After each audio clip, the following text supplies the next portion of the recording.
is American Ielts and TOEFL Training Center. Ielts International English as Level Testing System. TOEFL Test on English as Foreign Language. Ielts, it is British, it is Australian government and Cambridge University joined together and conduct this examination all around the world, checking your reading, writing, listening and speaking skills in English. TOEFL American-based examination. Once again, all your reading and writing and listening and speaking skills in English. So my dear friends, these examinations are conducted all around the world.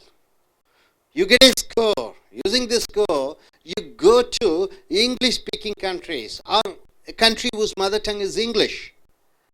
And there you go for a job, you go for studies and for visa purpose, you need IELTS and TOEFL score.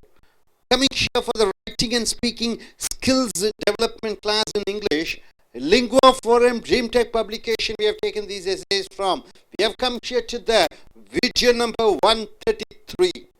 You get a topic in IELTS task 2, where you have to write almost for 250 words, not less than 250 words. Of course, you can go for 10 or 20 words extra, but not less than 250 words. In section 2, in task 2, in speaking skill, you have to speak on a topic for 2 minutes continuously, checking your grammatical English, checking your voice intonation, how you stress the word, what's your grammatical way of presenting the words, and the word power, body language. So coming here to the question, you have to see the question, read the question carefully, meticulously, read the question properly. People who receive special gifts remember them long afterwards. Oh, when do you get the gifts? During the time of birthdays, children get gifts. During the time of your marriage, okay, you construct a house, people come there. As they go, they give you gift and go. So gifts we receive and we give gifts to our beloved, loved, or friends, kith and kin. So here, people who receive special gifts remember them long afterward. If I am a person who receive a gift, if the gift is so wonderful, I remember lifelong. Why do people remember the gift? You have to use specific examples and reasons to explain your opinion. So you have to tell the reasons and explanations about why, what's the reason people remember the gifts given by somebody, even after 10 years, 20 years, maybe lifelong, they remember. Why so? Why so? See, the introduction part, the writer goes in like this. Introduction part, the writer goes in like this. What does the writer go? He says, a gift is reminder of the person who gave it. You see, beautifully sentences formed. A gift is reminder of the person who gave it. Somebody gave me a ring. So that whenever I see the ring, it's the remembrance of that person. Even a small gift presented with affection, not with hatred, my dear friends, with affection. Even a small gift, a pen, okay? Maybe treasured, you keep it as a treasure for a lifetime in remembrance of the gift's donor. Able to understand? I remember one of the minister, they call him M.G. Ramachandran, a famous actor, famous politician. He gave 1 rupee coin to one person, and that person, he kept it for nearly 50 years. Till his death he was having that coin, and he showed me, this is the coin which I got from that my beloved leader. So 1 rupee coin, even if it is a small one, not worthless in the monetary consideration, but it was given with affection, and the receiver has kept it for a long time, lifetime, for his remembrance. So gifts, children, usually whenever we see children, try to give them gifts. Children especially recall gifts presented to them. They're able to recall and say, okay, these are the people who gave me this and this gifts. usually in religions also, in Christianity, during the time of Christmas, Santa Claus, he used to give a lot of toys and sweets to the children. So the children they become so excited by receiving the gift, and they tell to everybody, Santa Claus has given me this and that. So the children are so much get joyful by receiving gifts from somebody. Okay, if the child's mind, a humble stuffed toy, may have tremendous value for its association with the beloved relative. You have one child is there, maybe your nephew or niece. You go there, your granddaughter, okay. You go and give a stuffed toy, ordinary toy. So the toy, with affection, with love, you are giving to the child. The child will remember the child. Say, child, whenever she or he sees the present, immediately that person who has given the toy given the gift, he comes in his vision, in his mind, in his heart. So the toy or the gift represents the person here for the child. So the loved one may be gone. See, the loved one may be gone. Okay, some uncle has come here and he has gone to Dubai, but his gift is there. He may have gone, yet it remains present. It remains present. The gift is there. He is always there in the form of the present. So in a sense, through the gift, he or she is presented, right? The present, that's what. Present is called a present. Present is called present. What is the difference between present and present? Present is the gift. Present is being in the present time. Right? Able to understand? Present. That's the reason it is called present. Also, a present, you don't say present, you say present. Present means you are giving a gift. Also, a present may be remembered because it changed the direction of one's life. Is it possible? By giving a present, you are changing a person's life. Is it possible? By giving a present, you are changing the character of a person. Is it possible? Yes. How so? You see here, the gift of a recording may introduce the recipient. You give a gift to a child, a music player or a record player. What happens to the child? He starts hearing the music. The recipient to an entire new world of music. So recipient is the person who receives the gift. He receives the gift or she receives the gift. You are giving a gift, a record player. The child receives the gift. He or she starts hearing the music. What happens? What happens? He may be a A.R. Rahman. He may be an Ilayaraja. He may be passionate about that. Once again, you give the gift of a book. You are giving an encyclopedia for an 8th standard child. A book, beautifully colored book. What happened? It may open new universe of knowledge to the reader. The child, the boy or a girl, he starts reading, his knowledge develops. He starts seeing world in a different way. What happens then? Such a present may have an influence vastly out of proportion. Its size.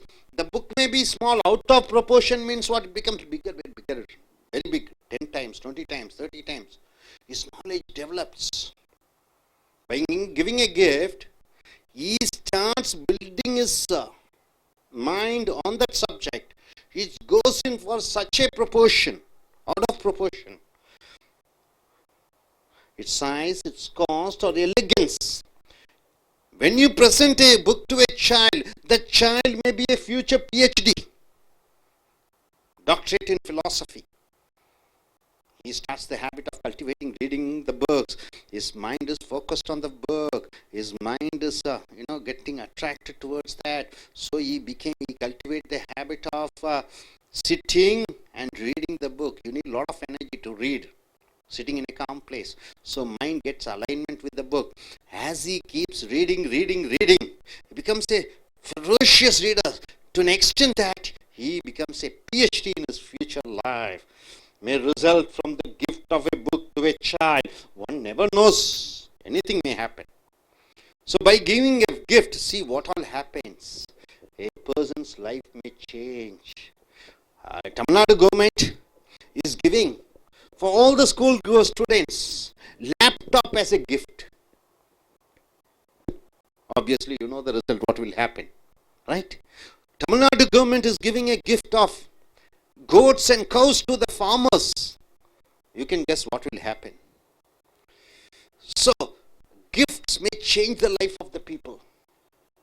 So, coming here to the next point. Moreover, so you're going for the next paragraph. You have to divide the essay into different paragraphs. So, first part is the introduction. Second part, he says the gift and its influence and its effects. Now he goes in for the second paragraph with a different idea. What will be the result? Moreover, a gift may be remembered as empowerment. Wonderful word. What do you mean by empowerment? It makes me more powerful. It makes the person more stronger. The gifts may make a person more stronger. For example, a set of tools or pains or whatever else presented as a gift to a child may provide an unprecedented power of creativity and self-expression. How wonderful it is, isn't it? A laptop is given. He learns MS Word, Excel, PowerPoint. God knows he may be one other Bill Gates, one other great software engineer in future. You give a painting brush and paint to a child. He starts painting. Then what happens in future? He becomes a great creativity. Creativity is increased not only in that particular field, in all fields. So here, coming here, energy that otherwise might be directed into wasteful or even antisocial acts. You give a laptop to a child, he starts learning computers, he starts working with the internet. Or else, what else happens? The child will be wasting his energy by watching movie in front of television, joining in a group, going outside, eve teasing, smoking, drinking, fighting, and all sort of wasteful things he will involve himself. And he wastes his energy, he will waste his energy. He may be involved in antisocial acts. He is instead diverted, his energy is diverted. Whenever you give a gift, see, the gift plays an important role, isn't it? How important. Thanks to that useful gift, that gift has changed his life. He started, you give a cricket bat to a young man, he starts playing. Maybe he may be a Tendulkar one day. So the gifts can change the life of the people into something protective. Protective means what? Something useful. One should never underestimate the influence of even the smallest gift. Even if the smallest gift, you should never underestimate. So keep it as a habit, keep it as a practice to give gifts. Even when you leave out of this institution, try to give some gifts to us. It will be useful, isn't it? That may add so much value. Even if whenever you leave, I have to give some gift to you. It adds value for you. Okay. It may be the missing piece, so to speak, that completes an unfinished life. So unfinished life, so something which is given, it can relate and make your life way more protective. Hope you are able to understand the second paragraph, third paragraph. Now coming here to the conclusion. Every essay needs a conclusion, and conclusion is the reaffirmation of the introduction. So conclusion, generally it has to go in for nearly 30 to 40 words. Conclusion. So conclusion part, you see, finally. So he says in the third paragraph, moreover he starts. In the second paragraph he starts with also. And in conclusion, he comes here by saying finally. Finally, many individuals are remembered for the gifts they presented. Many individuals. I remember my uncle giving me a present. I remembered one of my headmaster giving me a present. So, finally, many individuals are remembered for the gifts they presented. Philanthropist. What do you mean by philanthropist? People who do social works. People who contribute money for social activities. People who pay money, who give money For example, for orphanage, for old age homes, for poor children, they are giving money for the scholarship funds. They are called philanthropists. So philanthropists such as Andrew Carnegie, a rich man, Charles H. Taylor. So these are the persons who are richest persons who are philanthropists. Bill Gates is a philanthropist. Buffett is a philanthropist. They are doing a lot of social activities, social works. So they are called philanthropists. Andrew Carnegie and Charles H. Taylor presented whole libraries to communities. They have presented libraries in each and every state of America with tremendous benefits. It has brought tremendous benefit for the whole society, for the whole community. They go to the library, start reading books. It has brought a lot of change, hell a lot of change for the lives of the people over there. A gift can uplift and improve a whole community or nation as well as an individual. A gift that's can change the society. It can be helpful to the whole nation. So when India sent a rocket to moon, the scientist has told, this is the gift we are giving to the people of India. This is the gift we are giving the gift. So one cricket player, Tendulkar, he hits 49 centuries or 59 centuries. What he says finally, it is a gift for my people. It is a gift for my people. So individuals in their own way, they try to give something, and that is called the gift. And these gifts may change a community as a whole, the nation as a whole. And its giver will benefit as much as the recipient. So recipient is the people who receive the gifts, and giver is the person who gives the gift. So here both the giver and the receiver are what? They are benefited. How? The giver will be remembered lifelong. A receiver will be benefited. His life may change. So my dear friends, everybody give gift. And why gift plays an important role? And why this gift? What changes it brings for the giver and for the receiver? So the author and the writer says it is something, it changes the lives of the people. It changes the lives of the individual, society, country, and a nation as a whole. It depends upon the gift. Gift given to a child remembers the person through the gift. So, this is the topic. So, I request the Ielts takers to come forward and speak about this topic for 2 minutes continuously. We have an Ielts taker, Ms. Tanuja. Ms. Tanuja, you have to, in the ice-breaking session, in task 1 or section 1, you have to introduce yourself, your hometown, and say when you plan to write your examination and what purpose you are going and which country are you planning to go. Are you taking academic or general? And if you get a topic like this, a gift received. So what are the benefits of getting gifts? And what changes will it bring in the lives of the receiver and in the lives of the giver of the gift? So you have to use specific reasons and examples to explain your answer. Right? Shall we start? Yes. Yeah. Good evening. I'm just going to talk about a gift. Gift is a person who is giving, who is going to present it for the birthday party, marriage, or any other occasion. They are going to present it. The gift is a one which we're going to remember for the whole lifelong time. It should be, or even a small or a big. Gift is a gift.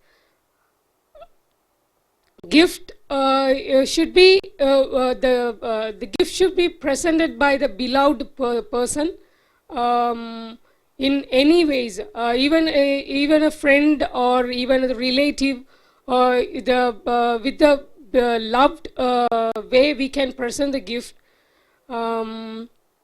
The one thing is we can say, suppose if we are giving a useful gift, like we are just giving a painting, that will create a person's creativity, self-confidence, and even he can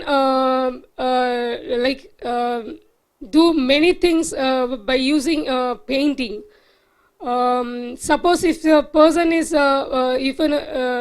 when we are presenting gift like a toy to babies, they just even it is a small one, they just take it as a big one because they like toys a lot.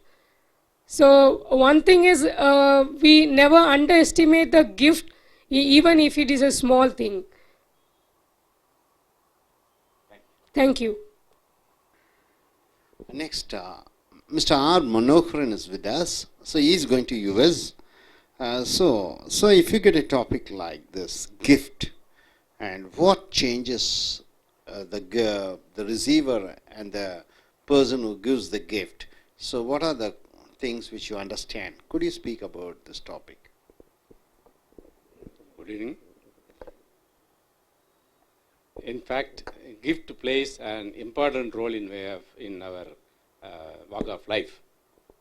Everybody receives gifts from childhood onwards on various occasions. Even we grow during the time of education, getting education, at that time we will be gifted by our parents. A gift out of love, we get gifts from our parents. At the time of our marriage, we get gifts from our relatives, friend circle. So during the time of retirement, like me, at the time also, we used to get gifts from various corners. That's why the gift plays a predominant role in our walk of life. See, actually, from a child likes gift. When you visit a friend's house, his daughter or son, immediately they will come and ask, Mama, what you are having? What you are going to give me gift? Like that. It is not for the value. Out of affection, out of love, we are giving gift to our friend's daughter or son. If it is useful for one, then we will be remembered forever. When a paint box or when any other useful things are given as gifts, the children, the particular child will remember us for years to the come. I remember one occasion. One Graha Pravesha event, I went to my friends, my good old friends' house for housewarming function. There I gifted a imported wall clock some 10 years back. Even now, he says, Mr. Manoharan, so I remember your gift. Daily, when I am seeing my clock, I remember you. Daily, I am remembering you because of this clock. This indicates the value of the gift. That's why the gift should be useful for us. In other countries, and in our country also, so many people, philanthropists, they donate so much of money towards gift for downtrodden people, even all other people also, because by giving so many, by opening libraries, donating books and other magazines, periodicals to libraries, they are lending a helping hand to all sorts of our people. This is the value of a gift in our life. Thank you. நண்பர்களே, IELTS and TOEFL Yes American English சென்டருக்கு வருகை I welcome you. IELTS என்றால் International English Level Testing System. சர்வதேச அளவிலே உங்களுடைய ஆங்கிலம், பேச்சு, எழுத்து, கேட்கக்கூடிய, வாசிக்கக்கூடிய ஆங்கிலத்தை பரீட்சை நடத்தி உங்களுக்கு மதிப்பெண் அளிப்பார்கள். IELTS British oriented, TOEFL அமெரிக்க அரசாங்கத்தின் மூலமாக நடத்தப்படுகிற பரீட்சை, Test on English as Foreign Language. So writing and speaking skill development class, எழுதுவது மற்றும் பேசுவதற்கான வகுப்புகள். So lingua forum dream Tech கட்டுரைகள் மூலமாக வீடியோ நம்பர் 133க்கு வந்திருக்கிறோம். ஸோ இதை போன்று ஒரு தலைப்பு கிடைத்தால் டாஸ்க் 2லே 250 வார்த்தைகளுக்கு குறைவில்லாமல் நீங்கள் கட்டுரை எழுத வேண்டும். இதை போன்று ஒரு தலைப்பு கிடைத்தால் நீங்கள் குறைந்தது 2 நிமிடங்கள் தொடர்ச்சியாக பேச வேண்டும். ஏற்ற இறக்கத்துடன் இலக்கண ரீதியாக ஃப்ளூவன்சி என்று சொல்லக்கூடிய சரளமாக, பாடி லாங்குவேஜ் என்று சொல்லக்கூடிய உடல் அசைவுகள் மூலமாக. ஸோ இங்கே தலைப்பு பாருங்கள், people who receive special gifts. Special gifts எல்லா கிஃப்ட் இல்லை, ஸ்பெஷல் கிஃப்ட்ஸ், தனியாக முக்கியம் வாய்ந்த பரிசுகளை மக்கள் பெறும் பொழுது they remember them long afterwards. நீண்ட காலத்திற்கு அந்த பரிசை பற்றி நினைவு கூறுவார்கள். Why? எதற்காக? யூஸ் ஸ்பெசிஃபிக் எக்ஸாம்பிள்ஸ், குறிப்பிட்ட உதாரணங்களுடன், அண்ட் ரீசன்ஸ், காரணங்களுடன். You should explain your opinion, உன்னுடைய கருத்தை நீ விளக்க வேண்டும். பரிசுகள் கிடைக்கிறது, பரிசுகள் பெறுகிறார்கள். இந்த பெறக்கூடிய பரிசை நீண்ட காலம் வைத்திருக்கிறார்கள். ஏன், எதற்காக, அதனுடைய முக்கியத்துவம் என்ன? இதுதான் தலைப்பு. ஸோ முன்னுரையிலே பாருங்கள், எ கிஃப்ட், இந்த கட்டுரையாளர் எப்படி எழுதியிருக்கிறார், a gift is remember of the person who gave it. ஒரு பரிசு என்பது அந்த பரிசு கொடுத்தவரை நினைவு கூற தகுந்த ஒன்று. அப்போ ஒரு பரிசு என்பது கொடுத்தவர், அந்த பரிசை கொடுத்தவரை நினைவுபடுத்தக்கூடியது. ஈவன் ஏ ஸ்மால் கிஃப்ட், சிறு பரிசாக இருந்தாலும் presented with affection, அன்புடன் கொடுக்கப்படும் பொழுது may be treasured for a lifetime in remembrance of the gift's donor. பரிசு சிறிதாக இருந்தாலும் கொடுத்தவரை பற்றி ஆயுள் முழுக்க நினைத்து கொண்டிருக்கக்கூடிய அந்த திறன் வருகிறது. கோசலன் அவள் கொடுத்தார் கிருஷ்ணருக்கு. கிருஷ்ணர் மகாராஜாவாக இருந்தாலும் அதை அந்த சிறு பரிசாக இருந்தாலும் நினைவிலே வைத்திருந்தார் தன்னுடைய இறுதி நாட்கள் வரை. So children especially recall gifts presented to them. குழந்தைகள் பொதுவாகவே அவர்கள் கொடுத்த பரிசை நீண்ட காலம் நினைவில் வைத்து கொண்டிருப்பார்கள். இந்த சைல்ட்ஸ் மைண்ட், குழந்தையினுடைய மூளையிலே, மனதிலே, a humble stuffed toy, ஒரு சிறு பொம்மை may have tremendous value for its association with the beloved. அன்புடன் கொடுக்கக்கூடிய நபரும் அந்த பொம்மை சாதாரண பொம்மையாக இருந்தாலும் அது குழந்தைகளுக்கு ஒரு மிகப்பெரிய ஒரு உற்சாக அளவை கொடுக்கிறது. The loved one may be gone. அன்பாக பரிசு கொடுத்தவர் இறந்து விட்டு இருக்கலாம், அல்லது எங்கேயோ தொலைதூரம் சென்று இருக்கலாம். yet remains present. இருந்தாலும் அவர் present என்று சொல்லக்கூடிய பரிசு present என்று சொல்லக்கூடிய நிகழ்காலத்திலே வருகிறார்.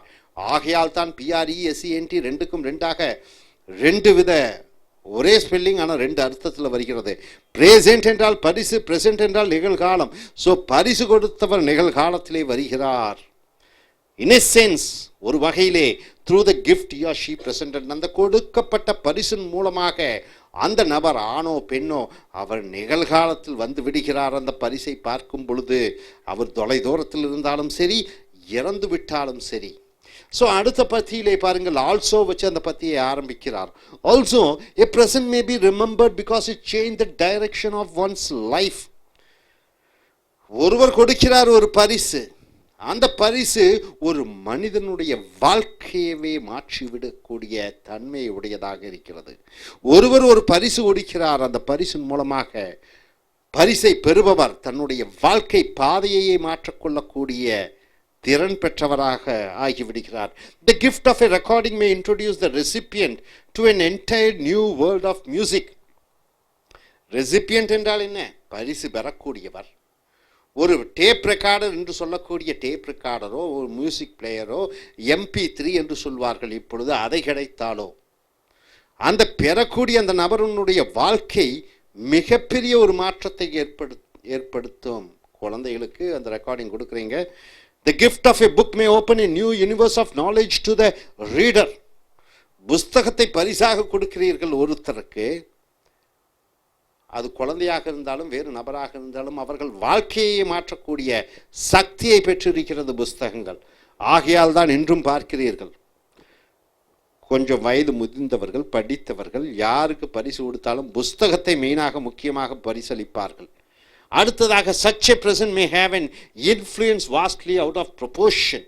அதை போன்ற ஒரு பரிசு, இட்ஸ் சைஸ், அது சைஸ் சிறுசாக இருக்கலாம் அளவு, ஆனால் மிக பிரமாண்டமான அளவிலே ஒரு லாபம் கிடைக்கும், பலன் கிடைக்கும் படிப்பவருக்கு. காஸ்ட், அது ஒரு 100 ரூபாய் 200 ரூபாயாக இருக்கலாம் அந்த புஸ்தகத்தினுடைய மதிப்பு, ஆனால் அது ஈட்டக்கூடிய லாபம் படித்தவருக்கு கோடிகளிலும் லட்சங்களிலும் இருக்கும். எலிகன்ஸ், அழகு, சிறு, பார்ப்பதற்கு சிறு அழகாக இருக்கும், ஆனால் அது படித்தவனுடைய வாழ்க்கையை ஒரு பிரமாண்ட அழகுடன் அவை கம்பீரமாக்கும்.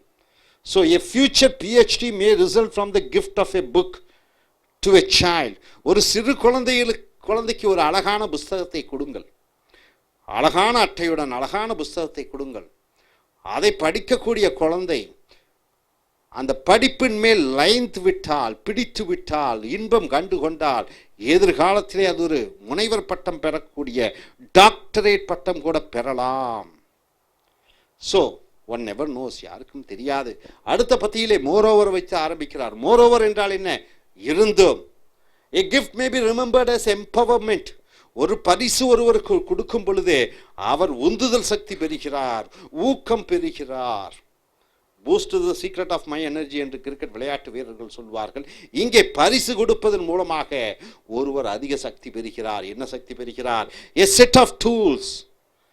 ஒரு சிறு டூல்ஸ் என்றால் உங்களுக்கு தெரியும், சில கருவிகளை கொடுக்கும் பொழுது, பெயிண்ட்களை கொடுக்கும் பொழுது, வாட் எவர் எல்ஸ், ஒரு லேப்டாப்பை கொடுங்கள், presented as a gift to a child, குழந்தைக்கு பரிசாக கொடுக்கும் பொழுது, may provide an unprecedented என்றால் என்ன? அன்பிரசிடென்டட், இதுவரைக்கும் நடந்திராத பவர் ஆஃப் கிரியேட்டிவிட்டி, ஆக்கப்பூர்வமான சிந்தனைகளை வளர்க்கும். அண்ட் செல்ஃப் எக்ஸ்பிரஷன், செல்ஃப் என்றால் என்ன? சுய வெளிப்பாடு. குழந்தைகளுக்கு இன்று லேப்டாப் கொடுத்திருக்கிறார்கள் தமிழ்நாட்டு அரசு, லட்சக்கணக்கான லேப்டாப்கள். இது குழந்தைகளுடைய செல்ஃப் எக்ஸ்பிரஷன் என்று சொல்லக்கூடிய அந்த சுய வெளிப்பாட்டை வெளிப்படுத்தும், அவர்களுடைய கிரியேட்டிவிட்டி என்று சொல்லக்கூடிய ஆக்கப்பூர்வ தன்மையை வெளிப்படுத்தும். ஒரு பெயிண்ட் பிரஷை கொடுங்கள், குழந்தை வரைய ஆரம்பித்து விடும்.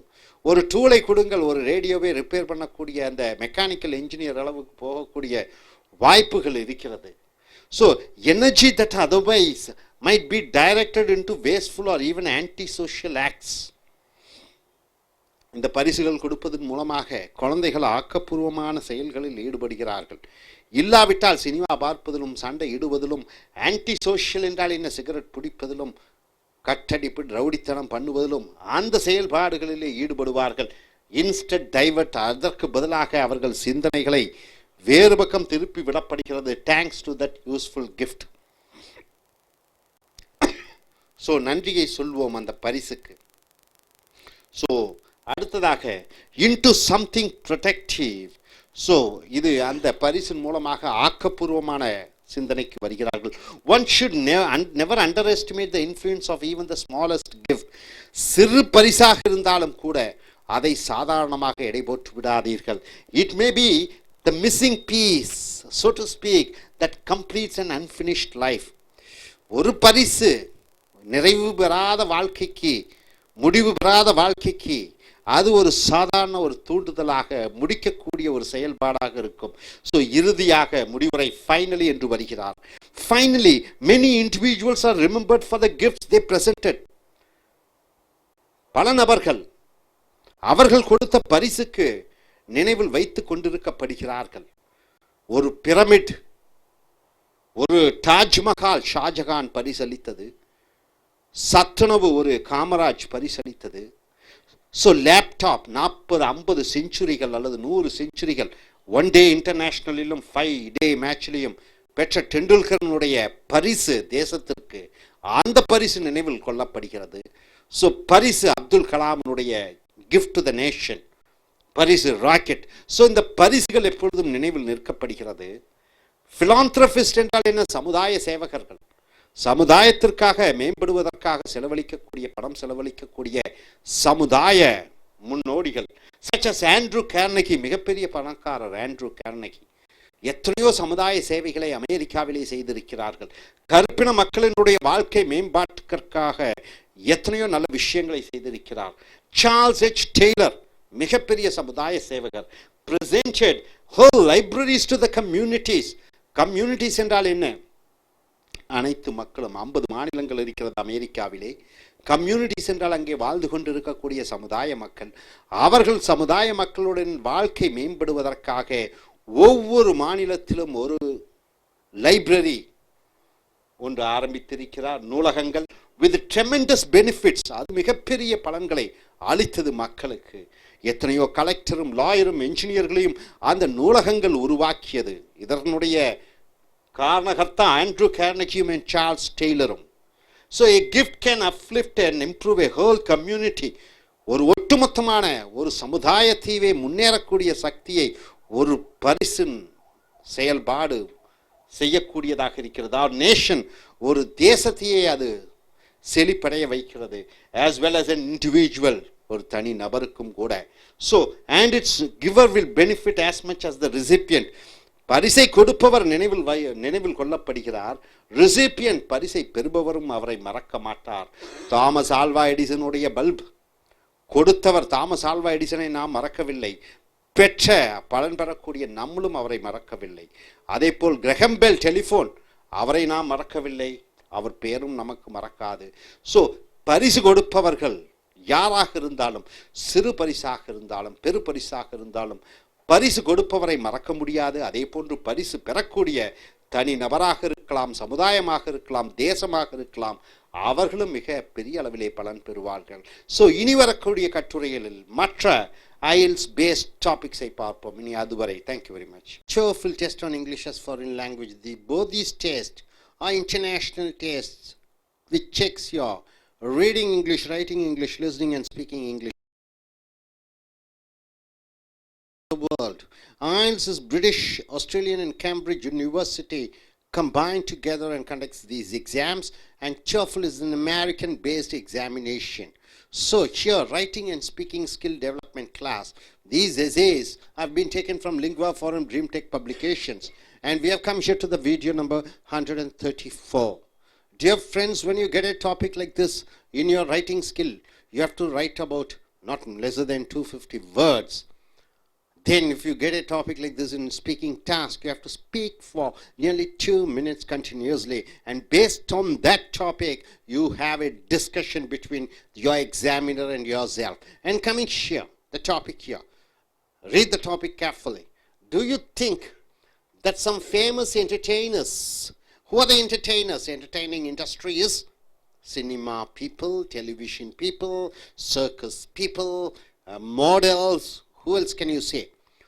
So, do you think some famous entertainers and athletes, you can take athletes, okay, sportsmen, like cricket players, tennis players, hockey, baseball, basketball. So, some famous entertainers and athletes deserve means what? Are they valued?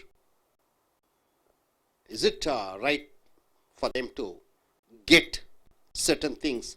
Like to receive millions of dollars, millions, 10 lakhs and above. So lakhs and lakhs of dollars per year in salaries.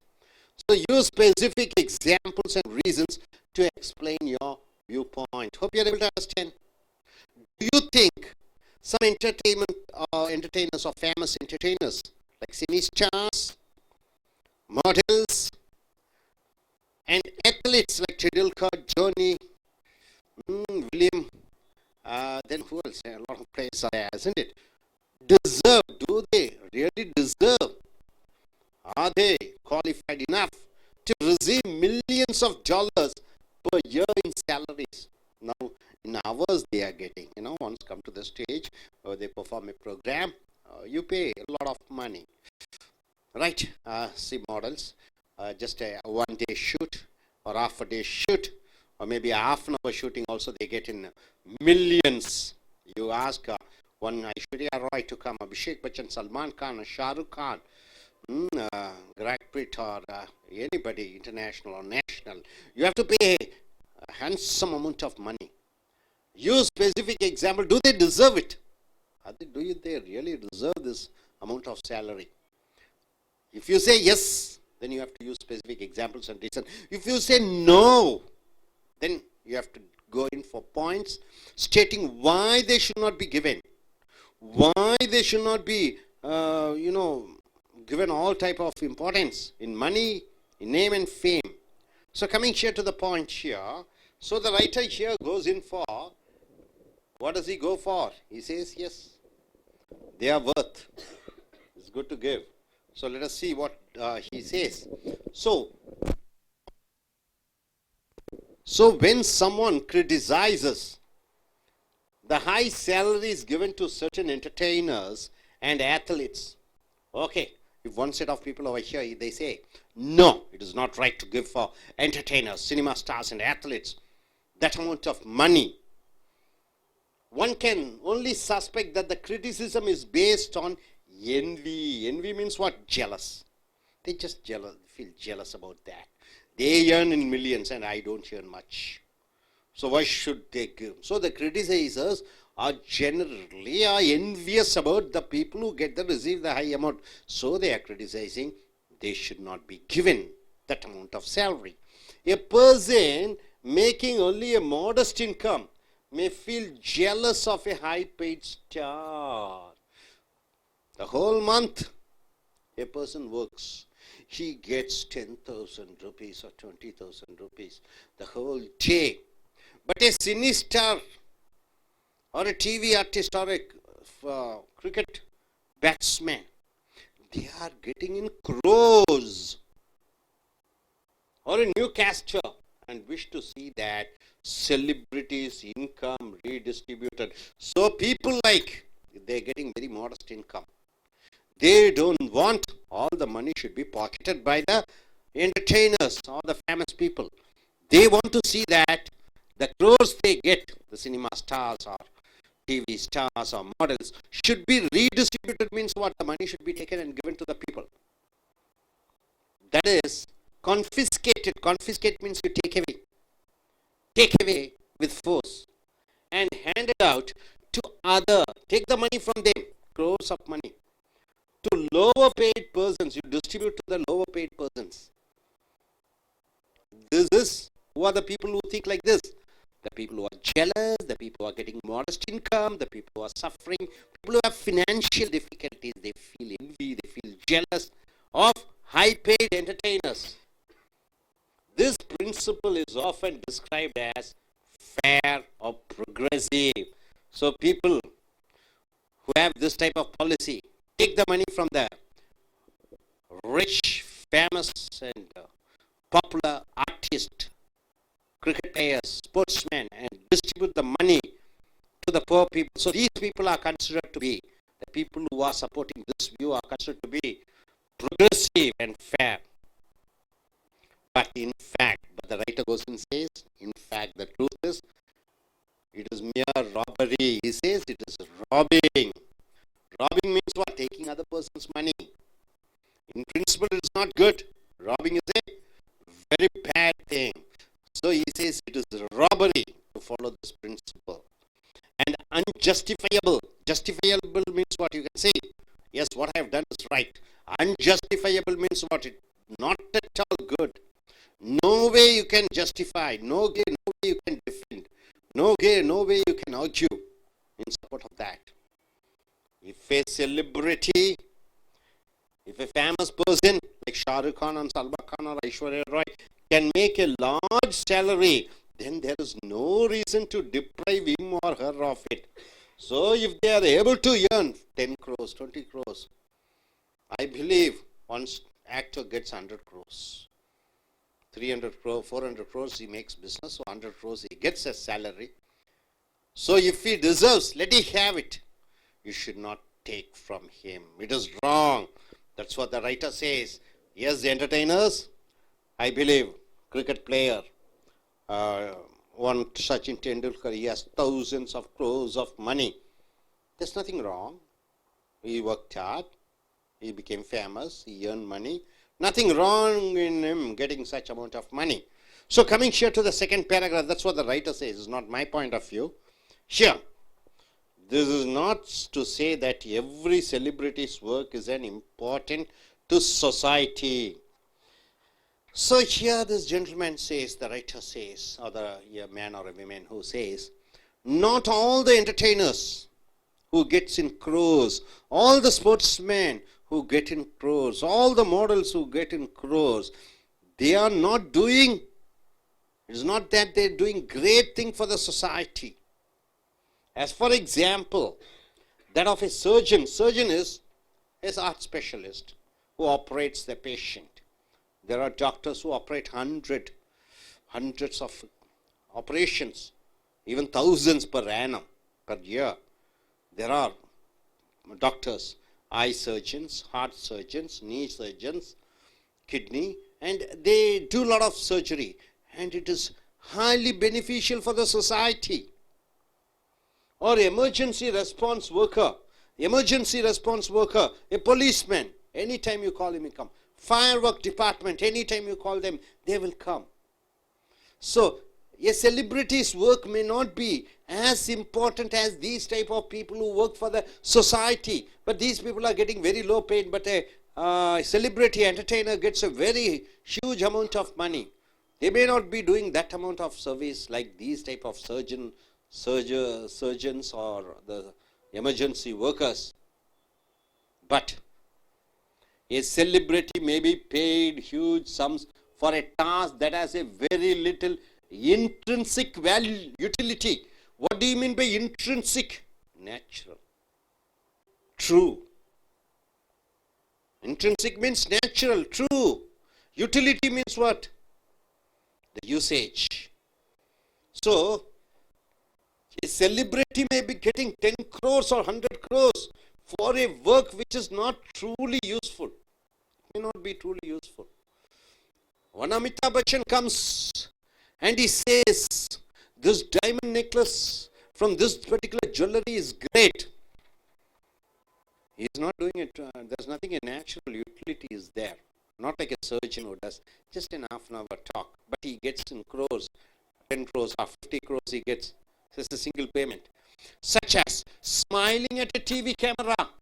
Just the beautiful actress comes and smiles at the TV camera, paid 2 crores. And praising a product, he or she says, Boost is the secret of my energy. Just 4 sentences, just for 10 words. For that they get 100 crores.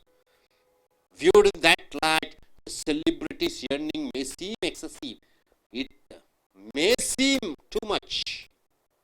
May seem too much, but he is not saying they should not be paid. Now coming here once again, he comes here and says, if one considers the celebrity as a commodity, if you think the celebrity as a commodity, Sachin Tendulkar comes and advertises for Boost.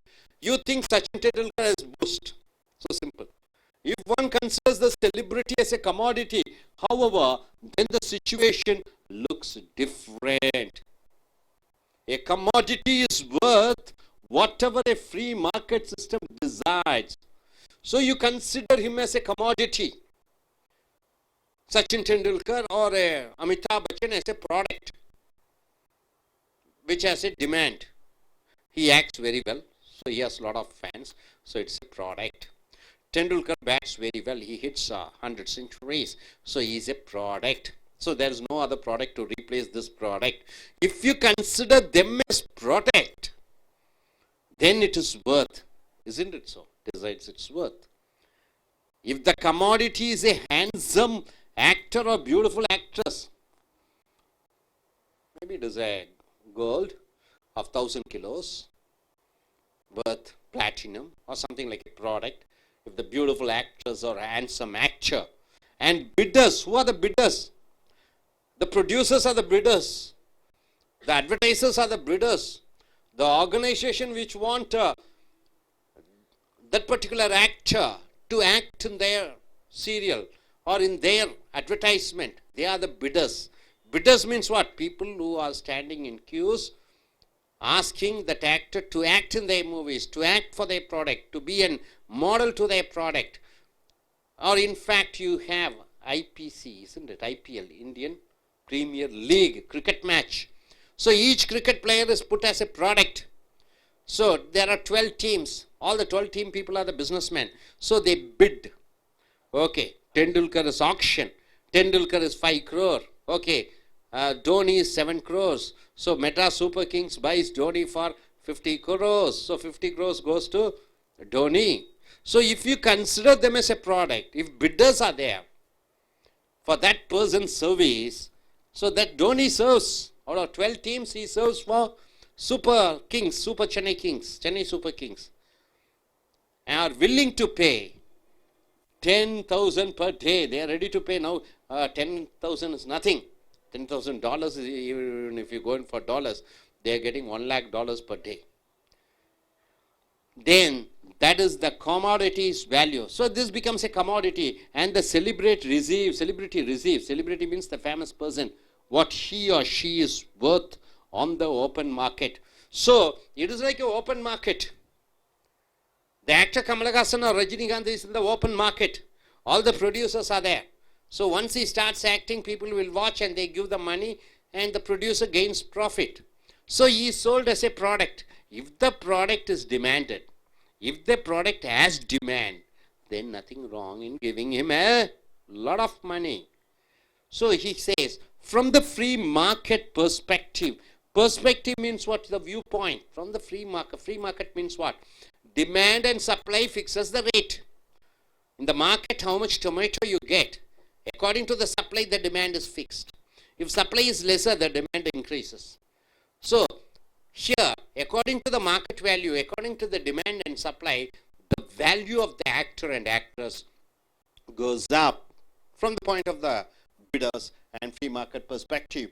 Then a high salary is justified in this case. So in this case, nothing wrong in paying a high salary.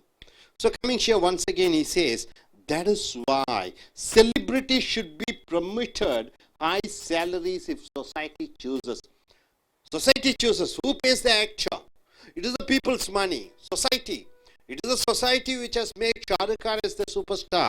It is the society which has made Angelina Jolie as the superstar in Hollywood. Lady superstar. Brad Pitt as the male superstar. So it is the society which made Dhoni a high-paid cricket player. It is the society which makes to make them rich. So the alternative is an unjust system. So taking their money and distributing to the poor people is unjustifiable. It is not reasonable.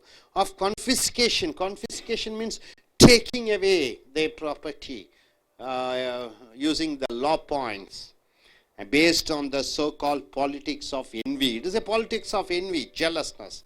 So my dear friends, the topic here is the celebrities, actor, actress, cricket players, models, all the, very famous people. They are given high salary. Is the high salary they receive is justifiable? Or we should take away their money and distribute it to the poor? So you have to choose any one, and you have to say with the reasons and examples. Here, the writer goes in for saying, yes, cinema stars' money or cinema actors' money or famous cricket players' money should be taken and distributed.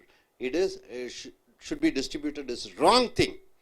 But you can also go in for saying that, yes, you can take the money from the actor and actress or the sportsman and distribute the money to the poor people.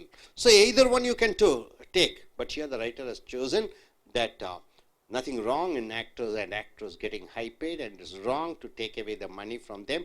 It is like a robbery. So I request the IELTS takers to come forward and introduce themselves and present what they understand from this topic. So here we have an IELTS taker in part 1. It is the ice breaking session.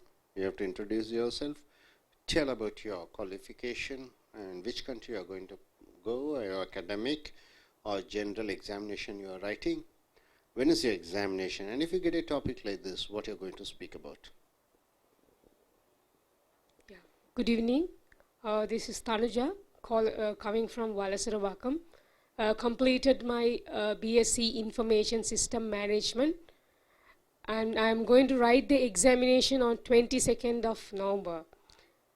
I'm just going to talk about the topic regarding the high salary for the famous entertainer and the athlete deserves to receive millions of dollars per year in salaries. Some people believe that high salary is unjustifiable, and some believe that it is justifiable. And I believe that it is justifiable because many people are doing hard work. Example, we can say athlete player who is doing hard work and coming out of flying colors. They have met many injuries, and even they have hospitalized too. So we can't able to blame everyone that doing that not doing the hard work. So for example, we can say David Beckham. He is one of the famous football player who was doing many hard work, and even he was doing advertisement to earn many like even it is a short period of time they are playing it, they are just taking a lot of salaries because he has such a extraordinary skills to do many earn many lot of huge amount of money. So I believe that I believe that doing hard work is the one which make the person to earn high salaries. And some people who is working in the low middle age people, they are just feeling jealous about the people who is working in a TV stars, like famous TV stars. They are just earning the money just like that and just going. But one thing is they never see the hard working behind their how many injuries they are facing through. Thank you. And you introduce yourself and start. If you get a topic like this, will you go for justifying or will you go for going against the actor and actors getting high paid? Good evening to everybody. I am R. Manoharan. I am a retired bank executive. I propose to visit US very shortly, and today's subject is making money from actually celebrities. They are getting enormous money and they are earning enormous of dollars every day. They are minting money like anything today. Even for the past 100 years, we can see the history of our world life. Celebrities are playing a very important role. So actually, whenever anybody comes on the stage, they will be rewarded. They will command and they will demand for more money. And now it is continuing part of this one. That's why I can say they deserve for high salaries, because without extending effort, we cannot earn salary like that. That's why they work hard. By God's grace, they have beautiful personality and they demand as per their market value, and they are minting money like anything every day. In one case, I met one superstar, not like superstar, one famous cine star once visited my friend's jewel shop in Sky Palace. Just he came and attended the function, and he cut ribbon, and he got 25 lakhs in cash and one diamond-studded jewelry. What did he do? Nothing. Just came and cut the ribbon. That's all. For that he got 25 lakhs in cash, ready cash, and he got one diamond-studded jewelry. Because he has secured a market value in the cine field. See, producers are standing queue for his call sheet. That's why he deserves for that. See, every actor and every actress is not getting money like that. Out of 1 or 2 out of 10 or 100, they are minting anything. See, it is wrong to say that the money should be taken from them and it should be redistributed to poor people. It's a wrong policy. In fact, it is a robbery, I can say. That's why we can treat them as a commodity in the market. The celebrities, actors, sportsmen, models, etc., etc., etc., they are getting as per their market value. Once they get good market and demand for their acting, for their poses, like that, they are getting money. That's why they deserve for that. That's my opinion. நண்பர்களே, AS American IELTS and TOEFL training சென்டருக்கு வரவேற்கிறோம். AS American spoken இங்கிலீஷுக்கு வரவேற்கிறோம். IELTS international English level testing system, TOEFL test on English as foreign language, IELTS British அரசாங்கமும் Australian அரசாங்கமும் Cambridge பல்கலைக்கழகமும் இணைந்து நடத்தக்கூடிய ஒரு சர்வதேச அளவிலான ஆங்கில பரீட்சை, டோஃபில் அமெரிக்க அரசாங்கத்தால் நடத்தப்படுகிற ஆங்கில பரீட்சை, உலகம் முழுக்க நடக்கப்படுகிற இந்த பரீட்சை, இதன் மூலமாக கிடைக்கக்கூடிய மதிப்பெண்களை வைத்து வெளிநாட்டிலே வேலைக்கு படிப்பிற்கு விசா பெறுவதற்கு பயன்படுத்தலாம். ஸோ இங்கே writing and speaking skill development class, எழுதுவது மற்றும் பேசுவதற்கான பயிற்சி வகுப்புகள், லிங்குவா ஃபாரம் ட்ரீம் டெக் கட்டுரைகள் மூலமாக எடுக்கப்பட்டிருக்கக்கூடிய கட்டுரைகள், வீடியோ நம்பர் 134க்கு வந்திருக்கிறோம். ஸோ இதை போன்ற ஒரு தலைப்பு கிடைத்தால் ஐஎல்ட்ஸில் டாஸ்க் 2ல் 250 வார்த்தைகளுக்கு குறைவில்லாமல் எழுத வேண்டும். இதை போன்று ஒரு தலைப்பு கிடைத்தால் 2 நிமிடங்களுக்கு தொடர்ச்சியாக சரளமாக இலக்கண ரீதியாக ஏற்ற இறக்கத்துடன் பாடி லாங்குவேஜ் முக பாவனைகளுடன் நீங்கள் சரியாக பேச வேண்டும். அதை சார்ந்து நடத்தக்கூடிய விவாத வாக்கியங்கள் குறைந்தது ஒரு 10 நிமிடங்கள் தொடர்ச்சியாக நடைபெறும். ஸோ தலைப்பை பாருங்கள். டூ யூ திங்க், நீ நினைக்கிறாயா, சம் ஃபேமஸ் என்டர்டெய்னர்ஸ் என்றால் என்ன? பொழுதுபோக்கு விஷயங்களை கொடுக்கக்கூடிய, மக்களின் பொழுதுபோக்கு தேவைகளை பூர்த்தி செய்யக்கூடியவர்களை, அதாவது சினிமா நடிகர்கள் நடிகைகள், மாடல்கள், டெலிவிஷன் நடிகர் நடிகைகள், அண்ட் அத்லெட்ஸ் என்றால் என்ன? விளையாட்டு வீரர்கள், கிரிக்கெட் வீரர்கள், ஃபுட்பால் பிளேயர்கள். டிசர்வ் என்றால் என்ன? தகுதியுடையவர்களாக இருக்கிறார்களா? டிசர்வ் டு ரிசீவ் என்றால் என்ன? பெற. மில்லியன்ஸ் என்றால், மில்லியன் என்றால் 10 லட்சம், பல லட்சங்கள் ஆஃப் டாலர்ஸ். $1 $65 என்று நினைக்கிறேன். பர் இயர் இன் சேலரிஸ், ஒரு ஆண்டு காலத்திலே அவர்களுக்கு சம்பளமாக பல லட்சம், பல கோடி ரூபாய் டாலர்களிலும் ரூபாய்களிலும் பவுண்டுகளிலும் யூரோக்களிலும் பரிசு பெற தகுதியுடையவர்களாக இருக்கிறார்களா? அப்படி தகுதியுடையவர்களாக இருக்கிறார்கள் என்றால், நீ எழுத வேண்டும் என்றால், எழுதுகிறாய் என்றால், குறிப்பிட்ட உதாரணங்களுடன் விளக்கங்களுடன் நீ விளக்க வேண்டும், காரணத்துடன் விளக்க வேண்டும். இல்லை, அவர்கள் அந்த அளவு பணம் பெறுவதற்கு தகுதியுடையவர்கள் அல்ல என்று சொல்லும் பொழுது அதற்கான காரண காரியத்தை விளக்கத்துடன் எழுத வேண்டும். ஸோ இங்கே இந்த எழுத்தாளர் நடிகர் நடிகைகள் அவ்வளவு பணம் பெறுவதற்கு தப்பே இல்லை என்று சொல்கிறார், தவறே கிடையாது என்று சொல்கிறார்.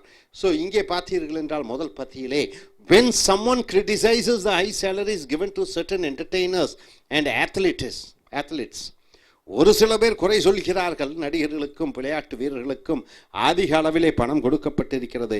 அவர்கள் யார் என்றால், one can only suspect that the criticism, இந்த குறைகள் சொல்லக்கூடிய குறைபாடுகள் is based on envy, பொறாமையால் அவர்கள் சொல்கிறார்கள். A person making only a modest income may feel jealous of high-paid TV star or newscaster and wish to see that.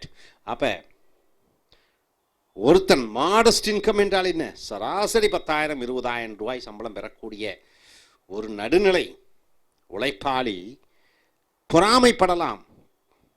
100 கோடி ரூபா சம்பளம், 5 கோடி ரூபா சம்பளம், 10 கோடி ரூபா சம்பளம், கனவிலே கூட நினைத்து பார்க்க முடியாத அளவு சம்பளம் பெறக்கூடியவர்களை இந்த குறைந்த அளவிலே சம்பளம் வாங்கி கொண்டிருக்கக்கூடியவன் பொறாமையுடன் பார்க்கலாம். டிவி நடிகர்கள், news casters and wish to see that celebrities income redistributed. இதை போன்று பணம் அதிகமாக சம்பாதிக்கக்கூடியவர்கள் பணம் பகிர்ந்தளிக்கப்பட வேண்டும். That is confiscated என்றால் என்ன? சட்டபூர்வமாக அவர்களுடைய சொத்துக்களை அபகரித்து and handed out, கொடுத்து விட வேண்டும். lower paid persons என்றால் என்ன? குறைந்த அளவே சம்பளம் பெறக்கூடிய மக்களுக்கு அது பகிர்ந்தளிக்க வேண்டும் என்று யார் நினைக்கிறார்கள்? சராசரி வருமானம் பெறக்கூடிய அந்த பொறாமை குணமுடைய அவர்கள் தான் இந்த குறைபாடுகளை சொல்லிக் கொண்டிருக்கிறார்கள். This principle is often described as, அப்படி இந்த பொழுதுபோக்கு இந்த நடிகர்களும் மிகப்பெரிய பணக்கார கிரிக்கெட் வீரர்களும் ஃபுட்பால் வீரர்களும் அவர்கள் பணத்தை எடுத்து பகிர்ந்தளிப்பதை அதை என்னவென்று விவரிக்கிறார்கள்? இந்த குறை கூறுபவர்கள் ஃபெயர், நியாயம் என்று சொல்கிறார்கள். ப்ரோக்ரெசிவ் என்றால் என்ன? அது ஆக்கப்பூர்வமானதாக இருக்கும் சமுதாயத்திற்கு என்று சொல்கிறார்கள். இன்ஃபேக்ட் உண்மையில் இட் இஸ் மியர் ராபரி, இது திருட்டுத்தனம். உண்மையிலேயே இந்த கொள்கை இது திருட்டுத்தனம். யாரை கொள்ளை செய்ய அன்ஜஸ்டிஃபையபிள், நியாயமற்ற ஒரு எண்ணம். If a celebrity can make a large salary, ஒரு புகழ் வாய்ந்தவர் அதிக அளவில் சம்பாதிக்கிறார் என்றால் then there is no reason to deprive him or her of it. அதிக அளவு சம்பளம் பெறுகிறார்கள் என்றால் அந்த பணத்தை திரும்ப வாங்குவது என்பது மிகவும் தவறு என்று இந்த எழுத்தாளர் தன்னுடைய முன்னுரையிலே எழுதுகிறார். அடுத்ததாக, this is not to say that every celebrity's work is an important to society. மேலே முன்னுரையிலே சொல்வது போல இந்த புகழ் வாய்ந்தவர்கள் செய்யக்கூடிய வேலை சமுதாயத்திற்கு பெரிய தேவையான சேவையே கிடையாது. அவர்கள் ஒரு அறிவியல் விஞ்ஞானியோ, அவர்கள் ஒரு மருத்துவரோ, அறுவை சிகிச்சை நிபுணரோ அல்ல. அவர்கள் செய்யக்கூடிய வேலைகள் ஒன்றும் பெரிய அளவில் சமுதாயத்துக்கு பலன் கொடுக்கக்கூடிய வேலையே கிடையாது. உதாரணத்திற்கு, சர்ஜன் என்றால் அறுவை சிகிச்சை செய்யக்கூடிய ஒரு மருத்துவர். எமர்ஜென்சி ரெஸ்பான்ஸ் ஒர்க்கர் என்றால் என்ன? ரோட்டிலே விபத்து நடந்து விடுகிறது, இரவு 3 மணி அல்லது இரவு 1 மணி, உடனடியாக வந்து விடுகிறார் இந்த அவசர சிகிச்சை. இப்போ ஆம்புலன்ஸு நைட்டு 1 மணிக்கு இமீடியட்டாக நீங்கள் அழைக்கிறீர்கள் ஃபோனில், உடனடியாக நைட்டு தூங்காமல் உறங்காமல் வந்து சேவை செய்கிறார். இந்த சினிமா நடிகர்களுடைய சேவை சமுதாயத்திற்கு இவர்கள் செய்யும் சேவையை போல கிடையாது. ஆனால் அறுவை சிகிச்சை செய்யக்கூடியவர் குறைந்த அளவே சம்பளம் பெறுகிறார். இந்த ரோட்டை சுத்தப்படுத்தக்கூடியவரோ அல்லது அறுவை சிகிச்சை நிருபரோ அல்லது அவசர கால தேவைக்கு வரக்கூடிய அந்த சமுதாய சேவகரோ பெறக்கூடிய சேவைகள் சம்பளம் மிக மிக குறைவானதாக இருக்கும். இருந்தாலுமே celebrity may be paid huge sum for a task that has a very little intrinsic utility. இவர் சொன்னது போல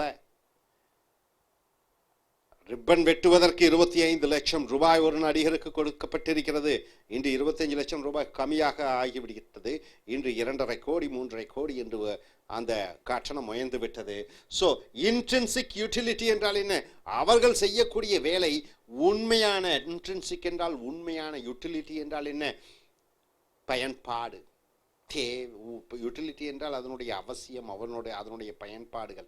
உண்மையான பயன்பாடுகள் இருக்காது அவர்கள் பெறக்கூடிய சம்பளம், அவர்கள் செய்யக்கூடிய வேலைக்கும்.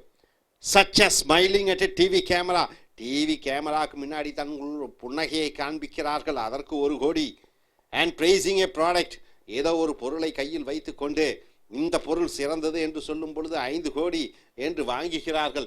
viewed in that light, அதை அந்த கண்ணோட்டத்தில் பார்க்கும் பொழுது the celebrities earning may seem excessive. இதற்காக இவ்வளவு பணம் கொடுக்கிறோம் என்பது தோன்றும். ஆனால் அடுத்த பத்தியிலே அவர் சொல்கிறார், if one considered the celebrity as a commodity, அந்த நடிகரோ நடிகையோ அந்த விளையாட்டு வீரரையோ அவரை ஒரு பொருளாக நினைத்து பாருங்கள். However, then the situation looks different. அப்ப அந்த சூழ்நிலை வித்தியாசமாக கருதப்படுகிறது. தங்கம் ஒன்றுதான், பல லோகங்கள் இருக்கிறது, இரும்பு இருக்கிறது, பித்தளை இருக்கிறது. இரும்புக்கும் பித்தளைக்கும் இல்லாத மதிப்பு தங்கத்துக்கு வந்திருக்கிறது. அதை போன்று அந்த விளையாட்டு வீரரோ புகழ் வாய்ந்தவரையோ ஒரு பொருளாக நினைக்கும் பொழுது, a commodity is worth whatever a free market system decides. சந்தை மதிப்பெண். சந்தை என்றால் என்ன? மக்கள் வாங்கக்கூடிய எந்த பொருளுக்கு கிராக்கி இருக்கிறதோ, கிராக்கி என்றால் என்ன? எதற்கு அதிக தேவை இருக்கிறதோ அந்த பொருளினுடைய விலை உச்சத்தில் இருக்கும். ஸோ இந்த நடிகரோ நடிகையையோ அல்லது கிரிக்கெட் வீரரையோ ஒரு பொருளாக பாவிக்கும் பொழுது, நினைக்கும் பொழுது, இட் இஸ் வர்த், அவரை அந்த மதிப்புடன் தான் பார்க்கிறார்கள். கோடிக்கணக்கான இளைஞர்கள் இந்தியாவிலே இருக்கிறார்கள், 100 கோடி பேர் என்று ஒட்டுமொத்த ஜனத்தொகை 125 கோடி. அதில் இளைஞர்கள் குறைந்தது 40 கோடி. அதில் டெண்டுல்கர் ஒருவர் யாரும் அவரை போன்று விளையாடக்கூடிய நபர் இல்லை. ஆகையால் அந்த பொருளுக்கு அதிக மதிப்பு. நடிகர்களிலே பல நடிகர்கள் இருக்கிறார்கள், ஆனால் ஷாருக் கானுடைய நடிப்பு சிறந்ததாக இருக்கிறது. ஆகையால் அவருக்கு 100 கோடி. ஐஸ்வர்யா ராயை போன்று அழகாகவும் நடிப்பு திறனுடைய நடிகையும் இல்லை. ஆகையால் அவருக்கு இந்த அளவு கிராக்கியாக அவருடைய சந்தை மதிப்பிடப்படுகிறது. If the commodity is a handsome actor, அந்த பொருள் நல்ல அழகான நடிகர். ஷாருக் கானை போன்று உடல் அமைப்பு கொண்டவர்கள் யாருமே கிடையாது. பியூட்டிஃபுல் ஆக்ட்ரஸ் ஒரு பிரியங்கா சோப்ராவும் ஒரு சோலாக்ஷி, இன்னைக்கு அவங்க தான் ஃபேமஸ்ன்னு நினைக்கிறேன், அவர்களை போன்று ஒரு அழகான நடிகை இந்தியாவிலே கிடையாது. And bitters for that person. Bitters என்றால் என்ன? அவர்களை விலை கொடுத்து வாங்கக்கூடிய தயாரிப்பாளர்கள் போட்டி போடுகிறார்கள். யார் அதிக சம்பளம் கொடுக்கும் பொழுது அவர்கள் படத்திலே இந்த நடிகர்கள் நடிகைகளும் டிவி சீரியல் ஆக்டர் ஆக்ட்ரஸும் கிரிக்கெட் பிளேயர்ஸுகளும் விலை போகிறார்கள். ஐபிஎல்லிலே அந்தந்த கிரிக்கெட் பிளேயர்களுக்கு தலைக்கு ஒரு அமௌண்ட், ஒரு தொகையை வைத்து விடுகிறார்கள். யார் அதிகம் ஏலம் எடுக்கிறார்களோ அந்த கிரிக்கெட் வீரர் அந்த அணிக்கு சென்று ஐபிஎல்லிலே விளையாட வேண்டும். அது 20 ஓவர் கிரிக்கெட் மேட்ச் என்று சொல்வார்கள்.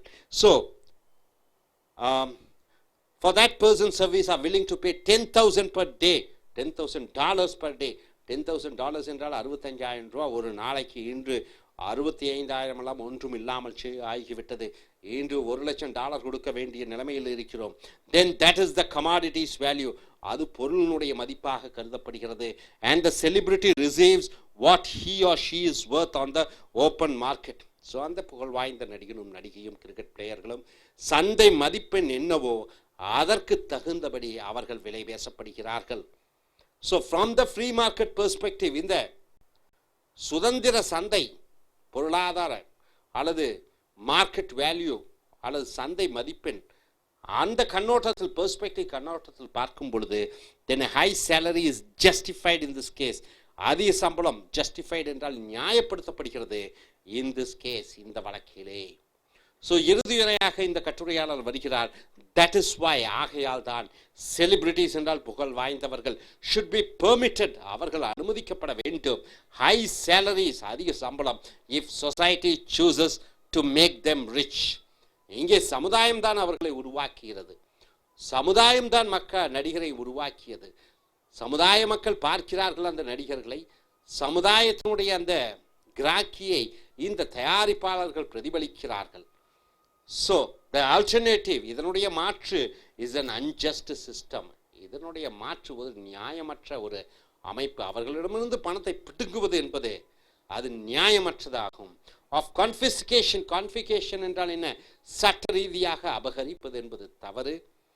Paste on the so called politics of envy, இது பொறாமை என்ற அரசியலிலே அவர்களிடமிருந்து பிடுங்கக்கூடிய சொத்து அநியாயமானது, தவறானது. ஸோ நண்பர்களே, இந்த கட்டுரையாளர் என்ன சொல்லியிருக்கிறார்? நடிகர்களிடம் நடிகைகளிடம் சினிமா அல்லது புகழ் வாய்ந்த கிரிக்கெட் வீரர்களிடமிருந்தும் பணத்தை, அவர்களுக்கு சம்பளம், அதிக சம்பளம் கொடுப்பது நியாயமே. அவர்கள் பெற்ற சம்பளத்தை பிடுங்குவது சட்டத்தின் வழியாக அது தவறு என்று சொல்கிறார். இல்லை, அதுதான் சரி என்று நீங்களும் சொல்லலாம், எழுதலாம். அதற்கு தகுந்த உதாரணங்களையும் விளக்கங்களையும் சொல்லலாம். ஸோ இனி அடுத்து வரக்கூடிய வீடியோக்களில் நம்ம மற்ற கட்டுரைகளை பார்ப்போம். அதுவரை thank you very much. Folks, welcome to Is American Ielts and TOEFL Training Center. Is American Spoken English Center in Kodambakam in Chennai. Ielts International English as Level Testing System. TOEFL Test on English as Foreign Language. IELTS British, Australian, Cambridge-oriented examination conducted all around the world. TOEFL American-based examination to check your reading, writing, listening and speaking skills in English. So we have come here for the writing and speaking skill development class. These essays have been taken from Lingua Forum, DreamTech Publications, and the video number is 135.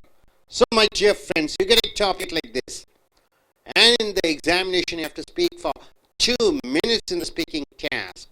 Suppose if you get a topic like this for writing task 2, you have to write for almost 250 words, minimum of 250 words. So now see the topic here, see the topic clearly. Do you think we should give special attention to the opinions of famous people such as athletes, movie stars, and musicians. So these people are considered to be entertainers. So these people are considered to be celebrities. So these people are considered to be top in the society. They are generally called stars, like cinema stars, sports stars, and musical stars.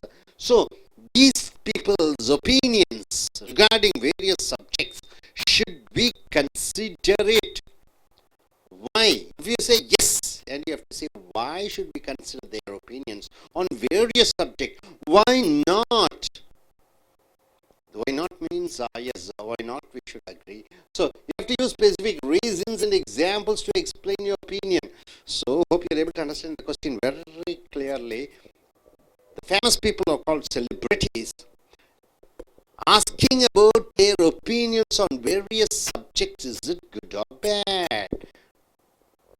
So this is the topic. Now come here, see the writer, what does he write? Anyone, either if they are famous or not, whether they are famous people or not, is entitled to an opinion. Whether they are famous people, a top star in a cinema field, or just a layman working in a village. Anybody has the right to say about their opinion on any subject. If a celebrity, a famous person, is an acknowledged expert on a certain subject, so celebrities are generally people who are an expert in their field. Abdul Kalam is an expert in his rocket and all those things. Amitabh Bachchan is an expert in acting.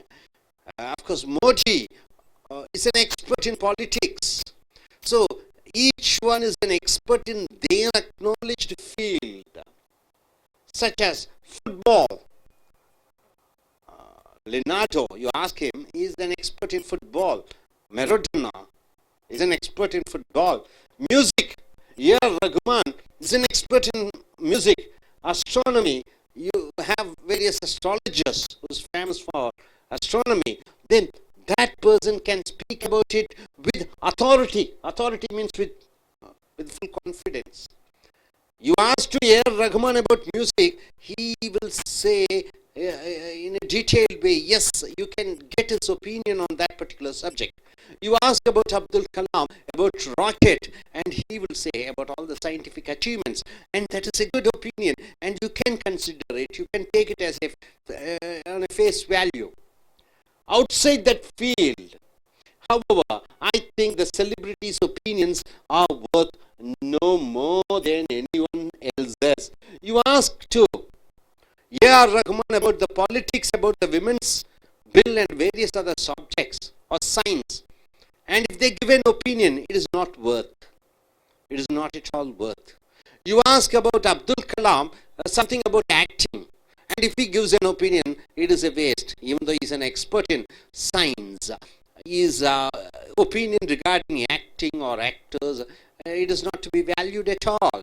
So, celebrities who are famous in their field, and if they say about the opinion, you ask an opinion on their subject, and if they say it is worth millions, but other than their field, which they are not accustomed to, which they are not good at all, and if you ask them about that subject, and their opinion shouldn't and is not valued at all. So coming here to the next paragraph, if famous opera singer, the famous opera singer, what's his name? Luciano Pavarotti. Luciano Pavarotti is an orchestra singer. Talks about opera. If he speaks about opera, about orchestra, his views are expert. Then you can expert opinion. His views on that song or music, it's an expert opinion. You can take it into consideration and should be taken seriously. You should take it seriously. A distinguished, a famous chemist such as Linus Pauling. The chemist Linus Pauling should be taken seriously when he speaks about chemistry. When Linus Pauling is a great and famous chemist, if he speaks about chemistry, you have to consider it. A Broadway star such as Sarah Brightman should. a Broadway star, should be taken seriously when she talks about the stage. A stage performer, a stage dancer or actor, whoever it is, a broadcasting Broadway star, Sarah Brightman. And if she says about the stage, you have to take it into consideration. People like these are eminently, honorably qualified to give opinions within their areas and expertise. Hope you're able to understand. Areas of expertise, whatever their areas are, and if they say an opinion on their subject, then it has to be considered. So first paragraph he says yes. Then second paragraph he says with examples. Now coming to the third paragraph, what he says. On the other hand, so he is going, the next paragraph starts with on the other hand, comments by non-experts should be treated with skepticism. Skepticism means what? Suppose if, yes, as you know, okay, Mr. Modi speaks about, or Mr. Karunanidhi speaks about science, about biology, then you have to think about it. You should not take it, you should be very judgmental about what he speaks about that. So, a case in point involves the opposition of various celebrities to nuclear weapons during 1980s. So during the time of 1980s, you know that there was Cold War. After the First and Second World War, world was divided into two blocks, Russian bloc and American bloc. So always they were indulging in a hide and seek war between each other, either supporting one country or other country, and proxy war like in Afghanistan, in with the fight between the ideologies, communism by Russians and capitalism by Americans. So they were waging a war indirectly. It was a Cold War. So during the time of 1980s, there was a high talk about nuclear war is going to happen between America and Russia. So here, the celebrities were asked about the opinion of nuclear weapons, and the celebrities spoke. Who are the celebrities?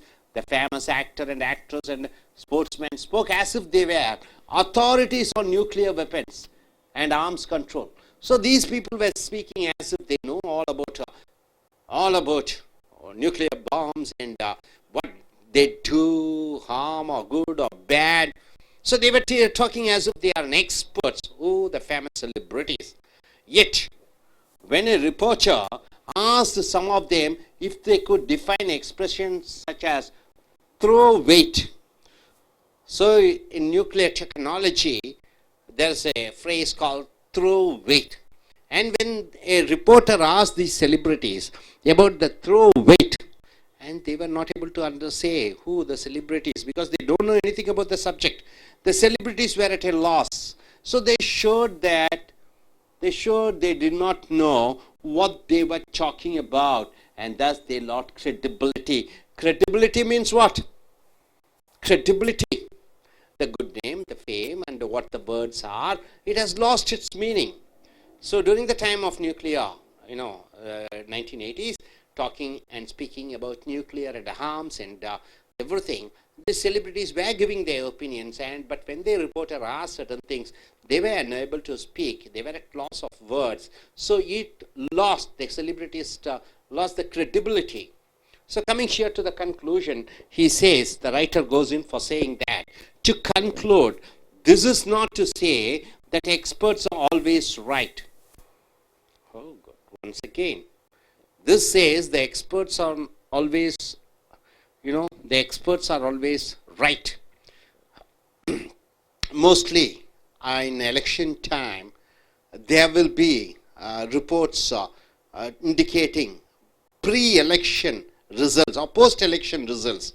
So they were able to try to find all the newspapers. They will say this particular party, they will forecast and say they will get 130 seats or 150 seats.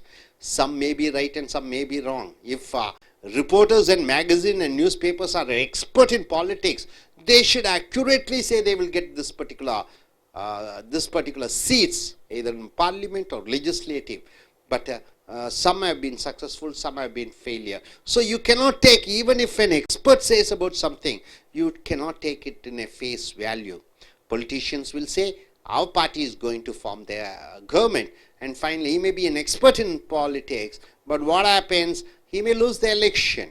So his expertise and his words are not correct. So here, know that non-experts are always wrong. A fellow who may not be an expert in particular field, but he says, okay, this is going to be successful. Yes, it will be successful, even though he doesn't know anything about that field. An expert may overlook something very important, whereas a non-expert may have a valuable insight into a problem. So an expert, he may be very good at certain things, but such a very important thing he may miss it, and he will give a answer which is not correct one. A non-expert, even though he doesn't know about much about the subject, he may have a very valuable insight. Clearly and deeply he will go inside it and find out what is the solution, and he will be able to say. So when a rock star starts evaluating prospects for space travel or genetic engine, a rock star, who is a rock star? He performs on the stage, he dances, he sings. Say for example, Michael Jackson is gone, okay, Madonna, or a lot of singers are there. You take any rock singer, rock star, evaluating of space travel. She speaks about space travel. She speaks about genetic engineering. However, one should remember that the rock star's views are uninformed. So a rock star, if she or he says, it is not an informed message, and therefore dubious. Dubious means what? It is not a sure one, it's a doubtful one. What she says is not a true one, it's a dubious. Celebrity doesn't necessarily mean expertise or authority. So celebrity, if they say something, doesn't mean it is an expert view. So my dear friends, the topic here is the celebrities. Do you think we should give special attention to the opinion of famous people? Famous people are the celebrities. Should we give weightage for their views, such as the athletes, movie stars and musicians, on certain topics or various topics? Should we give importance? So this is the topic here. So either you can say yes or you can go for no. Here the writer says no, you should not give weightage for what the famous people speak other than their areas of expertise. If their areas of expertise, if they give comments, if they speak about that, then you have to take it for face value. Even there he says all those things what an expert says cannot be true, and whatever a fellow who is non-expert, he might have had an insight into the problem inside, and he would be able to give a better talk about certain things. So hope you're able to understand. Now I request the Ielts takers to come forward, people who want to go abroad to come forward and present this topic. Yes, sir. So we have come here after the class. Here's an Ielts taker who goes abroad.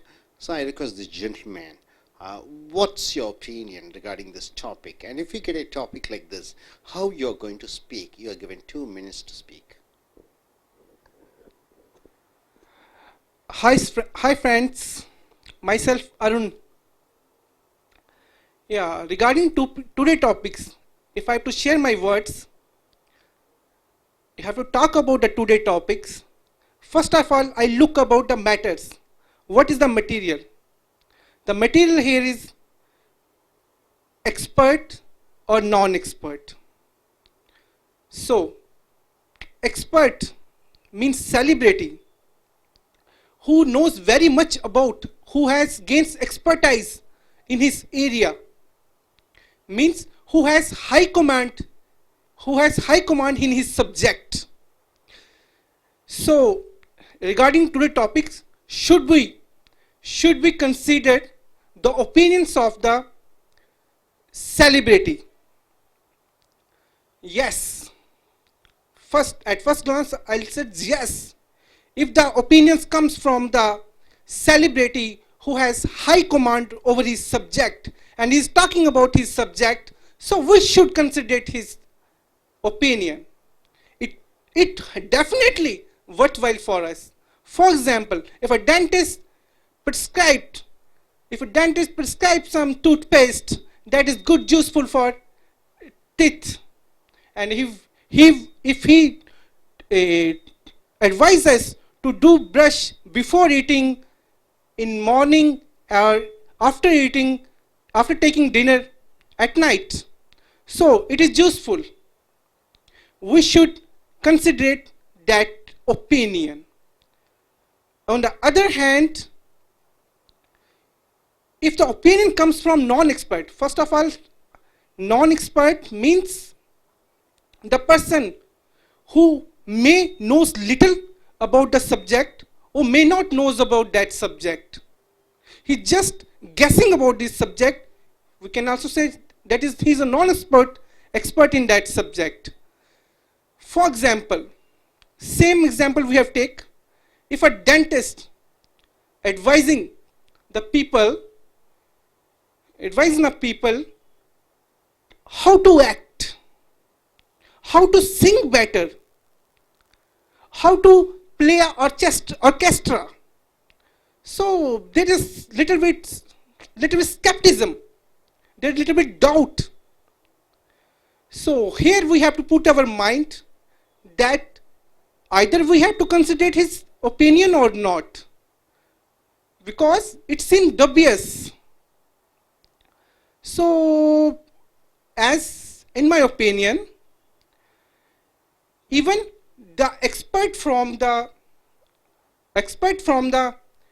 celebrity who is an acknowledged expert in his field may become useless for us.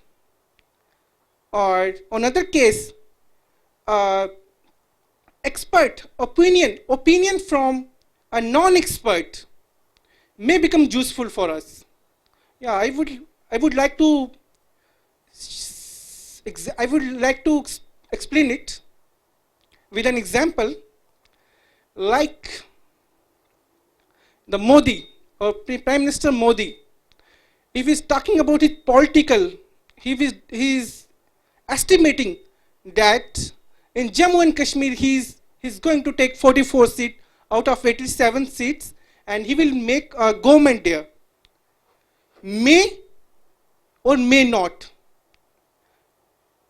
he will make the government. It will, or otherwise, if the, that's all. Thank you. Okay. நண்பர்களே, Ace American IELTS and TOEFL training சென்டருக்கு வரவேற்கிறோம். IELTS international English as level testing system, சர்வதேச அளவிலே ஆங்கிலத்தை சோதிக்கக்கூடிய பரீட்சை, TOEFL American அரசாங்கத்தால் நடத்தப்படுகிற ஆங்கில சோதனை பரீட்சை, IELTS பிரிட்டிஷ் கேம்பிரிட்ஜ் ஆஸ்திரேலியன் பல்கலைக்கழக யூனிவர்சிட்டி நடத்தக்கூடிய, ஆஸ்திரேலியன் கவர்மெண்ட் நடத்தக்கூடிய, பிரிட்டிஷ் அரசாங்கம் இணைந்து நடத்தக்கூடிய அந்த பேச்சாங்கிலம், எழுத்தாங்கிலம், கேட்கக்கூடிய ஆங்கிலம், வாசிக்கக்கூடிய ஆங்கிலம். ஸோ இதில் கிடைக்கக்கூடிய மதிப்பெண்களை வைத்து வெளிநாட்டுகளுக்கு விசா வாங்கலாம், வெளிநாடுகளுக்கு படிக்கச் செல்லலாம். ஸோ இந்த தலைப்பு writing and speaking skill development class, எழுதுவது, பேசுவது. So lingua forum, dream tech அச்சகத்தினுடைய கட்டுரைகள் எடுக்கப்பட்டிருக்கிறது. Video number 135. இங்கே பார்த்தீர்கள் என்றால் இதை போன்று ஒரு தலைப்பு கிடைக்கும். இதை போன்று ஒரு தலைப்பு கிடைக்கும் பொழுது அதை பற்றி 250 வார்த்தைகளுக்கு குறைவில்லாமல் எழுத வேண்டும். இதை போன்று ஒரு தலைப்பு பேசுவதற்கு கொடுத்தால் 2 நிமிடங்கள் தொடர்ச்சியாக பேச வேண்டும். மேலும் அந்த தலைப்பை வைத்து விவாத கேள்விகள் நடக்கப்படும். ஸோ உதாரணத்துக்கு பாருங்கள், do you think we should give special attention to the opinion of famous people, புகழ் வாய்ந்த மனிதர்கள், சச் ஆஸ் அத்லெட்டிக்ஸ்னா என்ன, அத்லெட்ஸ்னா என்ன, விளையாட்டு வீரர்கள், மூவி ஸ்டார்ஸ், சினிமா நடிகர்கள், நட்சத்திரங்கள், மியூசிஷியன்ஸ், இசை அமைப்பாளர்கள், இவர்களுடைய கருத்தை நாம் ஏற்றுக்கொள்ள வேண்டுமா? பல தலைப்புகளிலே அவர்களிடம் கருத்து கேட்கிறோம். அந்த கருத்தை, அவர்கள் சொல்லக்கூடிய கருத்தை வேதவாக்காக நாம் ஏற்றுக்கொள்ள வேண்டுமா? வை, ஆமாம் ஏற்றுக்கொள்ள வேண்டும் என்றால் ஏன் என்று சொல்ல வேண்டும். கூடாது, ஏற்கக்கூடாது என்று சொன்னால் ஏன் ஏற்கக்கூடாது என்று சொல்ல வேண்டும். யூஸ் ஸ்பெசிஃபிக் ரீசன்ஸ், குறிப்பிட்ட காரணங்கள் அண்ட் எக்ஸாம்பிள்ஸ், உதாரணங்களுடன் நீங்கள் உங்களுடைய ஒப்பீனியன், கருத்தை சொல்ல வேண்டும். ஸோ முதல் பத்தியிலே எனிஒன் ஃபேமஸ் ஆர் நாட், யாராக இருந்தாலும், புகழ் வாய்ந்தவராக இருந்தாலும் புகழ் வாய்ந்தவர் இல்லாதவராக இருந்தாலும், ஒரு மிகப்பெரிய நடிகனாக இருக்கலாம், ஒரு சாதாரண விவசாயியாக இருக்கலாம், இஸ் என்டைட்டில்ட், அவருக்கு உரிமை இருக்கிறது, டு an ஒப்பீனியன், தன்னுடைய கருத்தை சொல்வதற்கு அவருக்கு உரிமை இருக்கிறது. If a celebrity is an acknowledged expert, ஒரு செலிபிரிட்டி என்றால் என்ன, புகழ் வாய்ந்த மனிதர், இஸ் an acknowledged என்றால் என்ன, ஏற்றுக்கொள்ளப்பட்ட ஒரு நிபுணர், ஒரு துறையிலே சிறந்து விளங்கக்கூடிய ஒரு நிபுணராக அவரை ஏற்றுக்கொண்டிருந்தால், on a certain subject, ஒரு பர்டிகுலர் துறையை பற்றி, such as ஃபுட்பால், உதாரணத்துக்கு ஃபுட்பால் என்று சொல்வோம், அந்த ஃபுட்பாலில் அவர் ஒரு எக்ஸ்பர்ட், 50 ஆண்டு கால அனுபவம் இருக்கிறது. ஆர் மியூசிக், ஏஆர் ரஹ்மான் எப்படி இசையிலே பிரபலமாக இருக்கிறாரோ, இல்லை இளையராஜா, அவர் ஒரு கருத்தை சொல்லுகிறார் அந்த இசையை பற்றி. ஆஸ்ட்ரானமி என்று சொல்லக்கூடிய ஜோதிட கலையை பற்றி ஒரு மிகச்சிறந்த ஒரு ஜோதிடர் சொல்கிறார் என்றால், then that person can speak about it with authority, அந்த மனிதர் முழு அதிகாரத்துடன் அவர் சொல்வதில் உண்மை இருக்கும். ஏஆர் ரஹ்மான் சொன்னால் நிச்சயமாக ஒரு உண்மை இருக்கும். அரசியல்வாதி கருணாநிதி 91 வயதிலே அவர் சொன்னால் நிச்சயமாக அரசியல் சில விஷயங்கள் உண்மையாக இருக்கும். So outside that field, அந்த துறையை விட்டு வேறு துறையை பற்றி அவர்கள் சொல்லும் பொழுது, ஹவவர், எப்படி எனினும், I think the celebrities opinion, நான் நினைக்கிறேன் அந்த புகழ் வாய்ந்த மனிதர்கள் சொல்லக்கூடிய கருத்து அவர் துறையிலிருந்து அப்பாற்பட்ட துறைகளில் ஆர் வர்த் நோ மோர், அது பிரயோஜனமே இல்லை, தென் எனிஒன் எல்ஸ், எந்த மற்றவர்கள் சொல்வதை விட. சங்கராச்சாரியாரிடம் சென்று சினிமாவை பற்றி கேட்டால் என்ன சொல்லுவார்? சினிமா நடிகனிடம் போய் ஆன்மீகத்தை பற்றி கேட்டால் அவர் சொல்லக்கூடிய தகவல்கள் உண்மையாக இருக்காது. ஸோ அடுத்த பத்தியிலே, if a famous opera singer, opera singer என்றால் என்ன? இசை கச்சேரியிலே பாடக்கூடிய ஒரு பாடகர், சச் அஸ் லூசியானா பாவரட்டி, அந்த இசை மேதை லூசியானா பாவரட்டி மிக புகழ் வாய்ந்தவர் சர்வதேச அளவிலே, டாக்ஸ் அபவுட் ஓப்பரா, அவர் இசையை பற்றி பேசும் பொழுது, his views are expert opinions, அவருடைய கருத்து சிறப்பம்சம் மிகுந்த ஒரு கருத்தாக இருக்கும். And should be taken seriously, அதை நாம் முழுவதுமாக தீவிரமாக ஏற்றுக்கொள்ள வேண்டும்.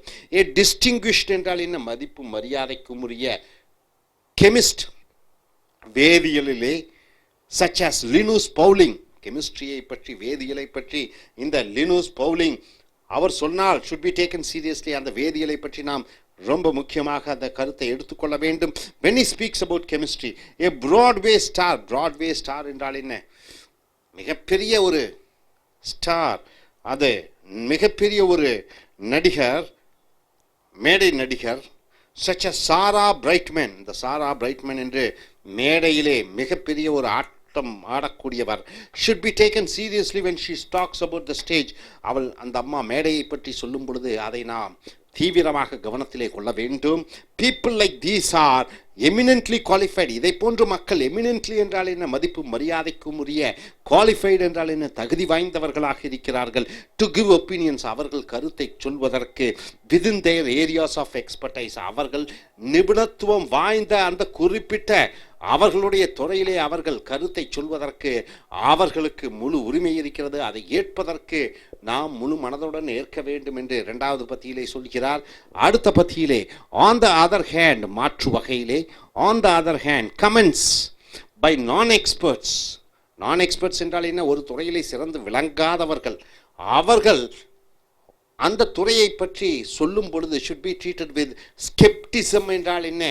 அதை முழு மனதாக ஏற்காமல் சந்தேக கண்ணுடன், skepticism என்றால் சந்தேக கண்ணுடன் நாம் அவர்கள் சொல்கிற விஷயத்தை நாம் ஏற்க வேண்டும். ஏற்கக்கூடாது, ஆனால் சந்தேக கண்ணுடன் நாம் கேட்க வேண்டும். A case in point involves, ஒரு விஷயம், the opposition of various celebrities to nuclear weapons, அணு குண்டுகள், அணு ஆயுதங்கள் during 1980s, 1980, சரியாக 35 ஆண்டு காலத்திற்கு முன்னாடி உலக போர் நடைபெற இருக்கிற சமயம், அமெரிக்கா ஒரு பக்கம், ரஷ்யா மறுபக்கம், அமெரிக்கா சார்ந்த நாடுகளும் ரஷ்யா நாட்டு சார்ந்த நாடுகளும், அது குளிர் போர், கோல்டு வார் என்று சொல்வார்கள், பனிப்போர் 2 நாடுகளுக்கும் நடந்தது. 2 நாட்களும் அணு ஆயுதங்களை குவித்து வைத்திருந்தார்கள். ஸோ அணு ஆயுதத்தினுடைய நன்மை தீமைகளை பற்றி சினிமா நடிகர்களிடம் கேட்கும் பொழுது அவர்கள் என்ன சொன்னார்கள்? அது தவறு, தப்பு என்று பல விஷயங்களை சொன்னார்கள். ஆனால் அது முழுமையாக அவைகளை ஏற்றுக்கொள்ள முடியாது. ஒரு விஞ்ஞானி சொல்லும் பொழுது அதை ஏற்றுக்கொள்ளலாம். So the celebrity spokes as if they were authorities on nuclear weapons. அந்த அணு ஆயுதங்களிலே அவர்கள் தலை சிறந்த நிபுணர்கள் போன்று பேசினார்கள். அந்த ஆர்ம்ஸ் கண்ட்ரோல், ஆயுதங்களை குறைக்க வேண்டும் என்று சொன்னார்கள். இருந்தும் yet when a reporter asked some of them if they could define expressions, இருந்தும் ஒரு நிபுணர் கேட்கிறார் அந்த சிறந்த நடிகர் நடிகைகளிடம், புகழ் வாய்ந்தவர்களிடம், த்ரோ வெயிட் என்றால் மிக முக்கியமான அணு ஆயுதங்களிலே த்ரோ வெயிட் என்பது மிக முக்கியமான ஒரு philosophy, ஒரு தத்துவம், ஒரு விஷயம். The celebrities were at loss. Celebrities என்றால் அந்த புகழ் வாய்ந்தவர்களுக்கு ஒன்றும் பதிலளிக்க முடியவில்லை, அவர்களுக்கு தெரியவில்லை என்ன என்று. So they did not know what they were talking about. அவர்களுக்கு தெரியவில்லை அவர்கள் என்ன பேசிக் கொண்டிருக்கிறார்கள் என்று. And thus they lost credibility. அவர்களுடைய தன்னுடைய நம்பகத்தன்மையை இழந்து விட்டார்கள். credibility என்றால் நம்பகத்தன்மை, lost credibility என்றால் அவர்கள் நம்பகத்தன்மையை இழந்து விட்டார்கள். ஸோ சினிமா நடிகர்களிடம் போய் ஓசோன் லேயரை பற்றியும் கிரீன் ஹவுஸ் எஃபெக்டை பற்றியும் கேட்டால் அவர்களுக்கு என்ன தெரியும்? ஸோ இறுதியாக டு கன்க்ளூட், முடிக்க, this is not to say that experts are always right. சில சமயங்கள் அந்த நிபுணத்துவம் வாய்ந்த அந்த துறையிலே எக்ஸ்பர்ட்டாக இருக்கக்கூடியவர்கள் கூட தவறு செய்யலாம். நாட் தட் நான் எக்ஸ்பர்ட்ஸ் ஆர் ஆல்வேஸ் ராங். அந்த ஒரு துறையிலே நிபுணத்துவமாக இல்லாமல் இருக்கலாம், ஆனால் அவர் சொல்வதில் தவறுகள் இருக்காது, உண்மைகளும் இருக்கலாம். So an expert may overlook something. ஒரு துறையிலே சிறந்த நிபுணர் மே ஓவர்லுக் என்றால் என்ன, சில விஷயங்களை கண்டுகொள்ளாமல் விட்டு விடுவார். வெரி இம்பார்ட்டன்ட், முக்கியமான விஷயத்தை. whereas a நான் எக்ஸ்பர்ட், அந்த துறையிலே நிபுணத்துவம் இல்லாதவர், may have a valuable insight, சில விஷயங்களிலே ஆழ்ந்து பார்க்கக்கூடிய ஞானம் பெற்றவர்களாக இருக்கிறார்கள். into a problem. when a rock star starts evaluating prospects for space travel, ஒரு நடிகர், ஒரு மேடை நடிகர், ஒரு இசை நடிகர் ஃபார் ஸ்பேஸ் டிராவல் என்றால் என்ன, விண்வெளி, வான்வெளியிலே ராக்கெட்டிலே செல்வதை பற்றி அவர் சொல்லும் பொழுது, ஆர் ஜெனட்டிக் என்ஜினியரிங் என்றால் என்ன, மருத்துவத் துறையிலே ஒன்றும் கலந்து அது இன்னொன்றை உருவாக்குகிற பொழுது அவர் சொல்லக்கூடிய கருத்துக்கள். however one should remember that the rock stars views are uninformed. என்னதான் அவர் சொன்னாலும் அது அவருக்கு கிடைத்த தவறான தகவல்களை ஒழிய, and therefore dubious, அது நம்பகத்தன்மை வாய்ந்தது அல்ல. so celebrity doesn't necessarily mean expertise or authority. ஒரு புகழ் வாய்ந்தவர்கள், அமிதாப் பச்சனாக இருக்கட்டும், ரஜினிகாந்தாக இருக்கட்டும், ஒரு ஏஆர் ரஹ்மானாக இருக்கட்டும், என்னதான் புகழ் வாய்ந்தவர்களாக இருந்தாலும் அவர்கள் துறையிலேயே தான் அவர்கள் புகழ் வாய்ந்தவராக இருக்கிறார்கள். ஒரு சில விஷயங்கள் தெரியும், ஆனால் மற்ற துறையிலே அவர்களுக்கு தெரியாது. இன்னும் ஒன்று, என்னதான் அவர்கள் துறையிலே சிறந்தவர்களாக இருந்தாலும் யானைக்கும் அடி சறுக்குவது போல அந்த துறையிலேயே அவர்களுக்கு புரியாத விஷயங்கள் சிலது இருக்கலாம். வேறு சிலர் அந்த விஷயங்களை அறிந்து அவர்கள் சொல்லக்கூடிய விஷயங்கள் உண்மையாகவும் இருக்கலாம். ஸோ இந்த தலைப்பு, புகழ் வாய்ந்தவர்கள் சொல்லக்கூடிய கருத்துக்களை கேட்டுக்கொள்ளலாமா கூடாதா? அவர்கள் சொல்லக்கூடிய அவர்களுடைய துறையாக இருந்தால் ஏற்றுக்கொள்ளலாம். மற்ற துறைகளை பற்றி அவர்கள் சொல்லும் பொழுது கண்டிப்பாக நாம் சந்தேக கண்ணுடன் தான் அதை நாம் பார்க்க வேண்டும் என்று இந்த கட்டுரையாளர் சொல்கிறார். இனி அடுத்து வரக்கூடிய வீடியோக்களில் மற்ற கட்டுரைகளை பார்ப்போம். அதுவரை thank you very much.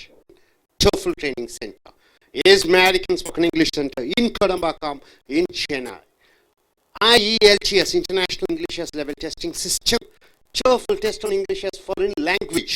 IELTS, it is British, it is Australian, it is Cambridge University joined together to conduct an examination checking your skills in reading, writing, listening and speaking. TOEFL American-based examination which checks your skills in same reading, writing, listening and speaking skills in English. The score you get, you can go to English-speaking countries like America, Canada, Australia. You can go for a job, you can go for your further studies. So coming here for the writing and speaking skill development class, Lingua Forum Dreamtech Publications. These essays have been taken from, and the video number is 136. Dear folks, you get a topic like this, you have to speak for minimum of 2 minutes, and the questions will be based on this topic. You get a topic like this, then you have to write an essay for almost 250 words. Now see the topic here. You have to be very careful in reading the question. The world changed greatly in the 20th century. What is 20th century? Century is hundreds. 20 hundreds means what? 2000 years, isn't it? So 20th century is almost 1900 to 1999. This particular year is called 20th century. Now we are living in 21st century. 2000 to 2040. So this is 21st century. And here 1900 to 1999. It is 20th century. So the world changed greatly. In the 20th century, what do you consider one important change that occurred in the 20th century? In the 20th century, what is the one change? World War I has happened, World War II has happened. United Nations Organization has formed. You can say it as a one change. Food revolution has happened. You can say the second change. Industrial development has happened. You can say third change. Pharmaceutical development. So a lot of development has taken place. You should take one change which has changed the lives of the people, which has brought a immense transformation in the way people live. What is that? Use specific reasons, whichever you say, whether it is pharmacy, whether it is computer, whether it is internet, or it is anything, space and research, or United Nations Organization, whatever it is, you have to say with reasons and examples to explain your opinion. Hope you're able to understand. Are you clear about it? No doubt about it. Yes. So once you are thorough with the question, then you have to proceed to the part introduction. The first impression is the best impression. So in writing or in speaking, your introduction part plays an important role to attract who? The reader or the listener. So coming here, see the introduction part. Probably the single most important development of 20th century was the tremendous advance in the information processing. Information technology. It is the most important change which has happened in the 20th century. This is what the writer says. What does he say? Information process or information processing. Processing means what? A continuous changes. A continuous, what is that? A transformation, you can say.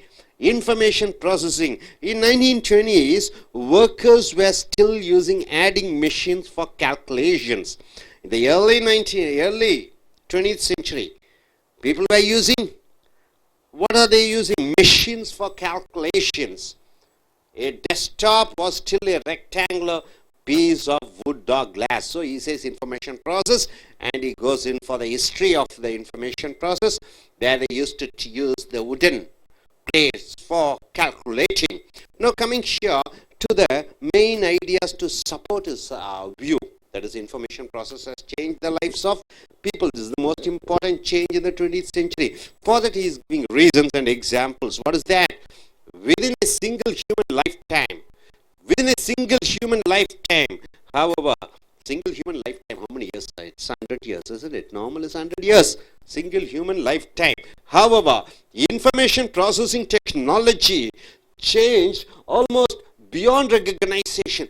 Tremendous changes. You have a son, suddenly he comes as a grown-up man. After going to US or UK after 10 years or 20 years, he was saying, you are unable to recognize him. Like that, the information technology has gone beyond recognition. You are unable to recognize. Is it what? Information technology. It has gone to an extent. During World War II, engineers were using computers. During World War II, 1939 to 1944, engineers were using computers the size of entire rooms to solve mathematical problems during the World War II. You know, the computer laboratory or the computer room or the computer usually occupies the entire room, such huge size. Over the next 50 years, that is 1939 to 1944, after 50 years, 1994, end of the 20th century, what has happened? Those same monstrous machines, monstrous means what?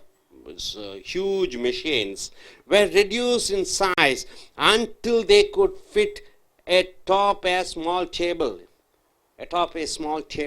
So, huge machines which occupies the room.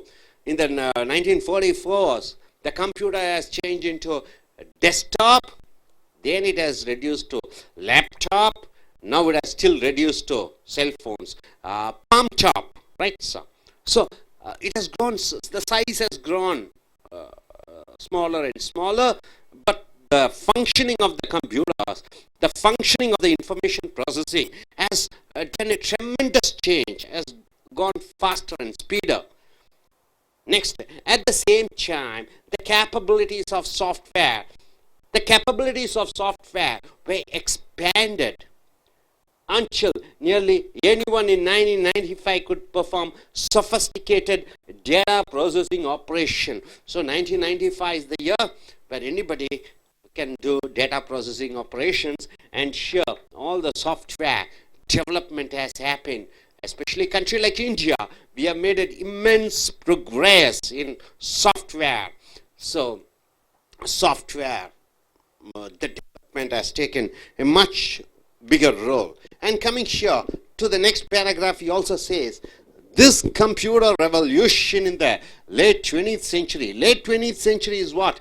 1975 and up to 2000 is the late 20th century. Had countless benefits, number of benefits, from improved quality control in manufacturing, whether it is a car manufacturing, aeroplane in manufacturing, ship manufacturing, pharmaceutical manufacturing, any manufacturing. What happened?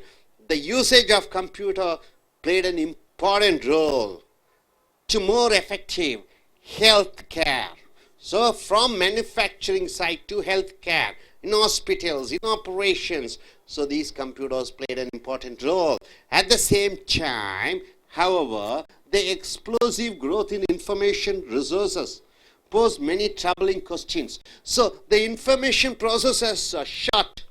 Information process has exploded to such an extent that governments, for example, could use computers to control individuals. So computers are used to control the individuals. Data collected from all the citizens. Any citizen, you want to know about any information about any citizen, you just print his name in the computer or put a photograph of him. You get all the details. So such is the explosion or revolution or the advantage which computer not only helped the individuals, it helped the governments also and society as a whole with unprecedented means what? Never it has happened. Effectiveness. So far, nothing like this has happened. Effectiveness. So coming here, people begin to worry about computer files. People are just worried about the computer files. You just walk in a apartment, a thief goes there. In CCTV camera, it is captured and put in the computer. So there's no privacy. Anybody can be caught. Anybody can be found out what they are doing. So people are scared about their privacy. So they fear the government was keeping such files concerning them. So all the information about all the citizens, it is kept in files. So coming here, he goes in for the conclusion by saying that would computers make possible tyrannies even more oppressive than Hitler's Germany? So would computers make possible, that is what do you mean by tyrannies? It is something hatred, something evil, more than Hitler's Germany. Hitler's data systems, after all, amounted to little more than index cards. So Hitler had the data of individuals. having index cards and old-fashioned filling cabinets, what might call a Hitler with super computers do. So Hitler had the information of the citizens with the data, with the cards, index cards, which would have been meaningless concept in 1900. By 2000, it had become a serious and frightening prospect. Nothing illustrates more clearly the swift progress in information processing during the 20th century. So 1900 and 2000, see, a lot of changes has happened. So when you go in for 20th century, of course, we live in the 21st century. Let us take these 15 years, 14 years, in fact, we have come to the end of the 14th year, 2014. So beginning of 21st century. So 19th century and 20th century and 21st century, what are the changes? And here this writer goes in for information processing as a great revolution which has touched in every lives of the people over here on the planet, in the every protective manufacturing sector, healthcare and whatnot. So he says information processing is the most important revolutionary change which people witness. So now I request one by one gentlemen to come forward. The Ielts takers to come forward and present their views on this topic. Yes, you gentlemen, come forward. What's your name? Okay, now my dear friends, it is an Ielts speaking task. First you have to introduce yourself. It is an ice-breaking session and you have to tell about your qualification.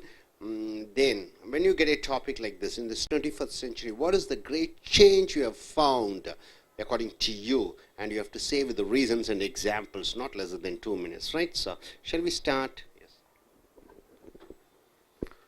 Good morning everyone. I am Anand Kumar Singh. I have completed my MCA from Bharat University, Chennai. Right now I am searching job in IT sector.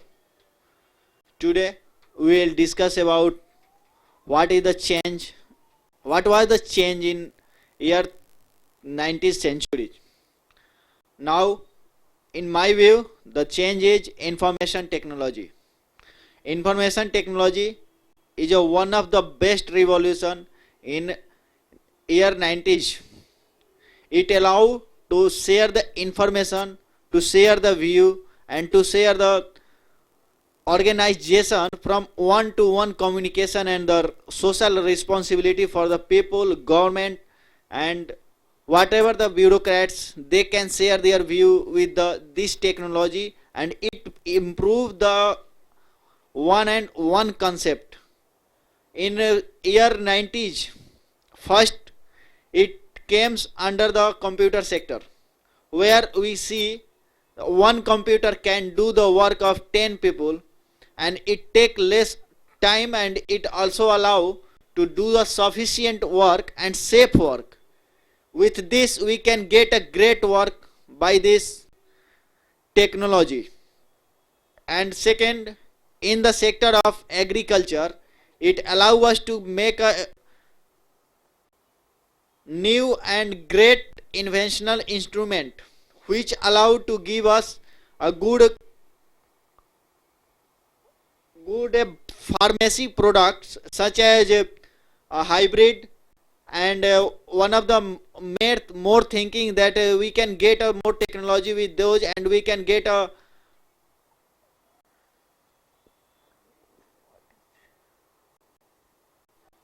by the help of technology we get good and quality pesticide which allow to check what are the quantity we can provide our plants and by that we can be safe, because use of more pesticide it will be harmful for the health and pesticide with the technology we can check in which condition and how much quantity we can provide on the plants. And second things, we in information technology at the time of 1991-92 we bring about the mobile computing. In that mobile computing we can be talk to anybody from anywhere. In that we can share the text messaging, video conferencing and those are the things. Next things, it came under the IT sector where we get the software and by the help of software we can allow to the people and to the government also to communicate with each other. Software allow us to do so many of work within a less time, and software also allow to perform our work in a whatever the time and what are the condition we want to do. It will be the safe for our work, and we can get easily by any company, and they will provide us the software and we can manage to the our work. And final things in my view, information technology comes under the health sector, and where we can get the revolution on the mechanics and so many of the inventional health equipment, where we can get CT scan within a less time, and we will get generated, we can scanning the people of or the patient with the machine, and those allow us to get generated of all the condition and what is the problem in the patient. And with the help of information technology we can be able to do the banking of online sector. In a banking sector it will be the good for the customer, where they can be manage their account from their home, and it is easy for them to do the work. And these are the following things, these are the things where I thought it was a great invention at the time of 19th century. Dear gentlemen, okay, welcome. Yeah. I request the next gentleman who is going to US to introduce himself and tell about this topic. What is the great revolution or great things happened in this 20th century? Yes, sir. Good morning to everybody. I am R. Manoharan, retired bank executive. I propose to visit US shortly. The main subject given to me is changes in 20th century, late 20th century. In fact, before 1900, all sorts of works were being handled manually. So even in all manufacturing systems, banking, and all industries, the works were carried out manually. But after 1995, where information technology processing comes into effect, then everything has been changed in all sectors. In all sectors, a revolutionary change was there. So by this information technology, all things were being speeded up, and all works are being conducted very easily, and quickly. Actually, now in information technology, every day changes are taking place. Changes are changing every day. This is the concept. Even in 20th and 21st century also, yesterday one change was there, that change will be changed today. That's why I am saying changes are changing every day. See, in manufacturing sectors also, because of this information technology, storekeeping, production process, operations are being carried out because of this information technology. In the education industry also, education side also, this information technology plays a very important role. Mainly, previously students were carrying a lot of books with them while going to colleges. Now it is not necessary. It has become e-publishing houses have come in picture. E-publishing houses, they are preparing books and journals and everything in through computers, through their software. They will they are playing a very important role in publishing many books by e-publishing houses. In the tremendous changes taken place in the industry is banking industry. In banking, till 1990, see, all banks in India, in respect of India, all banks were being handled manually, and the transactions were carried out manually with a lot of time. See, everybody has to work till late night to finish their work, banking work. Now the scenario has been changed tremendously. See, if you want to close the bank by 5 o'clock, exactly by 5 o'clock, you can close the computer, extracting all important documents from the computers. You can close the bank within half an hour. For backup operations, it will take 30 minutes. We can close the bank by 30. That is the tremendous change in banking industry because of this information technology. Another thing is communication. The worldwide tremendous change took place because of this information technology is communication system. The world has become very small because of communication. If any incident takes place here, within no minute, it will be known to US. Within no minute. See, but that was not there during 90s and 20th century beginning. See, suppose if anything happens, it will be known to other parts of the country or world after 2 or 3 days. The position is not like that now. Within no minute, the information will reach the other country very sooner. Another thing is transport industry also. It has witnessed a very tremendous growth because of this information technology. Health sector also. Actually, previously doctors used to have files and very numerous number of files keeping their patients. Now the position has changed. See, all particulars have been saved in computers, and it can be extracted at any point of time to know the details of the patients. Another thing that very important is because of this information technology, the government is using this information technology in a useful way.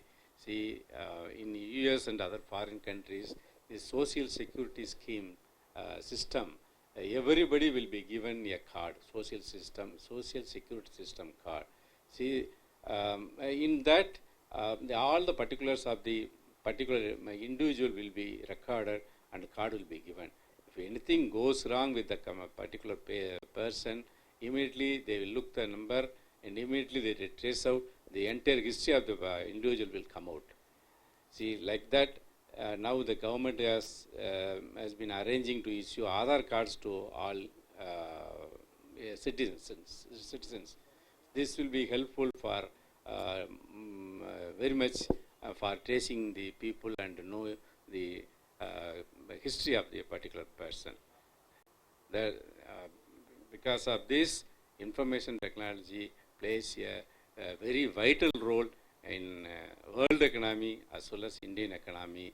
In information technology field in India particularly, so many software companies, they are employing around more than 10 lakh people in information technology industry, out of which 40% of the employees are ladies. This is a very, very, very big change in information technology, and it has brought a tremendous change in the economy, world economy as well as our Indian economy. With this, I conclude my speech.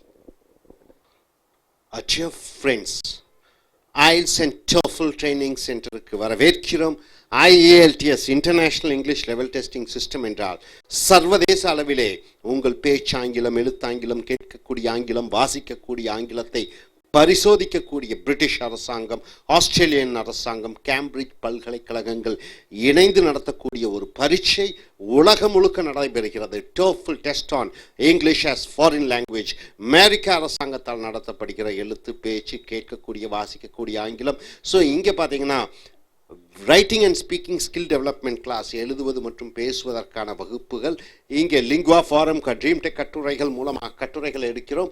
Video number 136க்கு வந்திருக்கிறோம். இந்த பரீட்சைகள் மூலமாக கிடைக்கக்கூடிய மதிப்பெண் மூலம் நீங்கள் உலகம் முழுக்க, அதாவது ஆங்கிலம் பேசக்கூடிய தாய்மொழியாக கொண்டிருக்கக்கூடிய நாடுகளுக்கு வேலைக்கு, படிப்பதற்கு, விசா பெறுவதற்கு இது உபயோகமாக இருக்கும். ஸோ இதை போன்று ஒரு தலைப்பு ஐஎல்ஸ் கிடைத்தால் 2 நிமிடங்கள் தொடர்ச்சியாக நீங்கள் பேச வேண்டும். அல்லது எழுத்து பயிற்சியாக இருக்கும் பொழுது, எழுத்து பரீட்சையாக இருக்கும் பொழுது குறைந்தது 250 வார்த்தைகளுக்கு மிக இல்லாமல் நீங்கள் எழுத வேண்டும். ஸோ இப்பொழுது பாருங்கள் தலைப்பு, The world changed greatly in the 20th century. 20வது நூற்றாண்டிலே உலகம் மிகப்பெரிய ஒரு மாற்றத்தை ஏற்படுத்தப்பட்டது. 20வது நூற்றாண்டு என்றால் என்ன? 100 ஆண்டுகள் என்பது ஒரு 100 years. 20வது நூற்றாண்டு என்று சொல்லும் பொழுது 1900 1999 வரைக்கும் 20வது நூற்றாண்டு. 21வது நூற்றாண்டு என்று வரும் பொழுது 2000 1999. இப்பொழுது நாம் வாழ்ந்து கொண்டிருக்கக்கூடியது 2014. 21வது நூற்றாண்டினுடைய ஆரம்பத்திலே வாழ்ந்து கொண்டிருக்கிறோம். ஸோ இதை போன்று ஒரு தலைப்பு, The world changed greatly in the 20th century. இந்த 20வது நூற்றாண்டிலே உலகம் மிகப்பெரிய ஒரு மாற்றத்தை கண்டது. 1900 1999 வரைக்கும். What do you consider one important change that occurred in the 20th century? 20வது நூற்றாண்டிலே ஏதோ ஒரு பெரிய மாற்றம், அது என்ன மாற்றம் என்று கேட்டிருக்கிறார்.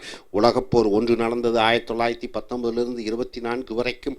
14 18 உலக முதல் போர். 1939 44 வரைக்கும் 2வது உலகப்போர். அடுத்தது சர்வதேச அளவில் யுனைடெட் நேஷன்ஸ் ஆர்கனைசேஷன் அமைக்கப்பட்டது. மிகப்பெரிய மாற்றம் சர்வதேச அளவிலே. அடுத்ததாக பார்மசிக்கல், மருத்துவத்துறையிலே, போக்குவரத்து துறையிலே, விமானம், வான்வெளி சேவைகள், கண்டம் விட்டும் கண்டம் பாயக்கூடிய ராக்கெட்டுகள், அது மேலும் சன் நிலவுக்கு செல்லக்கூடிய அந்த மிகப்பெரிய புரட்சி ஏற்பட்டது. அடுத்தது தொழில், தகவல் பரிமாற்றங்கள், இன்ஃபர்மேஷன் டெக்னாலஜி, அது ஒரு பெரிய மாற்றம். ஏதோ ஒரு மாற்றத்தை நீ எடுத்துக்கொண்டு அந்த மாற்றத்தினுடைய பலன்கள், விளைவுகள், அதனால் ஏற்பட்ட பல அரிய சாதனைகளை பற்றி நீங்கள் சொல்ல வேண்டும். ஸோ உதாரணத்துக்கு இங்கே எழுத்தாளர் என்ன எழுதியிருக்கிறார்? ப்ராபப்ளி, ஒரு வேளை, the single most important development of 20th century, 20வது நூற்றாண்டிலே மிக முக்கியமான ஒரு பெரிய மாற்றம் was the tremendous advance in information processing. மிகப்பெரிய ஒரு புரட்சி, மிகப்பெரிய ஒரு மாற்றம். இந்த தகவல் பரிமாற்ற ப்ராசஸிங் என்றால் என்ன? அதை மேன்மைப்படுத்துவது. தகவல் பரிமாற்ற புரட்சி தான் மிகப்பெரிய ஒரு ஆக்கப்பூர்வமான ஒரு கண்டுபிடிப்பு 20வது நூற்றாண்டிலே என்று எழுத்தாளர் சொல்கிறார். In 1920s workers were still using adding machines for calculation. 1920 calculation என்றால் கணக்கிடுவதற்கு, கூட்டுவதற்கு மிகப்பெரிய இயந்திரங்களை மனிதன் பயன்படுத்தி கொண்டிருந்தான். A desktop was still a rectangular piece of wood or glass. இங்கே டெஸ்க்டாப் என்று சொல்லும் பொழுது மேஜைக்கு மேலே வைக்கக்கூடிய அந்த இயந்திரமானது ஒரு மரக்கட்டையால் செய்யப்பட்ட சதுர வடிவிலே இருக்கக்கூடிய ஒரு கட்டையாக இருந்தது. அடுத்தது பாருங்கள், விதின் ஏ single human life time. Single human life time என்றால் என்ன? மனிதன் வாழக்கூடிய அவன் வாழ்க்கை ஆண்டுகள் குறைந்தது 100 ஆண்டு காலம். அந்த 100 ஆண்டு காலத்திலே இன்ஃபர்மேஷன் ப்ராசஸிங் டெக்னாலஜி, தகவல் தொழில்நுட்ப புரட்சி, சேஞ்ச் ஆல்மோஸ்ட் பியாண்ட் ரெகக்னைசேஷன், அடையாளம் காண முடியாத அளவிலே மிகப்பெரிய ஒரு புரட்சியை ஏற்படுத்தியது. டூரிங் வேர்ல்ட் வார் 2, உலகப்போர் 2 பொழுது engineers were using computer the size of entire rooms. இந்த உலகப்போர் 2வதாக 1939 44 வரைக்கும் இந்த கணிப்பொறிகள் அறைகளின் அளவிலே மிகப்பெரிய அளவிலே இருந்தது. டு சால்வ் மேத்தமெட்டிக்கல் ப்ராப்ளம்ஸ், கணக்கு பிரச்சனைகளை தீர்ப்பதற்காக அறை முழுக்க இருக்கக்கூடிய மிகப்பெரிய கணிப்பொறிகள் மூலமாக அவர்கள் தங்களுடைய கணக்கு பிரச்சனைகளை தீர்த்து கொண்டிருந்தார்கள். ஓவர் த நெக்ஸ்ட் 50 years, அடுத்த 50 ஆண்டு காலத்திலே 1995 வரைக்கும் those same metros machines, monstrous என்றால் என்ன? அந்த மிருகத்தனமாக, ராட்சசத்தனமான, monstrous என்றால் ராட்சசத்தனமான மிஷின்ஸ், மிகப்பெரிய அந்த machines were reduced in size, அது அளவிலே குறைக்கப்பட்டது. they could fit a top a small table, அது டெஸ்க்டாப் என்று சொல்கிறார்கள். அதுக்கப்புறம் மடிக்கணினி என்று சொல்லக்கூடிய லேப்டாப் என்று சொல்கிறோம். அதற்கப்புறம் பாம் டாப் என்று சொல்லக்கூடிய உள்ளங்கை அளவிலே வைத்து நம்ம கம்ப்யூட்டர், இதுதான் செல்ஃபோன்ஸ் எல்லாமே பாம் டாப்பும் என்று சொல்லலாம். At the same time, the capabilities of software were expanded. Software என்றால் என்ன? அந்த மென்பொருளினுடைய உபயோகங்கள் மிகப்பெரிய அளவிலே விரிவடைந்தது. Until nearly anyone in 1995 could perform sophisticated data processing operations. 1995 மிகப்பெரிய அளவிலே டேட்டா என்றால் என்ன? அந்த தகவல் அதனுடைய மேன்மைப்படுத்துவதற்கு, அதனுடைய பரிமாற்றங்களுக்கு மிகப்பெரிய ஒரு புரட்சியை 1995 நாம் கண்டோம். ஸோ அடுத்ததாக இவர் என்ன சொல்கிறார்? This computer revolution. அப்போ கணிப்பொறி புரட்சி, கணிப்பொறி, அப்புறம் மென்பொருள் புரட்சி, சாஃப்ட்வேர் டெவலப்மெண்ட், இவை இந்த 20th century 20வது நூற்றாண்டிலே had countless benefits, எண்ணற்ற பலன்களை உண்டாக்கியது.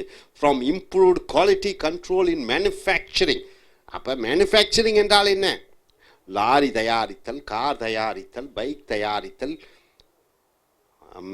இது மருத்துவத்துறை, எஃபெக்டிவ் ஹெல்த் கேர் என்றால் என்ன? ஒரு ஆஸ்பத்திரி அளவிலே. ஸோ அனைத்து துறைகளிலுமே இந்த இன்ஃபர்மேஷன் டெக்னாலஜி, இந்த சாஃப்ட்வேர் மிகப்பெரிய ஒரு புரட்சியை ஏற்படுத்தியது. அட் த சேம் டைம் அதே நேரத்திலே ஹவவர் எப்படி எனினும் த எக்ஸ்ப்ளோசிவ் growth. எக்ஸ்ப்ளோசிவ் என்றால் என்ன? வெடித்தால் எப்படி வெடிக்குமோ அந்த அளவு மிகப்பெரிய வெடிக்கும் அளவு இந்த இன்ஃபர்மேஷன் ரிசோர்சஸ், தகவல் ரிசோர்சஸ் என்றால் என்ன? வளங்கள். போஸ்ட் மெனி ட்ரபிளிங் கொஸ்டின்ஸ், பல பிரச்சனைக்குரிய கேள்விகளை எழுப்பியது. கவர்மெண்ட்ஸ் ஃபார் எக்ஸாம்பிள், அரசாங்கங்கள் உதாரணத்திற்கு could use computers to control individuals. தனிப்பட்ட நபர்களுடைய அவர்களுடைய அடையாளங்கள், அவர்களுடைய முகவரிகள், அவர்களுடைய பழக்க வழக்கங்கள் அனைத்தையும் கம்ப்யூட்டரிலே அடக்கிக் கொள்ளக்கூடிய அந்த திறமையை அரசாங்கங்கள் பெற்றது. And society has a whole with unprecedented effectiveness. Unprecedented என்றால் என்ன? இதுவரைக்கும் நடைபெறாத, இதுவரைக்கும் நடந்திராத. எஃபெக்டிவ்னஸ் என்றால் என்ன? அந்த அளவு திறன் வாய்ந்த விஷயங்களை அரசாங்கத்துக்கு பலனாக வந்தது. இந்தியாவிலே இருக்கக்கூடிய 125 கோடி மக்களையும் ஒரு கணிப்பொறியிலே அடைத்து விடலாம், அவர்களை பற்றிய அனைத்து தகவல்களையும். அந்த அளவு தகவல் பரிமாற்றம், அந்த அளவு இந்த கணிப்பொறியினுடைய முன்னேற்றம், மென்பொருளினுடைய முன்னேற்றத்தை நாம் கண்டிருக்கிறோம். People began to worry about computer files. மக்கள் அச்சப்பட ஆரம்பித்து விட்டார்கள். இந்த கணிப்பொறியிலே தன்னை பற்றிய தகவல் இருக்குமோ என்று. They feared the government was keeping such files concerning them. அரசாங்கம் தங்களை பற்றிய தகவலை கணிப்பொறியிலே வைத்திருக்கிறார்கள் என்ற அச்சம் மக்களிடம் ஏற்பட்டது. ஸோ இங்கே இந்த கணிப்பொறி, இந்த தகவல் பரிமாற்றம், இவைகளினுடைய மிகப்பெரிய வளர்ச்சியினால் மனிதன் ஒன்று அச்சப்பட்டான். தன்னுடைய தனிமை பாதிக்கப்படுகிறது, தன்னை பற்றிய தகவல் மற்றவர்களிடம் இருக்கிறது என்ற ஒரே அச்சம்தான் இதனுடைய குறைபாடு. இறுதியாக would computers make possible tyrannies even more oppressive than Hitler's Germany. அப்போ கம்ப்யூட்டர்ஸ் மூலமாக இந்த tyranny என்று சொல்லும் பொழுது, ட்ரனி என்று சொல்லும் பொழுது அது என்ன அர்த்தம் என்று பார்க்கும்போது, வில்லத்தனமான, கொடூரத்தனமான, அடக்குமுறை செய்யக்கூடிய. அப்போ ஹிட்லருடைய அராஜகத்தை போன்று இந்த கம்ப்யூட்டர் கணிப்பொறி மூலமாக கிடைக்கக்கூடிய தகவலை வைத்து கொடூரமான நடவடிக்கைகளை ஈடுபடுவார்களா மற்றவர்கள் என்று மக்கள் அச்சப்பட ஆரம்பித்தார்கள். Hitler's data systems after all amounted to a little more then index card. Hitler தன் நாட்டு மக்கள், ஜெர்மன் நாட்டு மக்களை பற்றிய தகவல்களை சிறு அட்டையிலே வைத்திருந்தார். And old fashion filling cabinets. What might a Hitler with super computers do? அப்போ ஹிட்லரிடம் மட்டும் சூப்பர் கம்ப்யூட்டர் இருந்தால் என்ன செய்வார்? உலகத்தில் இருக்கக்கூடிய அனைத்து பிரஜைகளை பற்றியும் தகவலை தன்னுடைய கணிப்பொறியில் வைத்து உடனடியாக 1 மாதத்தில் 2 மாதத்தில் உலகத்தை கைப்பற்றி இருப்பார். அவரிடம் நல்ல வேளை ஒரு தகவல் இண்டெக்ஸ் கார்டு மட்டும் இருந்தது. இப்பொழுது இந்த கணிப்பொறி வளர்ச்சியிலே ஒரு ஹிட்லர் இருந்தால் உலகத்தை 1 மாதம் 2 மாதத்திலே அவர் கைப்பற்றி இருக்கக்கூடும். So which would have been meaningless concept in 1900. By 2000 it had become a serious and frightening prospect. 2000 ஆண்டிலே மக்கள் அச்சப்பட ஆரம்பித்தார்கள். ரஷ்யாவும் ஜெர்மனியும் சைனாவும் ஹேக்கிங் என்று சொல்லக்கூடிய இந்தியாவினுடைய கணிப்பொறிகளை உள்ளே விட்டு அதனுடைய தகவல்களை எடுத்துக்கொள்கிறார்கள். அமெரிக்கர்கள் இந்தியாவினுடைய தகவலை எடுத்துக்கொள்கிறார்கள். விக்கிபீடியா தன்னுடைய தகவல் உலகம் முழுக்க நடக்கக்கூடிய விஷயத்தை எப்படியோ தகவல்களை பெற்று அது அனுப்பிவிடுகிறது. ஸோ அச்சப்பட ஆரம்பித்து விட்டார்கள் மக்கள். Nothing illustrates more clearly the swift progress in information processing during the 20th century. 20வது நூற்றாண்டிலே மிகப்பெரிய மாற்றம், மிகப்பெரிய புரட்சி தகவல் பரிமாற்றம், மிகப்பெரிய புரட்சி தகவல் மென்பொருளினுடைய அதிக அளவிலே மிகப்பெரிய வளர்ச்சி.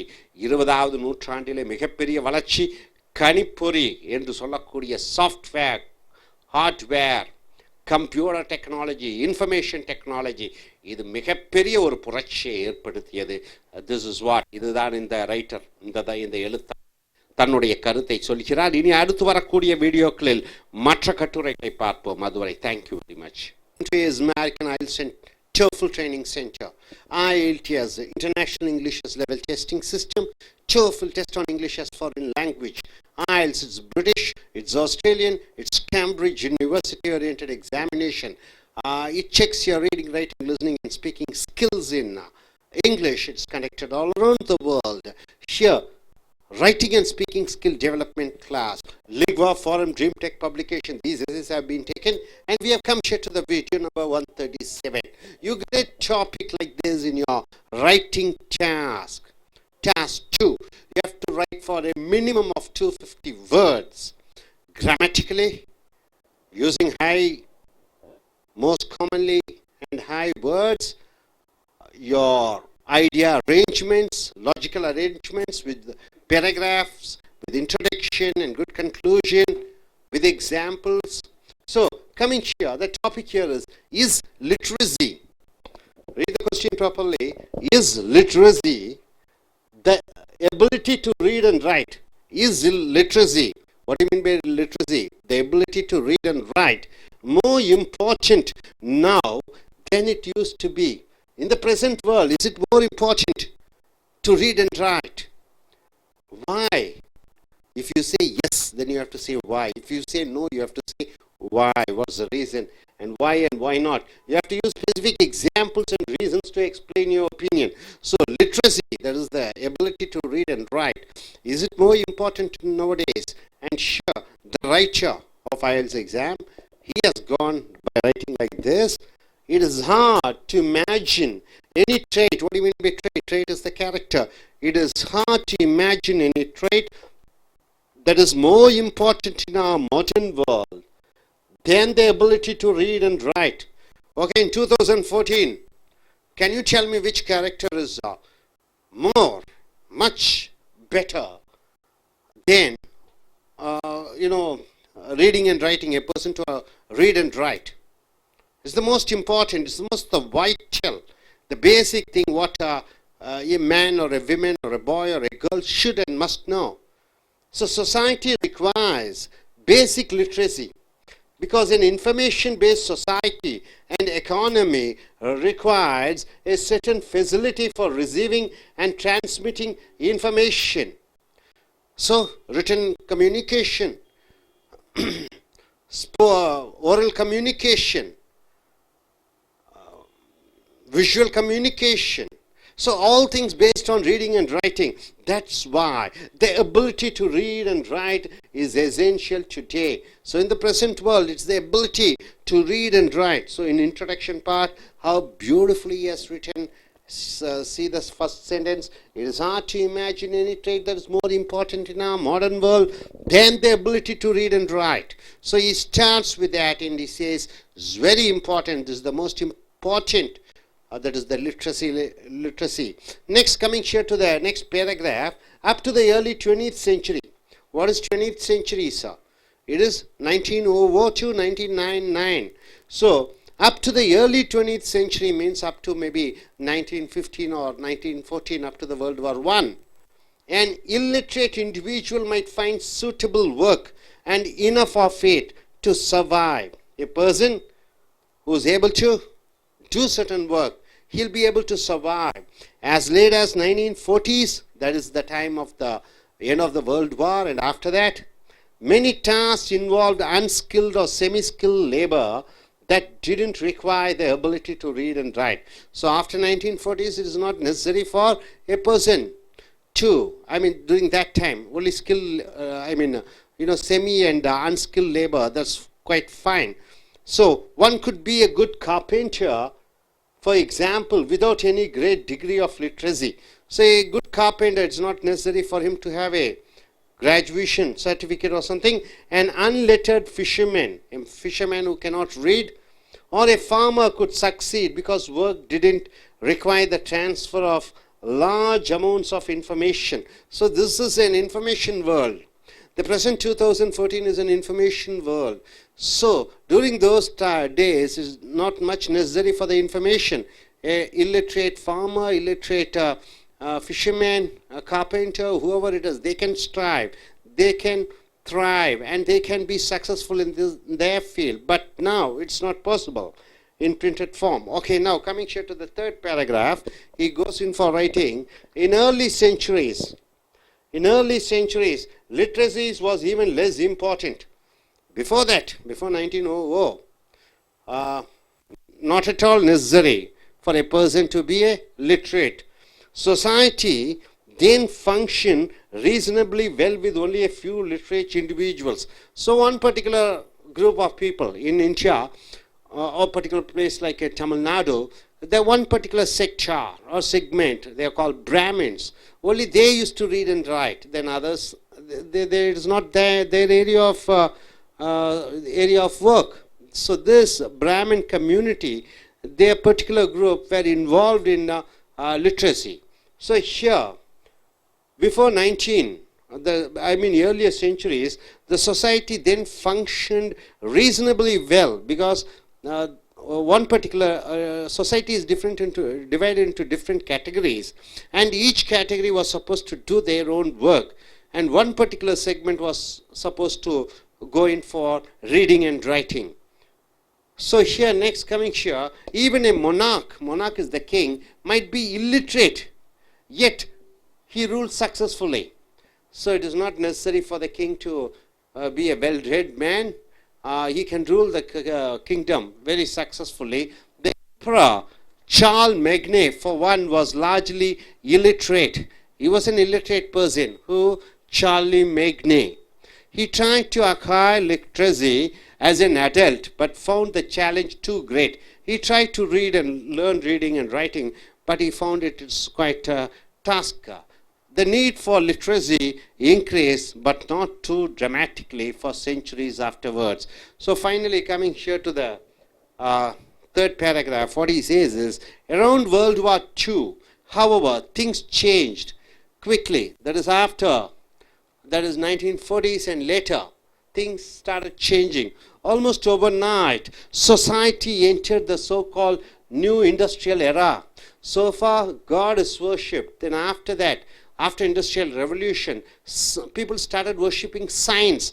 Science played an important role. That is through the industrial revolution and information era. So after 1940s, it was industrial era and information era. Era means the period. All manner of skilled labor was needed. They need skilled labor in fields ranging from computer programming to aircraft manufacture.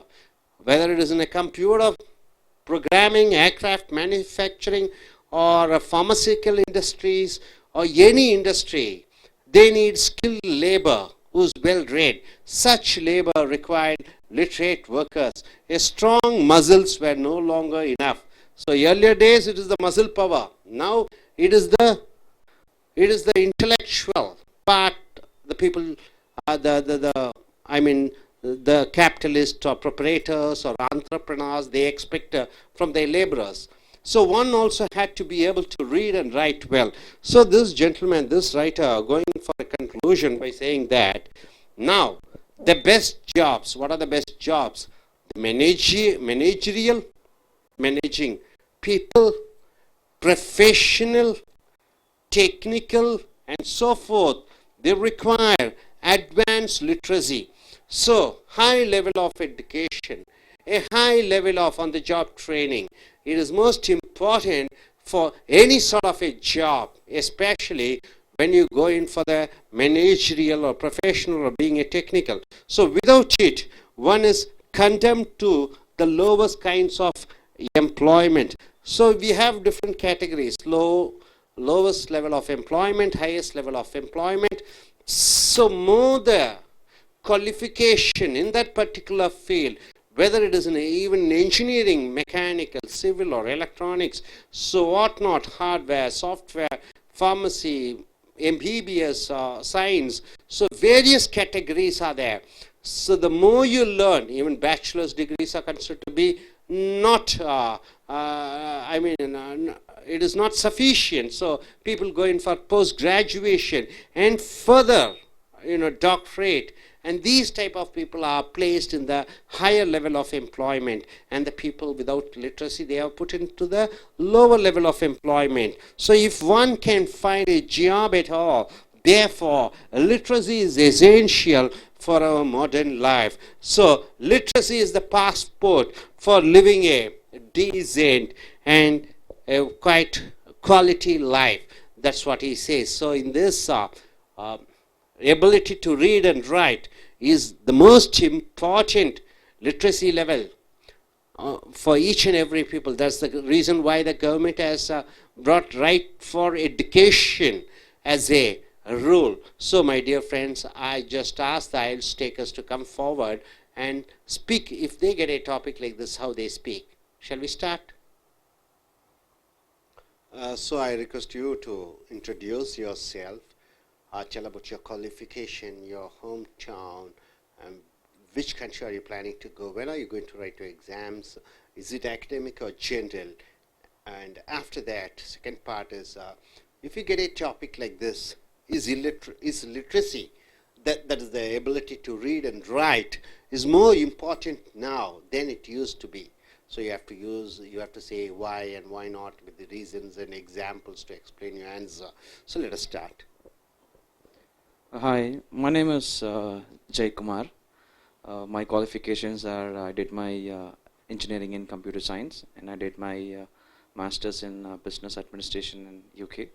I'm currently working as an HR professional, and I'm planning to migrate to Canada.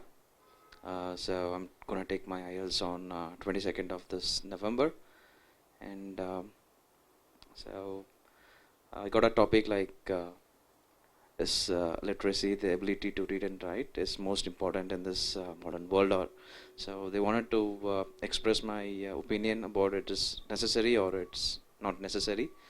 So from my opinion, the ability to read and write is very important in this modern world, because when it comes to India, so everyone is looking for white collar jobs, and those who are not able to read and write, they would normally go for normal jobs like carpentry, plumbing and welding and other things.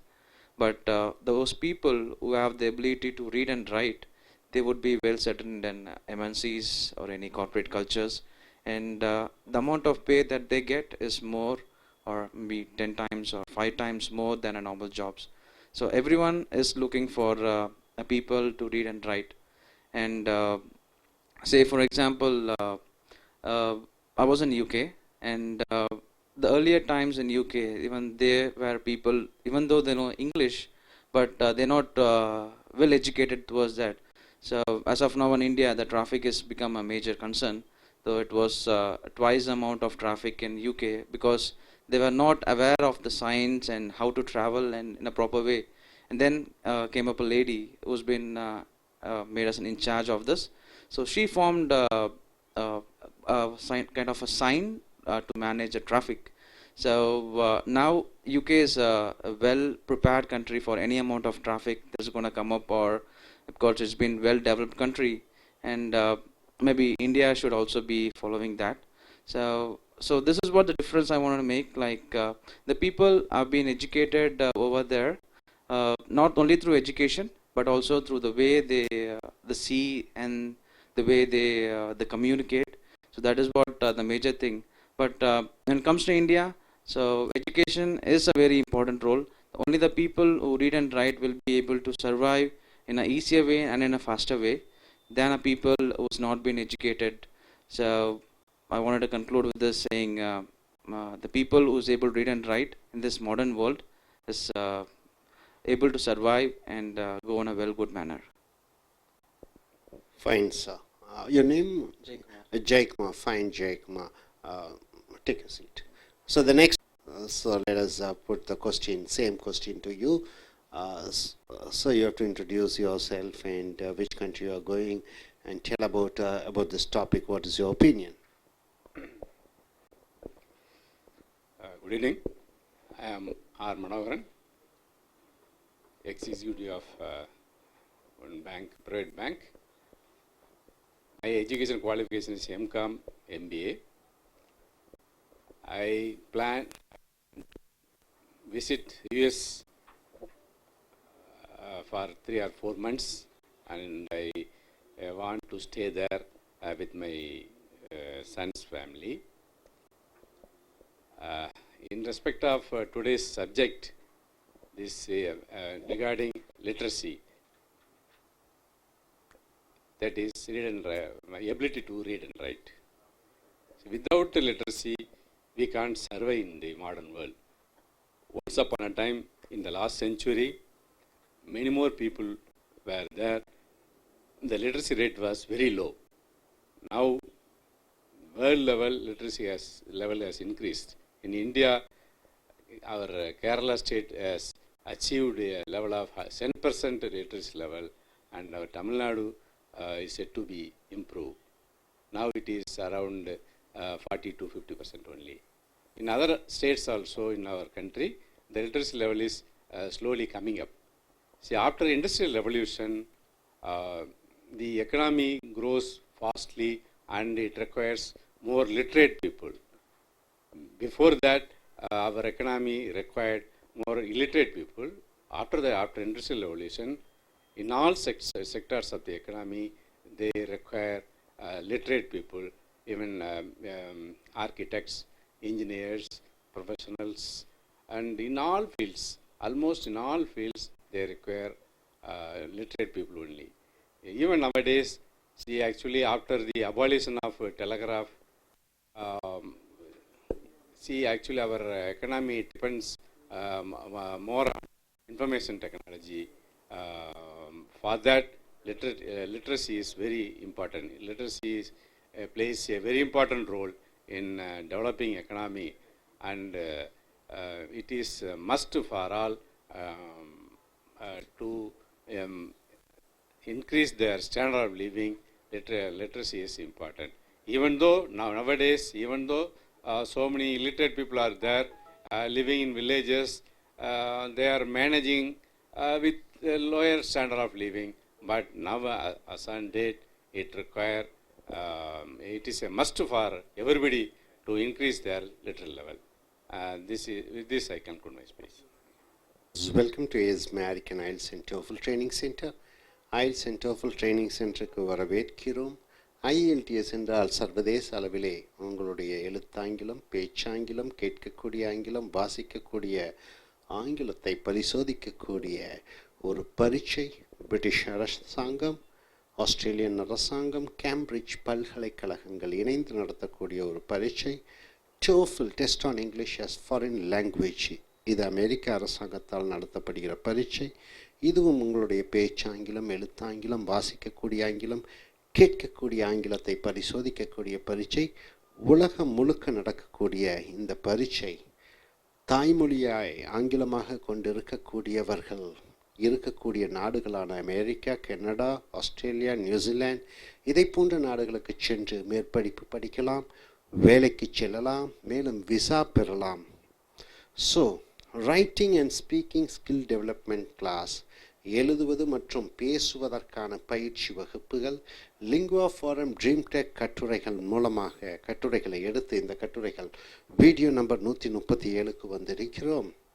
So IELTSல task 2ல இதை போன்று ஒரு தலைப்பு வந்தால் குறைந்தது 250 வார்த்தைகளுக்கு குறைவில்லாமல் எழுத வேண்டும்.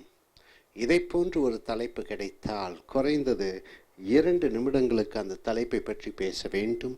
இலக்கண ரீதியாக, குரல் ஏற்ற இறக்கத்துடன், உங்களுடைய உடல் அசைவுகள் மூலமாக இவைகள் அனைத்திற்கும் மதிப்பெண் அளிக்கப்படும். ஸோ தலைப்பு இஸ் லிட்ரஸி. லிட்ரஸி என்றால் என்ன? படிப்பது, எழுதுவது. இல்லிட்ரஸி என்றால் என்ன? படிக்க முடியவில்லை, எழுத முடியவில்லை. இஸ் லிட்ரஸி இந்த படிப்பறிவு, the ability to read and right, வாசிக்க மற்றும் எழுதக்கூடிய திறன் பெறுவது மோர் இம்பார்ட்டன்ட் நவ், அது இப்பொழுது ரொம்ப முக்கியமாக இந்த காலகட்டத்திலே, then it use to be. அந்த காலத்திலும் இந்த காலத்திலும் எழுதுவதற்கும் படிப்பதற்கும் இந்த காலத்தில் எழுத படிக்க தெரிந்திருக்க வேண்டுமா? அது உபயோகமானதாக இருக்கிறதா? ஆமாம் என்று சொன்னால் அதற்கான காரணங்கள் எழுத வேண்டும், இல்லை என்று சொன்னால் அதற்கான காரணங்கள் எழுத வேண்டும். இந்த காலத்தில் படிப்பறிவு தேவையில்லை என்று சொன்னால் அதற்கான காரணங்கள் எழுத வேண்டும். அந்த காலத்தில் படிப்பறிவு தேவையில்லை, இந்த காலத்திலும் படிப்பறிவு தேவையில்லையா? அதுதான் தலைப்பு. ஆமாம் இல்லை என்று சொல்லலாம். அதற்கான காரண காரியங்களை விளக்கத்துடன் உதாரணங்களுடன் நீ விளக்க வேண்டும். ஸோ முதல் பத்தியில் இந்த எழுத்தாளர் என்ன எழுதியிருக்கிறார் என்று பாருங்கள். It is hard to imagine any ட்ரெய்ட்னா குணாதிசயங்கள், that is more important in our modern world than the ability to read and write. இந்த காலத்திலே படிப்பதை விட வேறொரு தகுதி இருக்கிறதா, தேவையா என்று எண்ணி பார்க்கவே முடியவில்லை என்று சொல்கிறார். படிப்பதை தவிர வேறு சிறந்த தேவையான குணாதிசயங்கள். அப்போ படிப்பு தான் முக்கியமானது என்று சொல்கிறார். எழுத படிக்க. சொசைட்டி ரிக்வயர்ஸ் பேசிக் லிட்ரஸி. இந்த சமுதாயம் என்பது மக்கள், கூட்டாக வாழக்கூடியவர்கள், அவர்களுக்கு தேவை அடிப்படை கல்வி. Because an information based society, ஒரு தகவலை சார்ந்திருக்கக்கூடிய சமுதாயம் and economy, பொருளாதாரம், requires a certain facility, அவர்களுக்கு தேவை சில சௌகரியங்கள் for receiving, பெற, and transmitting, பெற்ற தகவலை பரிமாற, information. That is why the ability to read, அந்த வாசிக்கக்கூடிய திறமை, எழுதக்கூடிய திறமை இஸ் எசென்ஷியல் டுடே. அது ரொம்ப மிக முக்கியமானது, மிக அத்தியாவசியமானது. ஸோ இந்த காலத்திலே எழுத படிக்க, தகவல் பரிமாற, தகவல் பெற, மற்றவர்களிடம் சொல்ல இந்த சமுதாயத்திற்கு மிக தேவையானது படிப்பறிவு. ஸோ அடுத்த பத்தியிலே இவர் எழுதுகிறார், up to early 20th century, 20வது நூற்றாண்டினுடைய ஆரம்பம். 20வது நூற்றாண்டினுடைய ஆரம்பம் என்பது 1900, 1900, 1914, 20 என்று சொல்லலாம். உலகப்போரினுடைய முதலாவது உலகப்போர் 1914 18. அந்த ஆரம்பகால 20வது நூற்றாண்டிலே இப்பொழுது நாம் வாழ்ந்து கொண்டிருக்கக்கூடிய ஆண்டு 21வது நூற்றாண்டு. An illiterate individual might find suitable work. ஒரு படிப்பறிவில்லாத தனிநபர், அவருக்கு தேவையான வேலை கிடைக்கும். and enough of it to survive. அவர் ஜீவிப்பதற்கு படிப்பறிவு தேவையில்லை, ஏதோ போதுமான அளவு வருமானம் வந்து கொண்டிருக்கும். as late as 1940, 1940 இறுதியிலே, அதாவது உலகப்போர் 1939 44 வரைக்கும் நடைபெற்றது. அந்த காலகட்டத்திலே 40க்கு பிறகு many tasks involved unskilled or semi-skilled labor. பல வேலைகளுக்கு படிப்பு தேவையில்லாமல் இருந்தது. குறைந்த அளவு திறமையுடையவர்கள் இருந்தால் போதும் என்கிற நிலைமை இருந்தது. that did not require the ability to read or write. எழுத படிக்க தேவையில்லை. 1940 இறுதிகளிலே one could be a good carpenter. ஒருவர் நல்ல ஆசாரியாக இருக்க முடியும். for example, without any great degree of literacy. பெரிய அளவிலே படித்து பட்டம் பெற வேண்டிய அவசியமில்லை. அவர் ஒரு நல்ல ஒரு தச்சராக இருக்கலாம். and unlettered fisherman, படிப்பறிவில்லாத ஒரு மீனவனாக இருக்கலாம். or farmer could succeed, படிப்பறிவில்லாத ஒரு விவசாயி சமுதாயத்திலே வெற்றி அடையலாம். because work didn't require the transfer of large amounts of information in printed form. அங்கே வேலை என்பது பெரிய அளவிலே எழுத்துப்பூர்வமாக பரிமாறக்கூடிய வேலைகள் எதுவும் இருந்ததில்லை.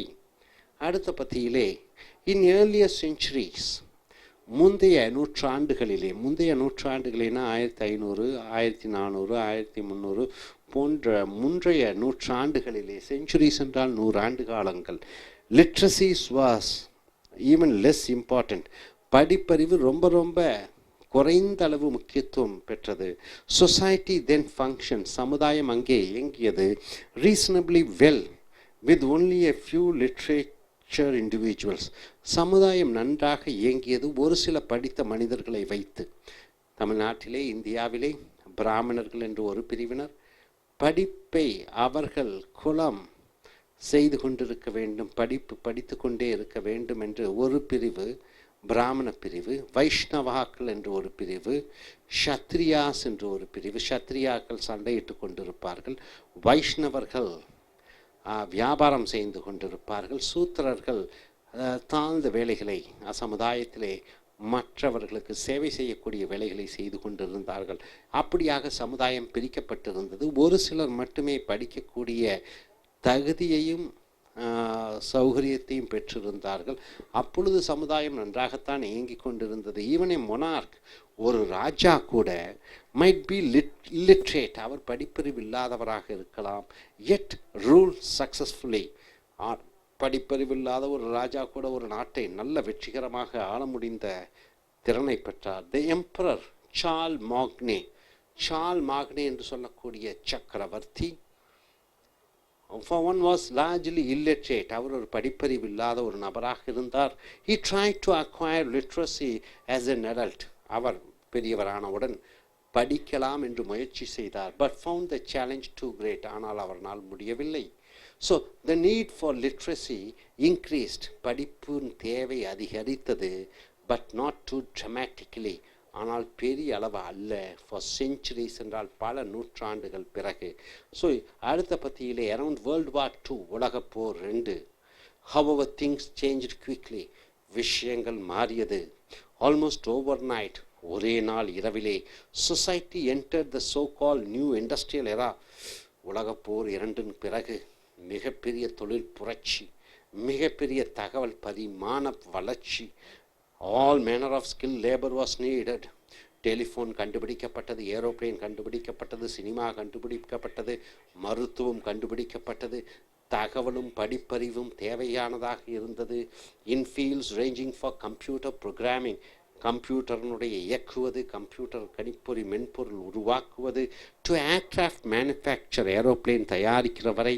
Such labour required literate workers, இதை போன்ற வேலைக்காரர்கள், படிப்பறிவு மிக்க வேலைக்காரர்கள் தேவைப்பட்டார்கள். So strong muscles were no longer enough, வலிமையான தேகங்கள் தேவைப்படவில்லை. One also had to be able to read and write well, ஒருவர் நன்கு படித்தவராக இருக்க வேண்டிய என்ற அவசியம் இருந்தது. ஸோ இறுதி பத்தியிலே நவ் த பெஸ்ட் ஜாப்ஸ், இப்பொழுது சிறந்த வேலைகள் என்பது மேனேஜரியல், மற்றவர்களை வழி நடத்துவது, ப்ரொஃபஷனல், தொழில்நுட்பம் வாய்ந்த, டெக்னிக்கல், அதுவும் தொழில்நுட்பம் வாய்ந்த, அண்ட் சோ ஃபோர்த். மேலும் தேவைப்படுகிறது அட்வான்ஸ் லிட்ரஸி, அதிக அளவிலே படித்தவர்கள் தான் மேலாளர்கள் ஆவார்கள், அதிக அளவு படித்தவர்கள் தான் தொழில்நுட்பம் வாய்ந்தவர்களாக ஆவார்கள். ஸோ விதவுட் இட், அந்த தகுதிகள் படிப்பறிவில்லை என்றால் ஒன் இஸ் கண்டெம்ட் என்றால் என்ன, குறைத்து மதிப்பிடப்படுகிறார்கள். To the lowest kinds of employment, ரொம்ப ஏழ்மையான சிறுமையான வேலைகளுக்குத்தான் தள்ளப்படுகிறார்கள். படிப்பறிவுள்ளவர்கள் நல்ல வேலையில் இருக்கிறார்கள், படிப்பறிவில்லாதவர்கள் குறைந்த வேலையில் இருக்கிறார்கள். If one can find a job at all, ஒருவருக்கு ஒரு வேலை கிடைக்க வேண்டும் என்றால், தேர்ஃபோர் ஆகியால், லிட்ரஸி படிப்பறிவு is essential for our modern life. படிப்பறிவு இருந்தால்தான் இந்த நவநாகரிக உலகத்தில் வாழ முடியும். ஸோ படிப்பு சான்றிதழ் என்பது ஒரு பாஸ்போர்ட் போன்ற ஒரு நாகரீக வாழ்க்கை வாழ்வதற்கு. ஸோ இன்றைய காலகட்டத்திற்கு படிப்பறிவு மிக மிக அவசியம். படிப்பறிவு இல்லாவிட்டால் ரொம்ப கேவலமான வேலைகள், ரொம்ப அடித்தள வேலைகள் தான் கிடைக்கும். படிப்பறிவு உள்ளவர்களுக்கு, சிறந்த படிப்பறிவு உள்ளவர்களுக்கு மேலாளர், நீதிபதி, ப்ரொஃபஷனல், கேரியர், தொழில்நுட்பவாதி என்று பல திறமையான வேலைகள் காத்து கொண்டிருக்கின்றன. ஸோ இனி அடுத்து வரக்கூடிய வீடியோக்களில் மற்றவைகளை பார்ப்போம். Dear friends, welcome to AIS American IELTS and TOEFL Training Center. IELTS International English as Level Testing System, TOEFL Test on English as Foreign Language, IELTS British Oriented, TOEFL American Oriented Examination to check your reading, writing, listening and speaking skills in English. So writing and speaking skill development class, these essays have been taken from Lingua Forum DreamTech publications, and the video number we have come here to the 138. In task 2 you may get a topic like this, so where you have to write not less than 250 words. If you get a topic like this in speaking task 2, then you have to speak for nearly 2 minutes. Based on this topic, a discussion will be conducted between an examiner and you. So the topic here is, there are many different ways to maintain good health. To maintain your good health, there are different ways. What do you do to keep yourself healthy? The question asks, what do you do? Exercise or jogging or yoga or meditation? What are the ways which you do to maintain a good health?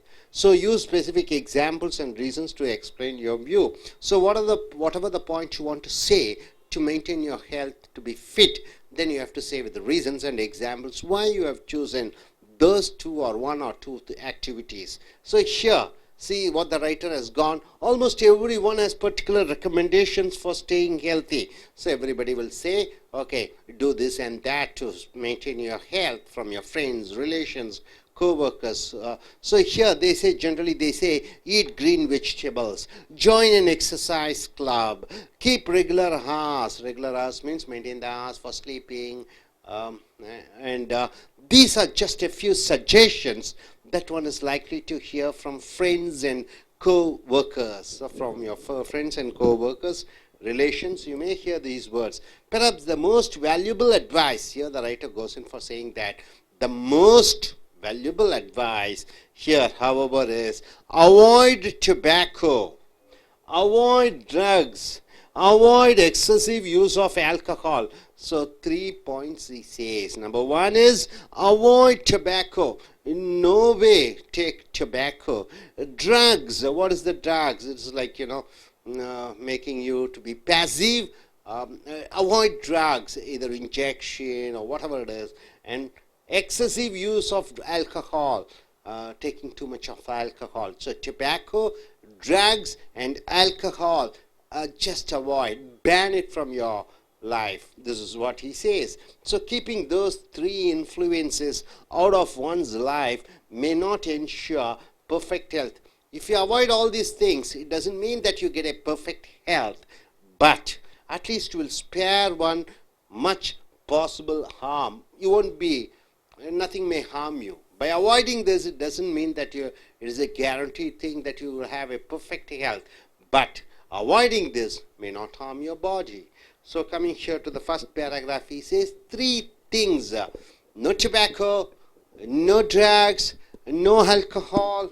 And coming here to the next paragraph, he says, first, smoking can lead to emphysema, is a disease, lung cancer, second disease, heart disease, heart also is getting spoiled, lung, heart and everything, and many other illness. A tobacco habit is also a form of drug addiction. A tobacco smoking is a drug addiction. It creates an artificial dependency on a substance called, namely, nicotine. So you get addicted, you become dependent on one substance, it is called nicotine.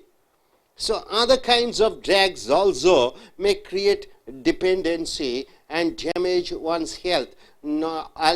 Tobacco, it is nicotine. So other drugs, they also have certain addictive, capable of making the person to get addictive. So even those should be avoided. So eliminating them from one's life removes a serious threat to one's well-being. So it's a threat. Smoking is a threat. So avoiding smoking, you are able to escape from the threat. So coming here, next he says, first he finishes with the tobacco. Now he comes to second, heavy consumption of alcohol is definitely a health hazard. So alcohol is a health hazard, he says. So drinking to excess can damage almost every system of body. So drinking alcohol spoils all the system of your body, shorten one's lifespan. Yes, it reduces your period of living and impair one's performance on tasks requiring concentration. Your focus, your attention, your concentration may get reduced because of drinking alcohol. So coming here, in extreme cases, Heavy drinking can be lethal. Lethal means what? Dangerous. Heavy smoke, heavy drinking may be dangerous. Almost everyone has known a person, or at least been told about a person who lost his or her life to overuse of alcohol. We have heard many cases, isn't it? He drank alcohol in excess and he met with an accident. The road, he met with an accident, bike accident. Most of the accidents, 65% of accidents has been done because of usage of alcohol. Self-destruction by alcohol may be rapid or gradual, but it's a definite hazard for anyone who drinks to get drunk. Anyone who drinks to get drunk, drunk means what? Fully blown out. So they are getting into problem. So finally he comes to a conclusion by saying these three recommendations. What are the three recommendations? Number one, avoid drugs, drink only in moderation, and do not smoke. So avoid drugs. Number one, drink only in moderation. Avoid alcohol for not at all. Either avoid completely or take only little. And do not smoke. This is the third. Are of course only part of the recipe for a reasonably healthy life. For a reasonably healthy life, you have to avoid these three things. Avoid drugs, avoid drinking, avoid using tobacco. So a well-balanced diet, low in fat, is important too. So a balanced diet, low fat, low in fat, all the red meat should be avoided. Likewise, a varied diet with lots of fresh fruits and vegetables is more helpful. So he says avoid too much of fat giving meat, eating meats which gives a lot of fat, and eat vegetables and fruits. Merely keeping tobacco, drugs and heavy drinking out of one's life, however, will go a long way toward eliminating many threats to one's health. So, avoiding smoking, avoiding drinking, avoiding drugs, so you are escaping from the threat to your life. So these are the three things he says, the best thing a man or human being should do. Now I request the Ielts takers to come forward. And if a question like this, if they get, what will be their reaction, how they are going to speak. 2 minutes I'm giving to them. So Ielts task 1, it is the ice-breaking session. So you have to introduce yourself, your name, qualification, which country you are planning to go. Then when you say exams, okay, Ielts. And suppose if you get a topic like this, what will be your answer? There are many different ways to maintain good health, and what do you do to keep yourself healthy? Yes, sir. Hi, my name is Jay Kumar. My qualifications are I did my engineering in computer science and Masters of Business Administration from United Kingdom. And I'm taking my Ielts on 22nd of November, and I'm planning to move to Canada as a PR. So I'm going on with this. My task is about exercise and taking care of it. So as far as this keeping a balanced diet and taking care of health is very important in this modernization world, because we are almost prone to many diseases nowadays. And normally many people would say or recommend that do exercises properly and have a healthy diet and don't go to smoke or take excessive drinking. So this is the major problem that we are facing right away, because many youngsters have been going towards smoking and drinking. They've been attracted towards and they get addicted towards that. So the first thing I wanted to say is smoking and drinking is it's a major cause now, and many people and even youngsters to even our ladies, when they are trying to get into that habit. So people who are trying to avoid those will have a healthy living, and they can stay away with most of the diseases. they get a heart attack and they get many lungs problem and kidney problem due to drinking of excessive drinks, alcohol and smoking. So this has been a major problem nowadays. And then the secondly, I want to talk about taking a proper diet and doing some exercises, because lack of exercises would lead to obesity, and this may lead to cancer or heart attack or any kind of diseases. So we have to maintain a proper diet, avoiding the red meat, and taking green vegetables, and taking a proper breakfast at the time, and do not skip any meals. And my recommendation is avoid smoking, drinking, taking green leaves, and taking a balanced diet, doing proper exercise, and then you can have a proper living. Thank you. Welcome to AS American English Center, IELTS and TOEFL Training Centerக்கு வரவேற்கிறோம். IELTS என்றால் சர்வதேச அளவிலே ஆங்கிலத்தை பரிசோதிக்கக்கூடிய ஒரு பரீட்சை. இது பேச்சாற்றல், எழுத்தாற்றல், கேட்கக்கூடிய ஆற்றல், வாசிக்கக்கூடிய ஆங்கில ஆற்றலை பிரிட்டிஷ் அரசாங்கம் உலகம் முழுக்க நடத்தி கொண்டிருக்கக்கூடிய பரீட்சை. ஆஸ்திரேலியன் அரசாங்கமும் கேம்பிரிட்ஜ் பல்கலைக்கழகம் TOEFL Test on English as Foreign Language, இது அமெரிக்க அரசாங்கத்தால் நடத்தப்படுகிற பேச்சு, கேட்கக்கூடிய, வாசிக்கக்கூடிய, இந்த ஆங்கிலத்தை பரிசோதிக்கக்கூடிய ஒரு பரீட்சை உலகம் முழுக்க நடக்கிறது. இதன் மூலமாக கிடைக்கக்கூடிய மதிப்பெண்ணை வைத்து ஆங்கிலத்தை தாய்மொழியாக கொண்டிருக்கக்கூடிய நாடுகளான பிரிட்டிஷ், அமெரிக்கா, கனடா, ஆஸ்திரேலியா, இந்த நாடுகளுக்கு நீங்கள் சென்று வேலை அல்லது படிப்பு அல்லது விசாவுக்கு இது உபயோகமாக இருக்கும். ஸோ ரைட்டிங், எழுதுவது, அண்ட் ஸ்பீக்கிங், பேசுவது, இந்த கலைகளை, பேசும் திறன்களை வளர்க்கக்கூடிய ஒரு படிப்பு. லிங்குவா ஃபாரம் ட்ரீம் டெக் கட்டுரைகள் இருந்து எடுக்கப்பட்டிருக்கக்கூடிய கட்டுரைகள். Video number 138. இதை போன்று ஒரு தலைப்பு கிடைத்தால் அந்த தலைப்பின் சார்பிலே நீங்கள் குறைந்தது 2 நிமிடம் பேச வேண்டும். அதை சார்ந்து விவாத கேள்விகள் கேட்கப்படும். ஸோ மேலும் எழுத்திற்கு இதை போன்று ஒரு தலைப்பு கிடைத்தால் குறைந்தது நீங்கள் 250 வார்த்தைகளில் ஒரு கட்டுரையை எழுத வேண்டும். உதாரணத்துக்கு இந்த தலைப்பை பாருங்கள். There are many different ways to maintain good health. உடலை ஆரோக்கியமாக வைத்துக் கொள்வதற்கு பல வழிகள் இருக்கிறது. What do you do to keep yourself healthy? நீ உன்னையே உடலை ஆரோக்கியமாக வைத்துக் கொள்வதற்கு என்ன செய்கிறாய்? ஸோ இந்த கேள்வி பாருங்க. உடலை ஆரோக்கியமாக வைத்திருப்பதற்கு பல வழிகள் இருக்கிறது.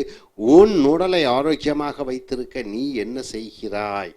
அப்போ நீங்கள் ஏதாவது ஒன்று சொல்லலாம், உடற்பயிற்சி, எது வேண்டுமானாலும் சொல்லலாம். ஆனால் நீங்கள் அதை யூஸ் ஸ்பெசிஃபிக் எக்ஸாம்பிள்ஸ், குறிப்பிட்ட உதாரணங்களுடன், அண்ட் ரீசன்ஸ், காரணத்துடன், டு எக்ஸ்பிளைன் யுவர் வியூ, உன்னுடைய கண்ணோட்டத்தை தெரிவிக்க வேண்டும். இப்போ உடல் ஆரோக்கியமாக இருப்பதற்கு பல வழிகள் இருக்கிறது. உன் உடலை நீ ஆரோக்கியமாக இருப்பதற்கு நீ என்ன செய்கிறாய்? இதுதான் தலைப்பு. ஸோ முன்னுரையிலே பாருங்கள். Almost every one has particular recommendation for staying healthy. உடல் ஆரோக்கியமாக இருக்க வேண்டும் என்றால் ஒவ்வொருவரும் ஒவ்வொரு சிபாரிசை சொல்வார்கள். சில பேர் சொல்வார்கள், ஈட் கிரீன் வெஜிடபிள்ஸ், பச்சை காய்கறிகளை சாப்பிடு என்று சொல்வார்கள். ஜாயின் அன் எக்ஸசைஸ் கிளப், ஜிம்முக்கு செல் என்று சொல்வார்கள். கீப் ரெகுலர் அவர்ஸ், சரியான நேரத்தை கடைபிடி, தூங்குவதற்கு, உழைப்பதற்கு, வேலை செய்வதற்கு என்று சொல்வார்கள். These are just a few suggestions that one is likely to hear from friends and கோவர்க்கர்ஸ்னா சக வேலைக்காரர்கள், நண்பர்கள். இவர்கள் மூலமாக நீங்கள் கேட்கக்கூடிய அந்த சிபாரிசுகள், உடற்பயிற்சி செய், காய்கறிகளை சாப்பிடு, நீச்சல் செய் என்று பல விஷயங்களை சொல்வார்கள். Perhaps the two most valuable advice, however, ஆனால் இங்கே எழுத்தாளர் என்ன சொல்கிறார்? 2 மிக மிக முக்கியமான அறிவுரைகள். ஒன்று, அவாய்ட் டொபாக்கோ, புகையிலையை தவிர்த்து விடு. அது சுருட்டாக இருந்தாலும், சிகரெட்டாக இருந்தாலும், பொடியாக இருந்தாலும், டுபாக்கோ என்று சொல்லக்கூடிய புகையிலையை நுகர்வதை தவிர்த்து விடு. ட்ரக்ஸ் என்றால் போதை வஸ்துகளுக்கு அடிமையாகி விடாதே. எக்ஸசிவ் யூஸ் ஆஃப் ஆல்கஹால், சாராயம் கலந்த மதுவை குடிக்காதே. Keeping those 3 influence out of one's life, இந்த 3ஐயும் ஒருவர் தன்னுடைய வாழ்க்கையிலிருந்து தள்ளி வைத்தால், may not ensure perfect health, சரியான உடல் ஆரோக்கியம் கொடுக்கும் என்பதில்லை, பட் அட்லீஸ்ட், ஆனால் குறைந்தபட்சம், will spare one much possible harm, ஒருவனுக்கு அதிக தீங்கு விளைவிக்காது. ஸோ 3 விஷயங்களை செய்ய வேண்டும் என்று எழுத்தாளர் சொல்கிறார். ஒன்று, புகையிலையை தவிர்த்து விடு. 2 மது அருந்தாதே, 3 போதை வஸ்துகளுக்கு அடிமையாகாதே. இந்த மூன்றும் இல்லாவிட்டால் உடல் சிறந்த ஆரோக்கியமாக இருக்கும் என்று சொல்ல முடியாது. ஆனாலும் அது பாதுகாப்பானது, உடலுக்கு எந்த விதமான தீங்கும் வராமல் இருக்கும் என்று சொல்கிறார். அடுத்த பத்தியிலே முதலாவதாக சொல்கிறார், ஸ்மோக்கிங் கேன் லீட் டு எம்பசிமா. புகைப்பது எம்பசிமா என்ற ஒரு நோயை கொடுக்கும். லங் கேன்சர், நுரையீரலிலே கேன்சர் வரும். ஹார்ட் டிசீஸ், இருதய நோய் கிடைக்கும். அண்ட் மெனி அதர் இல்னஸ், பல நோய்கள் வரும். A tobacco habit is also a form of drug addiction. புகையிலையை புகைப்பது அல்லது மூக்குப்படி போடுவது இது போதைக்கு அடிமையாகுதல், drug addiction. It creates an artificial dependency. இது செயற்கைத்தனமாக ஒன்றை சார்ந்திருக்க வலியுறுத்துகிறது. ஆன் ஏ சப்ஸ்டன்ஸ் என்றால் என்ன? ஒரு பொருள். அந்த பொருள் என்ன? Namely nicotine. சிகரெட்டிலே இருக்கக்கூடிய ஒரு வஸ்து, அதன் பெயர் நிக்கோட்டின். சிகரெட் குடிப்பதனால அந்த நிக்கோட்டின் என்ற ஒரு வகையான வஸ்துக்கு அடிமையாகி விடுகிறீர்கள். So other kinds of drugs also may create dependency. மற்ற போதைப் பொருட்களுக்கு ஏன் அடிமையாகிறார்கள் என்றால் அந்த பழக்க வழக்கத்தின் பின்னாடி ஏதோ ஒன்று இருக்கிறது. சப்ஸ்டன்ஸ் என்றால் ஏதோ ஒரு வஸ்து இருக்கிறது. and damage one's health. அது அவர்களுடைய ஆரோக்கியத்தை கெடுத்துவிடும். eliminating them from one's life. அந்த வஸ்துக்களை ஒருவருடைய வாழ்க்கையிலிருந்து ஒதுக்கி வைப்பது removes a serious threat to one's well-being. ஒருவருடைய உடல் ஆரோக்கியத்திற்கு, ஒருவருடைய உடல் நன்மைக்கு அது அச்சம் ஏற்படுத்தாது. அதை தள்ளி வைத்து விட வேண்டும். ஸோ அடுத்த பத்தியிலே இரண்டாவதாக ஹெவி கன்சம்ஷன் ஆஃப் ஆல்கஹால். அதிக அளவிலே சாராயம் குடிப்பது இஸ் டெஃபினெட்லி உறுதியாக ஹெல்த் அசாட். என்றால் என்ன? உடலுக்கு மோசமான விளைவுகளை உண்டாக்கும். Drinking to excess can damage almost every system of the body. அதிக அளவிலே மது அருந்துவதால் உடலில் இருக்கக்கூடிய அனைத்து பாகங்களும் பாழாகிறது. Shorten one's life. மது குடிப்பதால் ஒருவனுடைய வாழ்க்கை சுருக்கமடைந்து விடுகிறது, சுருங்குகிறது அவர்கள் வாழும் காலம். And impair one's performance on task. அவர்கள் செய்யக்கூடிய வேலைகளிலே அந்த வேலையை சுத்தமாக செய்ய விடாது. Requiring concentration. எதில் அதிகமாக கவனம் செலுத்த வேண்டுமோ ஒரு வேலையிலே இந்த மது குடிப்பதனால இந்த கவனம் சிதறி விடுகிறது. இன் எக்ஸ்ட்ரீம் கேசஸ், மிக அதிக அளவிலே சொல்ல வேண்டுமென்றால் heavy drinking can be lethal. அதிக அளவிலே மது குடிப்பதே விஷத்தன்மை வாய்ந்ததாக இருக்கிறது, லெத்தல். அடுத்ததாக almost everyone has known a person. அனைவருக்கும் இந்த மனிதரை தெரியும், or at least been told about a person. இல்லாவிட்டால் சொல்லப்பட்டிருப்பீர்கள். என்னவென்று? who lost his or her life to overuse of alcohol. என் கணவர் மது அருந்தியதால் அவர் இறந்து விட்டார். என் நண்பன் மது அருந்தியதால் காரிலே விபத்திலே சிக்கி மாண்டான். ஸோ இந்த மது மரணத்திற்கு வழிவகுக்கிறது. So self destruction by alcohol may be rapid or gradual. அப்போ தினமும் மது அருந்துவது கொஞ்சம் கொஞ்சமாக அந்த மனிதரை கொல்லும். தினமும் மது அருந்துவது உடனடியாகவும் ஒரு மனிதனை கொன்றுவிடும். ஸோ 2 வகையான சாவை அந்த குடிகாரர்கள் எதிர்பார்க்கலாம். ஒன்று, மெதுவாக சாகக்கூடிய தன்மை. இரண்டாவது, வேகமாக அந்த மனிதரை மது அருந்தக்கூடியவரை சாகடித்து விடும். So definite hazard for anyone who drinks to get drunk. போதை கிடைக்க வேண்டும் என்பதற்காக குடிக்கக்கூடியவர்களுக்கு சாவு உறுதி, வேகமான சாவு. ஸோ இறுதி பத்தியிலே these 3 recommendation 3 விஷயங்களை சொல்கிறார். ஒன்று, அவாய்ட் ட்ரக்ஸ், போதை வஸ்துகளை தவிர்த்து விடு. ரெண்டாவது, ட்ரிங்க் ஒன்லி இன் மாடரேஷன், கொஞ்ச அளவுதான் குடிக்க வேண்டும். ஆர் நாட் அட் ஆல், இல்லாவிட்டால் ஒரேடியாக குடிக்காதே. மூன்றாவது, டு நாட் ஸ்மோக், புகையிலை பழக்கத்திற்கு அல்லது சிகரெட் புகைக்காதே. Are of course only part of the recipe for a reasonably healthy life. ஒரு நியாயமான ஒரு வாழ்க்கை வாழ்வதற்கு இந்த 3ஐயும் தவிர்த்து விட வேண்டும். A well balanced diet, low in fat, நல்ல ஆரோக்கியமான உணவு, கொழுப்பு சத்துக்கள் குறைந்த உணவு is important to, அது ரொம்ப முக்கியம். Likewise, அதை போன்று a varied diet with lots of fresh fruit, நல்ல புத்துணர்ச்சி ஒழிக்கக்கூடிய புது காய்கறிகள், and vegetables is more healthful. அது ஆரோக்கியமானது. So merely keeping tobacco, drugs and heavy drinking, இந்த புகைப்பது, மது அருந்துவது, போதை வஸ்துகளிலிருந்து விலகி இருப்பதனால் ஒருத்தர் முழு ஆரோக்கியம் அடைந்து விடுவார் என்று அர்த்தமில்லை. However, will go to a long way toward eliminating many threats to one's health. இந்த பழக்கங்கள் இல்லாதவர்களுக்கு உடல் பிரச்சனை வரும் என்ற அச்சம் இருக்காது, பயம் இருக்காது. ஸோ தலைப்பு, எந்த விஷயங்களை செய்தால் உடல் ஆரோக்கியமாக இருக்கும். இந்த எழுத்தாளர் என்ன சொல்கிறார்? புகைக்கக்கூடாது, மது அருந்தக்கூடாது, போதை வஸ்துகளுக்கு அடிமையாகக்கூடாது என்று சொல்கிறார். ஸோ இனி அடுத்து வரக்கூடிய வீடியோக்களில் மற்ற தலைப்புகளில் பார்ப்போம். Dear friends, welcome to his American IELTS and TOEFL Training Center, IELTS, International English as Level Testing System, TOEFL, Test on English as Foreign Language. IELTS and TOEFL both are international examination conducted all around the world to check your reading, writing and listening, speaking skills in English. IELTS British oriented and TOEFL is American oriented. So we have come here for the writing and speaking skill development class. So these essays have been taken from Lingua, Forum, DreamTech publications, and we have come here to the video number 139. Dear friends, you get a topic in task 2 in IELTS. Then what you have to write? You have to write almost for 250 words, not lesser than 250 words. You get a topic, you have to speak for nearly 2 minutes. And based on that topic, there will be a discussion going on between the examiner and you. Now coming here to the topic, you have chosen to spend several hours each month doing something to benefit your community.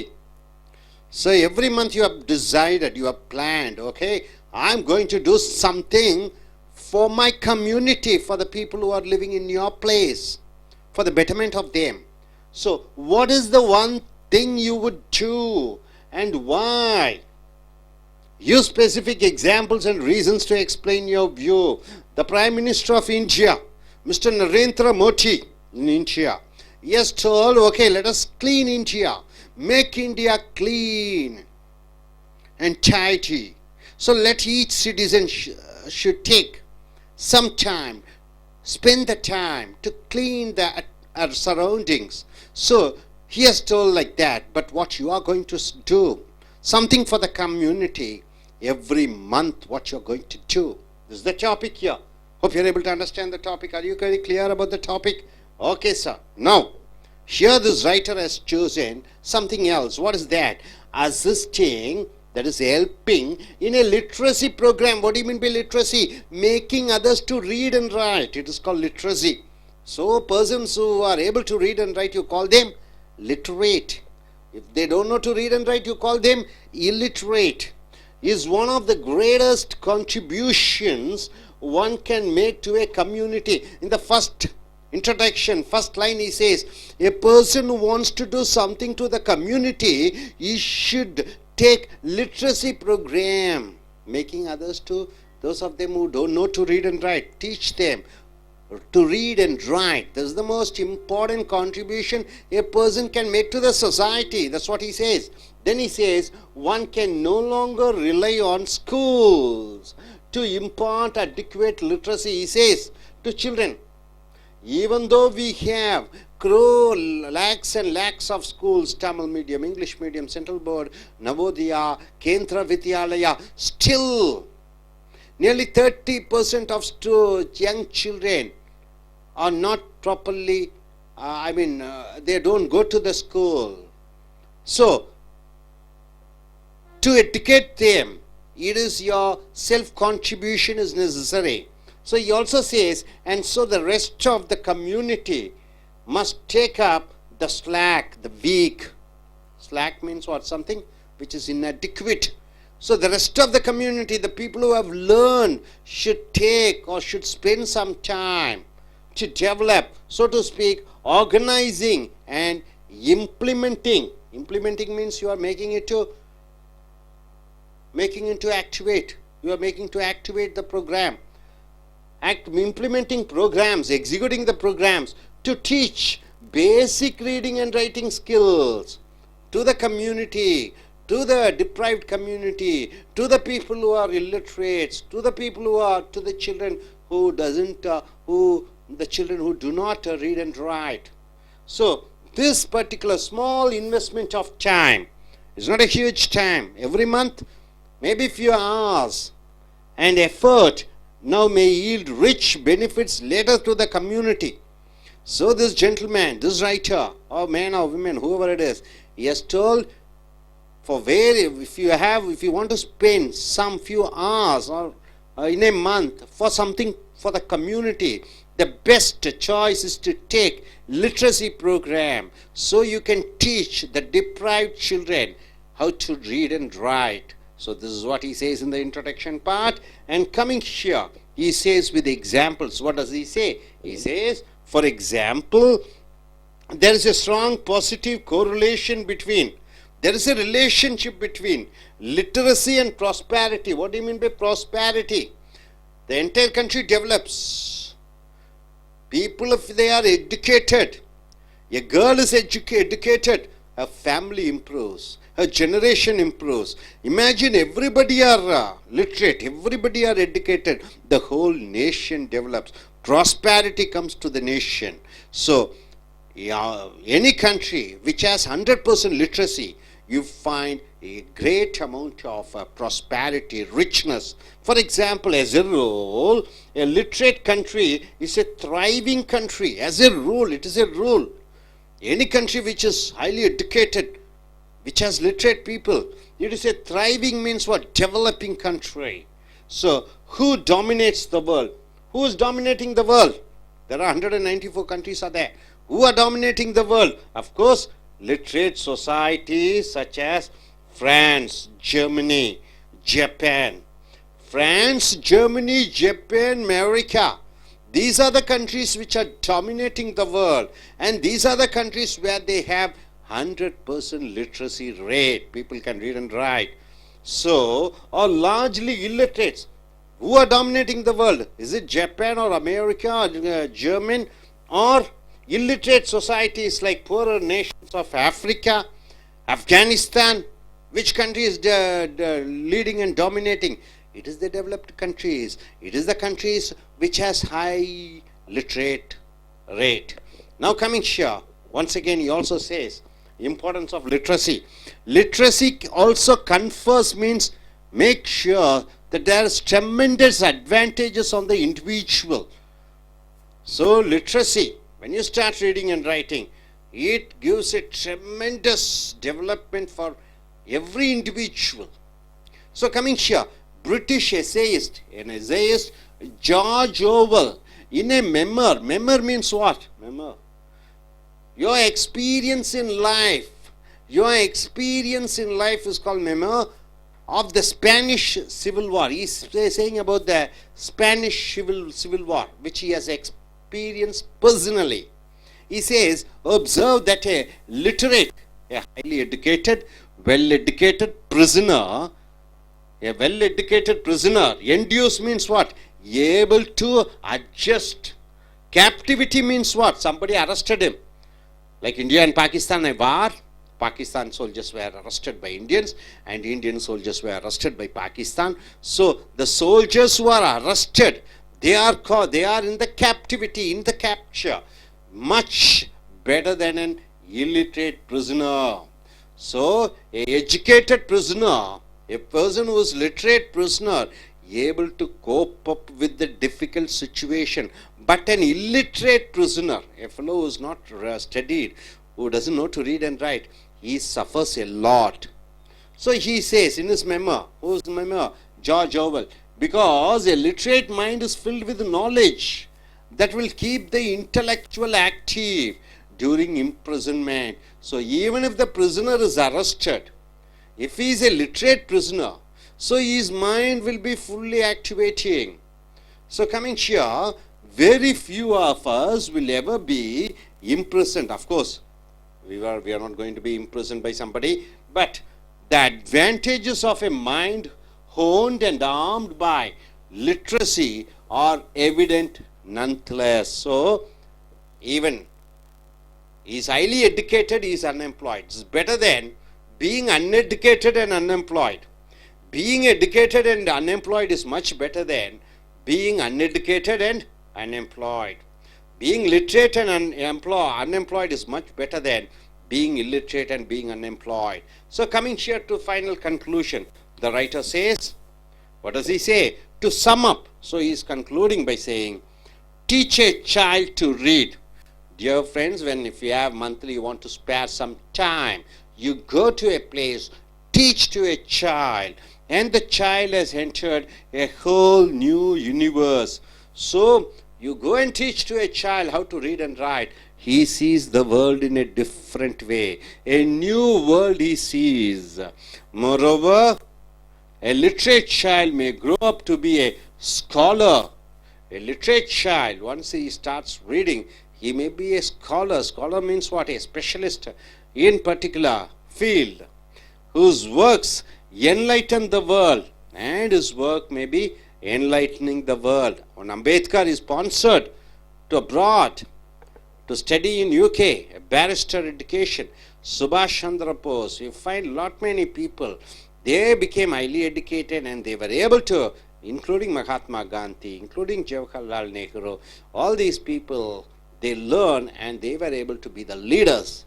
So there is almost no end to the potential of a literate mind. So when an educated mind is there is no end. Sky is the limit for an educated person. So a literacy program, a program where you teach to the children, then is surely worth a few hours of one's time each week. Each week you try to spend some time to make a child literate. So hope you are able to understand, my dear friends. So here the question is, you have to be very clear and very clever in understanding the question. Every month you have some time to spare.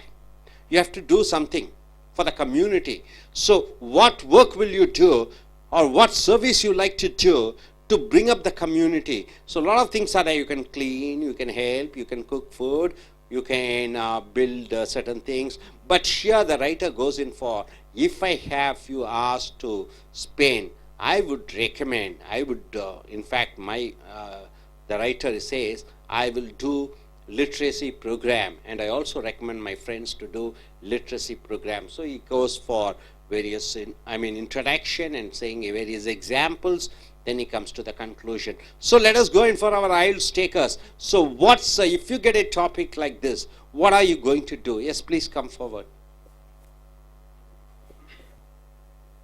Dear friends, here we have an IELTS examiner who's going to attend his exams. So he'll introduce himself. He's, what's his name? You have to say about your hometown and about the topic here. If you want to do something worthwhile to the community, every month you have few hours for which you want to spend for the welfare of the community. Which activity will you take? Here the writer has gone for saying that teaching people who are illiterates, teaching them literacy is one of the main thing which develops the society as a whole. So on your part, if you have few hours every week or every month, that free time, what you're going to do for the welfare of the community and society. Yes, sir. Hi friends, myself Arun. I am from Jammu and Kashmir. You heard about the Jammu and Kashmir? This is the head of our country, India. It's a nice place to visit because Kashmir, there snowfall in the winter, and Jammu is famous for its temples. Yeah. Regarding today's topics, I want to share my views regarding today's topics. Everyone has spare times.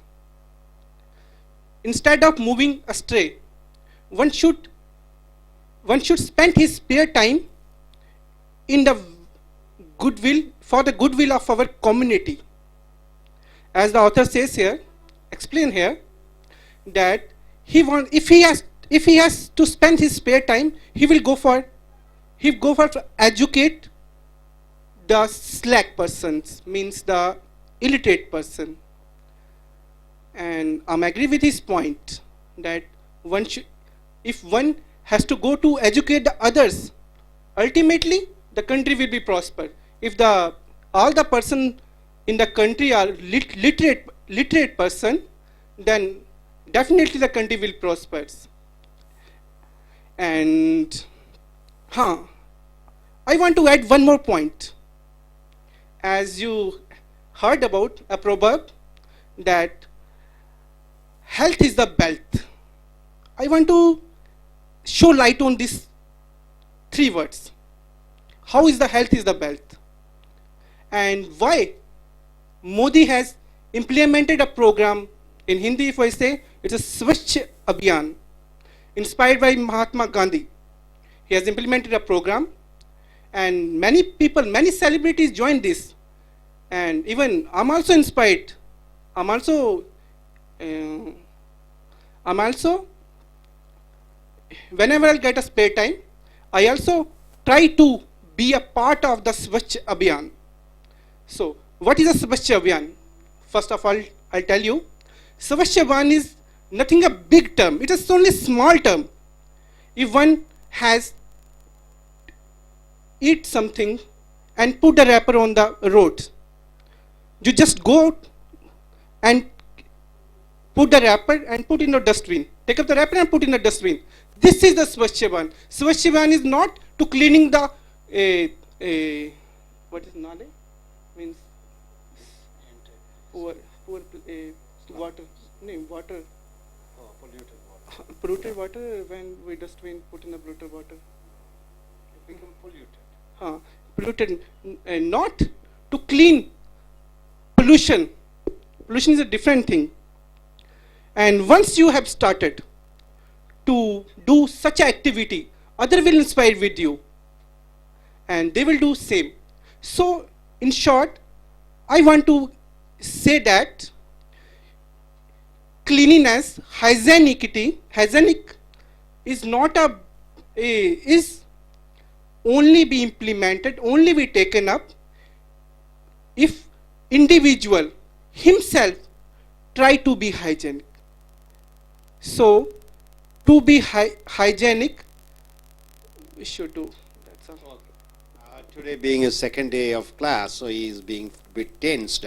But anyway, he wants to say that if he gets the free time, he is going to spend the time for maintaining cleanliness. He goes to the slum area and he teaches the people how to be neat and clean. So that's what you want to say. Yes, sir. Thank you very much, sir. Thank you. நண்பர்களே, IELTS TOEFL வகுப்புகளுக்கு உங்களை வரவேற்கிறோம். IELTS சர்வதேச அளவிலே உலகம் முழுக்க நடக்கக்கூடிய ஆங்கில பேச்சு, எழுத்து, கேட்கக்கூடிய, வாசிக்கக்கூடிய ஆங்கில பரீட்சை, அதே போன்று TOEFL test on English as a foreign language, இது பிரிட்டிஷ் அரசாங்கம், இது அமெரிக்கன் அரசாங்கம் இரண்டும் உலகம் முழுக்க நடக்கிறது. இதனால் கிடைக்கக்கூடிய மதிப்பெண்களை வைத்து வெளிநாடுகளுக்கு வேலை செய்வதற்கு, விசா பெறுவதற்கு, சிட்டிசன்ஷிப் வாங்குவதற்கு, மேலும் பல நன்மைகள் இருக்கிறது. ஸோ இங்கே ரைட்டிங் அண்ட் ஸ்பீக்கிங் ஸ்கில்ஸ், எழுதுவது மற்றும் பேசு திறன்களை வளர்க்கக்கூடிய வகுப்பு. இங்கே லிங்குவா ஃபாரம், ட்ரீம் டெக் கட்டுரைகள், அவைகள், இந்த கட்டுரைகள் வீடியோ நம்பர் 139க்கு வந்திருக்கிறோம். ஸோ IELTSல ஒரு தலைப்பை கொடுப்பார்கள், அதை சார்ந்து 250 வார்த்தைகளுக்கு குறைவில்லாமல் எழுத வேண்டும். ஒரு தலைப்பை கொடுப்பார்கள், அதை பற்றி 2 நிமிடங்கள் பேச வேண்டும். இந்த தலைப்பின் சார்பிலே விவாத கேள்விகள் நடைபெறும். உங்களுக்கும் உங்கள் பரீட்சையை நடத்தக்கூடியவருக்கும். உதாரணத்துக்கு ஒரு தலைப்பு இங்கே பாருங்கள். You have chosen to spend several hours each month doing something to benefit your community. Community என்றால் என்ன? சமுதாயம். கம்யூனிட்டி என்றால் என்ன? நீ வாழ்ந்து கொண்டிருக்கக்கூடிய மக்கள். கம்யூனிட்டி என்றால் என்ன? சொசைட்டி என்று சொல்கிறோம். கம்யூனிட்டி. அப்போ உனக்கு மாதத்திலே ஒரு குறைந்தது ஒரு 8 மணி நேரமோ 10 மணி நேரமோ சமுதாயத்திற்கு சேவை செய்ய வேண்டும் என்று விரும்புகிறாய். அந்த நேரத்தை செலவழிக்க வேண்டும் சமுதாயத்திற்கு. What is one thing you would do? எதை செய்வாய்? And why? எதற்காக அதை செய்கிறாய்? உதாரணத்துக்கு டிராஃபிக்கை கண்ட்ரோல் பண்ணுவதற்காக இருக்கலாம், NSS ஆக்டிவிட்டி சமுதாய சேவையாக இருக்கலாம், இடத்தை சுத்தப்படுத்துவதாக இருக்கலாம், ஆற்றை சுத்தப்படுத்துவதாக இருக்கலாம், குளங்களை வெட்டி சுத்தப்படுத்துவதாக இருக்கலாம், கோயில்களை பராமரிப்பதாக இருக்கலாம். இங்கே இந்த கட்டுரையாளர் எதற்கு செல்கிறார், அதற்கு எந்த விஷயத்தை எடுக்கிறாயோ அதற்கு தகுந்த உதாரணங்களும் காரணங்களையும் முன்னுடைய தலைப்பின் கீழ் நீ எழுத வேண்டும். உதாரணத்துக்கு இந்த கட்டுரையாளர் சமுதாயத்திலே படிப்பறிவில்லாதவர்களுக்கு படிப்பறிவை சொல்லிக் கொடுப்பேன் என்னுடைய இலவச நேரத்திலே என்று சொல்கிறார். முதல் பத்தியிலே பாருங்கள், அசிஸ்டிங் என்றால் என்ன, உதவி செய்வது. இன்னும் லிட்டரசி என்றால் என்ன, படிப்பறிவு கற்றுக் கொடுக்கக்கூடிய ப்ரோக்ராம் என்றால் நிகழ்ச்சி. Is one of the greatest contribution one can make to a community. ஒரு சமுதாயத்திற்கு மிகப்பெரிய ஒரு சேவை செய்ய வேண்டும் என்றால் எழுத படிக்க தெரியாதவர்களுக்கு எழுத படிக்க கற்றுக் கொடுக்க வேண்டும் என்று சொல்கிறார். One can no longer rely on schools. பள்ளிகளை மட்டுமே நம்பி பிரயோஜனம் இல்லை. இந்தியாவை போன்ற ஒரு நாட்டிலே டு இம்பார்ட் என்றால் என்ன, கொடுக்க, அடிக்குவேட் என்றால் என்ன, போதுமான, லிட்ரஸி என்றால் என்ன, படிப்பறிவு, டு சில்ட்ரன் என்றால் என்ன, குழந்தைகளுக்கு பாடம் சொல்லி கொடுப்பதற்கு பள்ளிகளை மட்டும் நம்பியே பிரயோஜனம் இல்லை. And so the rest of the community, மற்றைய சமுதாய மக்கள், படித்த மக்கள் must take up the slack. அவர்கள் அந்த பொறுப்பை எடுக்க வேண்டும். ஸோ டு ஸ்பீக், பேச வேண்டும் என்றால் ஆர்கனைசிங் அண்ட் இம்ப்ளிட்டிங். ஆர்கனைசிங் என்றால் செயல்படுத்துவது, இம்ப்ளிமெண்டிங் என்றால் அதை நடைமுறைப்படுத்துவது. ப்ரோக்ராம்ஸ், நிகழ்ச்சிகள். To teach basic reading and writing skills. அடிப்படை எழுதுவதற்கும் அடிப்படை பேசுவதற்கு படிப்பறிவில்லாத மக்களுக்கு அதை சொல்லிக் கொடுக்க வேண்டும். So this small investment of time, இந்த சிறு கொள்முதல், நேர கொள்முதல் அண்ட் எஃபர்ட், முயற்சி, நவ் மே ஈல்டு என்றால் வழங்கும், ரிச் பெனிஃபிட்ஸ் லேட்டர், பிற்காலத்திலே மிகப்பெரிய நல்ல பலன்களை கொடுக்கும். ஸோ ஒரு மாதத்திலே ஒரு சில மணி நேரங்களை நீ சேவை செய்ய வேண்டும் சமுதாயத்திற்கு. எந்த சேவை செய்வாய் என்று சொல்லும் பொழுது, படிப்பறிவில்லாதவர்களுக்கு படிப்பை சொல்லிக் கொடுப்பேன். படிப்பறிவில்லாதவர்களுக்கு படிப்பை சொல்லிக் கொடுப்பதன் மூலமாக அதனுடைய பலன் பிற்காலத்திலே வரும். ஸோ அது அறிவில்லாதவர்களுக்கு படிப்பறிவை சொல்லிக் கொடுப்பேன் என்று இந்த கட்டுரையாளர் சொல்கிறார். அதற்கு உதாரணமாக, for example, there is a strong positive correlation between literacy and prosperity. அப்போ ஸ்ட்ராங் பாசிட்டிவ் என்றால் என்ன, நல்ல கோரிலேஷன் என்றால் என்ன, ஒரு தொடர்பு. பிட்வீன் லிட்ரஸி என்றால் என்ன, படிப்பறிவுக்கும், ப்ராஸ்பேரிட்டி என்றால் என்ன, ஒரு நாடு செழிப்படைவதற்கும். அதிகம் படித்தவர்கள் இருக்கிறார்கள், நாடு அதிகமாக வளங்கள் பெறுகிறது, செழிப்படைகிறது. ஸோ as a rule, இது சட்டமாக, a literate country, ஒரு படித்த நாடு, இஸ் a thriving country, வளம் பெற்றிருக்கக்கூடிய நாடாக, வளம் பெற்று கொண்டிருக்கக்கூடிய நாடாக ஆகிவிடுகிறது. who dominates the world. படிப்பறிவுள்ளவர்கள் இருக்கக்கூடிய நாடு, அவர்கள் உலகத்தை ஆள்கிறார்கள். லிட்ரேட் சொசைட்டி such as, படித்த சமுதாய மக்களான பிரான்ஸ் எடுத்துக்கொள்வோம், பிரெஞ்சு நாடு, ஜெர்மனி எடுத்துக்கொள்வோம், ஜப்பானை எடுத்துக்கொள்வோம், அமெரிக்காவை எடுத்துக்கொள்வோம். அது உலகை ஆள்கிறதா, அல்லது லார்ஜ்லி இல்லிட்ரேட் சொசைட்டி, படிப்பறிவில்லாத சமுதாய நாடுகளான ஆப்பிரிக்கா நாடா, ஆப்கானிஸ்தான் நாடா, பாகிஸ்தானா, எது ஆள்கிறது? Like the poor nation of African. The answer is clear. விடை தெளிவாக இருக்கும். படித்தறிவுள்ள நாடுகள், அவைகள்தான் நாட்டை, உலகத்தை ஆள்கிறது. படிப்பறிவில்லாத நாடுகள் உலகத்தை ஆளுவது இல்லை. அடுத்ததாக, லிட்ரஸி, படிப்பறிவு also confuse tremendous advantages on the individual. ஒரு தனி நபருக்கு படிப்பு சொல்லுவதன் மூலமாக அவர்களுக்கு பெரிய மாற்றத்தை ஏற்படுத்துகிறது. ஒரு பெண்ணுக்கு கல்வியை கற்றுக் கொடுங்கள், அவள் தன்னுடைய குடும்பத்து மட்டுமல்ல, வருங்காலத்து தலைமுறையினருக்கே பாடம் சொல்லிக் கொடுத்தது போல. ஸோ பிரிட்டிஷ் எசேயிஸ்ட், அந்த பிரிட்டிஷ் நாட்டினுடைய கட்டுரையாளர் சொல்கிறார், ஜார்ஜ் ஆர்வெல், இன்னும் மெமோயர் என்றால் என்ன? மெமோயர் என்றால் ஒருவர் தனிப்பட்ட முறையிலே அவர்கள் பெற்ற அனுபவங்கள். Memoir of the Spanish civil war, Spanish நாட்டிலே உள்நாட்டு போர் நடந்தது, அதனுடைய நினைவுகளாக அவர் சொல்கிறார்.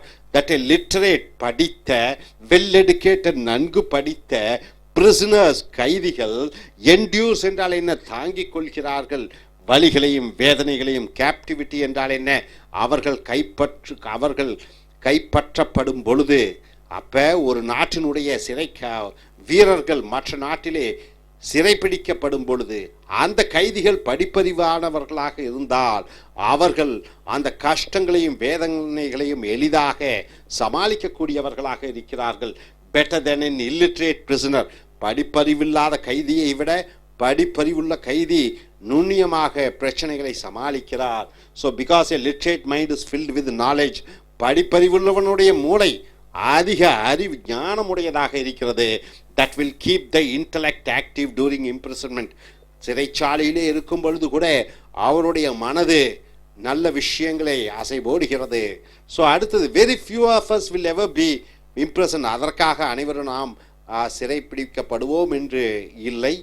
But the advantages of a mind honed என்றால் என்ன? புத்தியை தீட்டப்படுகிற, ஹோன் என்றால் தீட்டப்படுகிற, கத்தியை தீட்டுவது போல புத்தியை தீட்டக்கூடிய, அண்ட் ஆர்ம்டு பை லிட்ரஸி, அது படிப்பறிவு உள்ள விஷயங்கள் இருக்கும் பொழுது, ஆர் எவிடன்ஸ் நன்த்லெஸ். ஸோ அது படிப்பறிவுள்ள மனிதர்கள் அவர்கள் சிறந்தவர்களாக இருக்கிறார்கள். அடுத்த இறுதி பத்தியிலே டு சம் அப், சுருக்கமாக சொல்ல வேண்டும் என்றால், teach a child to read, ஒரு குழந்தையை படிப்பதற்கு உதவி செய். and the child has entered a whole universe, அந்த குழந்தை ஒரு புத்தம் புது உலகத்தை மட்டுமில்ல, அந்த ஆகாசத்தை பிரம்மத்தையும் பலம் பொருளையும் பார்க்கிறது. moreover, மேலும் a literate child may grow up to be a scholar, ஒரு படித்த குழந்தை பிற்காலத்திலே ஒரு பெரிய படிப்பறிவுள்ள ஒரு ஞானியாக மாறிவிடுகிறது. whose works, அவர்கள் செய்யக்கூடிய வேலை enlighten the world, உலகத்தையே ஒளிமயமாக ஆக்கும். there is almost no end to the potential of a literate mind. அப்ப படிப்பறிவுள்ள ஒரு மூளைக்கு அல்லது மனதிற்கு எல்லையே இல்லை, வானமே தான் எல்லை. a literacy program, ஆகையால் கல்வி கற்றுக் கொடுக்கக்கூடிய ஒரு நிகழ்ச்சி, then is surely worth a few hours of one's time each. ஆகையால் ஒவ்வொரு வாரமும் ஒரு சில மணி நேரங்களை மற்றவர்கள் படிப்பதற்காக, படிப்பறிவில்லாதவர்கள் படிப்பதற்காக செலவழிக்கக்கூடிய அந்த சேவையே சிறந்த சமுதாய சேவை என்று இந்த கட்டுரையாளர் எழுதுகிறார். இனி வரக்கூடிய வீடியோக்களில் மற்ற தலைப்புகளில் பார்ப்போம். Thank you very much. Dear friends, welcome to AS American IELTS and TOEFL Training Center. IELTS International English as Level Testing System, TOEFL Test on English as Foreign Language, IELTS British oriented and TOEFL American oriented, which checks your reading, writing and listening skills in English. The examination is conducted all around the world. So here, writing and speaking skill development class. We have taken these essays from Lingua, Forum, DreamTech publications, and the video we have come here to 140. Dear friends, you get an essay to write in task 2. You have to write almost for 250 words. If you get a topic like this, what you're going to write? If you get a topic like this in your speaking task, how you're going to speak for 2 minutes continuously, and further based on this topic, you have to go in for a discussion. So coming here, read the question carefully. What is the question given here? The question, adults. Who are the adults? Generally we say them as, once they cross their teen, they are called adults. Is it right, sir? Shall we differentiate like that? That's what the common understanding amongst the people, where they say adult is a grown-up child, right? Adult is one who crosses his teenage. The government has fixed the years as 18. A girl, if she crosses 18, she is an adult. And a boy, when he crosses his 21 years, he is called an adult. Is it so? So, adults are treated differently from children. Who are the children up to the age of 18? Okay, they are children. Which events such as ceremonies, what is the ceremonies? The function, celebrations, or the customs, the traditional values, make the difference between a child and an adult. So what are the differences? How can you differentiate a child from an adult? So simple question, isn't it? You have to say certain points where this is the difference which makes a child from an adult. So here you have to use specific examples and reasons to explain your viewpoint. Hope you're able to understand. So Who's an adult and a child? What is the difference between an adult and child? Can you differentiate them using ceremonies or functions? And what is the criteria? So here the writer goes in for saying there are many ways to define adulthood. He says there are many ways to define who's grown up and who's not grown up. A good definition of adulthood means the grown up child, I believe, is the age of economic independence.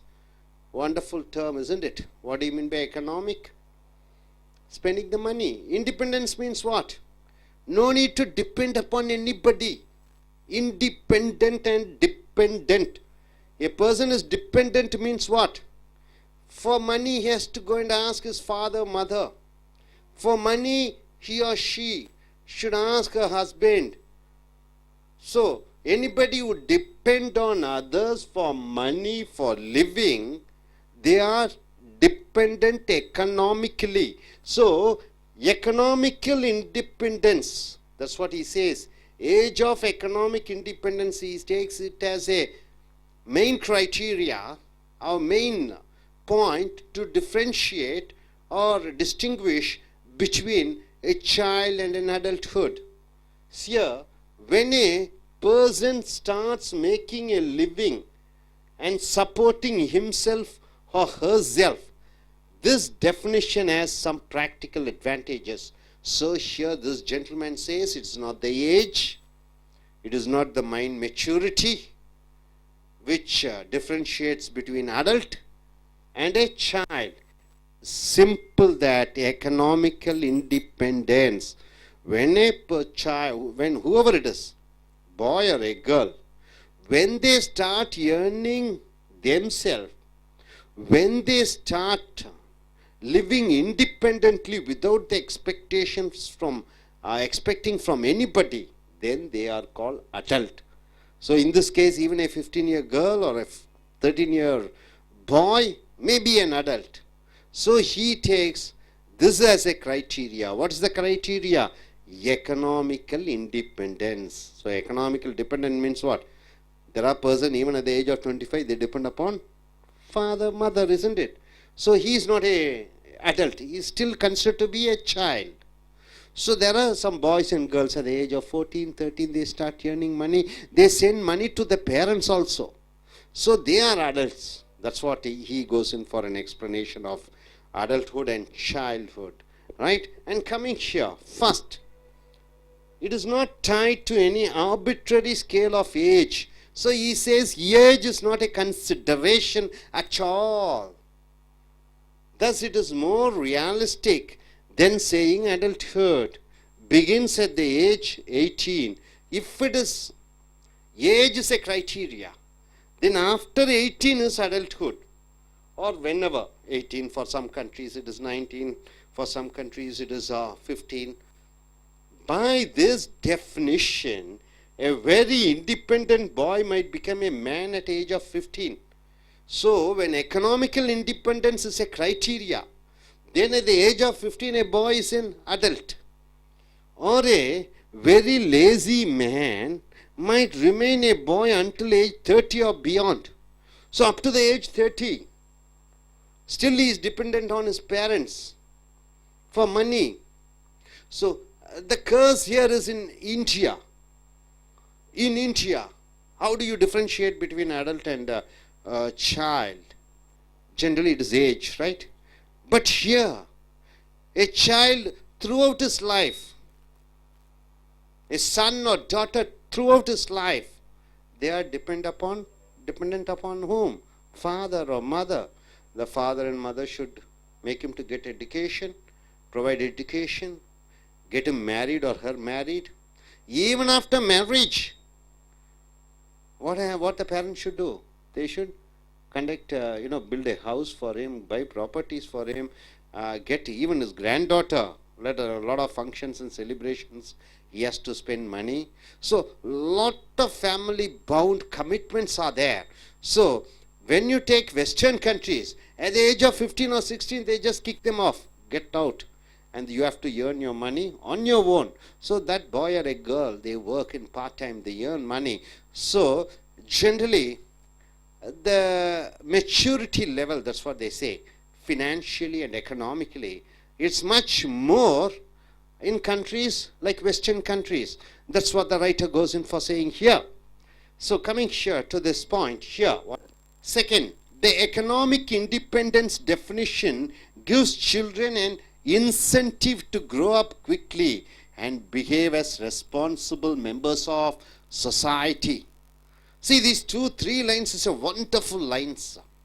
Yesterday we are quite happy to see that one university advertises 4,000 people, 3,825 or something, are in single day. They were selected by various MNC firms through campus. Whichever university, let us not name the university. Vellore, one other institution from Vellore. Even he says 5,000 students were recruited on campus in a single day. So at the age of 21, he or she is earning around how much money? 4 lakhs, 5 lakhs per annum. So at the age of 20, 21, they are able to earn more than what their parents are able to earn. So here, is he child or adult? When you take economical independence as a criteria. So the generation gaps they call. What is the generation gap, sir? When father knows something which son doesn't know, that is called a gap. Generation gap, something which father knows now. He starts earning as his father earns. He starts knowing more than his father knows. So there is no generation gap. The generation gap has gone. So here, coming here to the point, it tells children in effect. What does it tell? You will be considered adults when you deserve to be considered adults. So, it is a motivating factor for the children, if economical independence is the main criteria, to say a child is an adult when he earns money by himself and takes care by himself. So the child will be fighting for economical independence. It will be his goal. It will be his motive. So there are people, even at the age of 30 or 40, they depend upon their parents. Right, sir? Now coming here to the conclusion point, the writer says, of course, this definition has drawbacks too. He says, this economical independence, which defines a child and an adult, it has drawbacks. What are the drawbacks? How does one define economic independence? How do you say what is economical independence? One may earn 5,000, one may earn 25,000. So how do you say, how do you come to a calculation that economical independence depends upon the money they earn? Does it mean simply having a job or making a certain annual income? Is it just getting a job? Even sweeping job is a job. Even, being server is a job. There are people who take food in the bike and go and supply it on particular, what is that? McDonald's and all those things. Servicemen. Even that is a job. Is it that a consideration? There is a room for disagreement. Nonetheless, still, I think the best definition of adulthood is some measure of economical independence, that is, standing on one's own 2 feet. So finally he comes to a conclusion by ending with 4 lines. He says, nearly 6 words. He says, standing on one's, 2 feet. This is the most important criteria to say a man is grown or not grown. A child has become adult or a child or an adult. So here this gentleman has taken economical independence as a criteria. So I request the IELTS taker to come forward. You must be having your own point. This is the writer's own point. So what do you think, sir, that one particular criteria which differentiates between an adult and a childhood, right, sir? Shall we start? Yes. Dear friends, this is an IELTS class, and here the first task 1 is ice-breaking session. You have to introduce your name, your qualification, your job and job experience, something about your home and the hometown. And second, the topic here is, as you have seen, Adults are treated differently from children, which even such as ceremonies or customs makes the difference between a child and an adult. So you have to use reasons and examples to explain your answer. Yes, sir. Shall we start? Yes, according to this statement, due to many customs and circumstances, the adults are being treated differently from the children's, because uh, due to different traditions and cultures from abroad and India, there are certain differences that makes an adult from a children in India, because children grow up in a closed environment where they would get a support from their parents, from surroundings, and in a teaching manner. But adults, when they grow up in India, even though after their childhood and go to college and work, they are still under their parents' control, and they would be considered as a child with the parents. But when it's take to a foreign country, even in the teenage, they go to work and they earn their own money, and they stand on their own leg. So they don't depend on their parents. So they start to know the culture, and they start to know the work environment, and so they started to believe in them, and they stand on their own leg. But in India, adults doesn't means like even though they go to work and they earn, doesn't mean that they are adult, because they grow up in a closed environment with their family. So for example, as I said, in foreign countries, people, childrens who are on the age of 13 or 14, the teenage, they go to work and they earn the money, and they don't depend on family. So they go different from their family cultures, and they start their own work environment, they start their own culture, they follow their own routines, and they much don't depend on their parents. But in India, there is a culture called the work environment, where people should definitely go to school, the college, and have to have a white collar job. So that is what depends on them. But as I said, it doesn't mind if the person is earning or not, but it all depends upon how well they are suited to the environment, and how they can earn and how they can stand out an old leg. So this is what it's about, this adulthood and difference. Thank you. I request the next gentleman to speak about this topic. He's a person who is going very experienced in corporate side. He's going to USA. He has to introduce himself and tell something about his job and his hometown. Then he can come here to the topic and say what criteria or what distinguishes between a child and an adult. Yes. Good evening to everybody. I am R. Manoharan. Very recently retired from bank service as Deputy General Manager. My education qualification is MCom and MBA. I have planned to visit USA next month. Therefore, I have come over here to learn American accent training from our professor. Today, the topic is adulthood versus childhood. Nowadays, human beings are divided into two parts. One is child, another is adult. It is in general. Up to the age of 18, the human being is treated as child. When she or he attains that age of 18, he will become adult. After 18, he will become major or adult. Another criteria is economic independence. When a human being enjoys the stage of economic independence, that is by earning and spending himself, and he can manage himself for his livelihood, for his parents, etc., etc., he will become adult. When if she attains 18, and she has no income for earning, and she will be treated as child. This is the in general category. country-wise category we can see.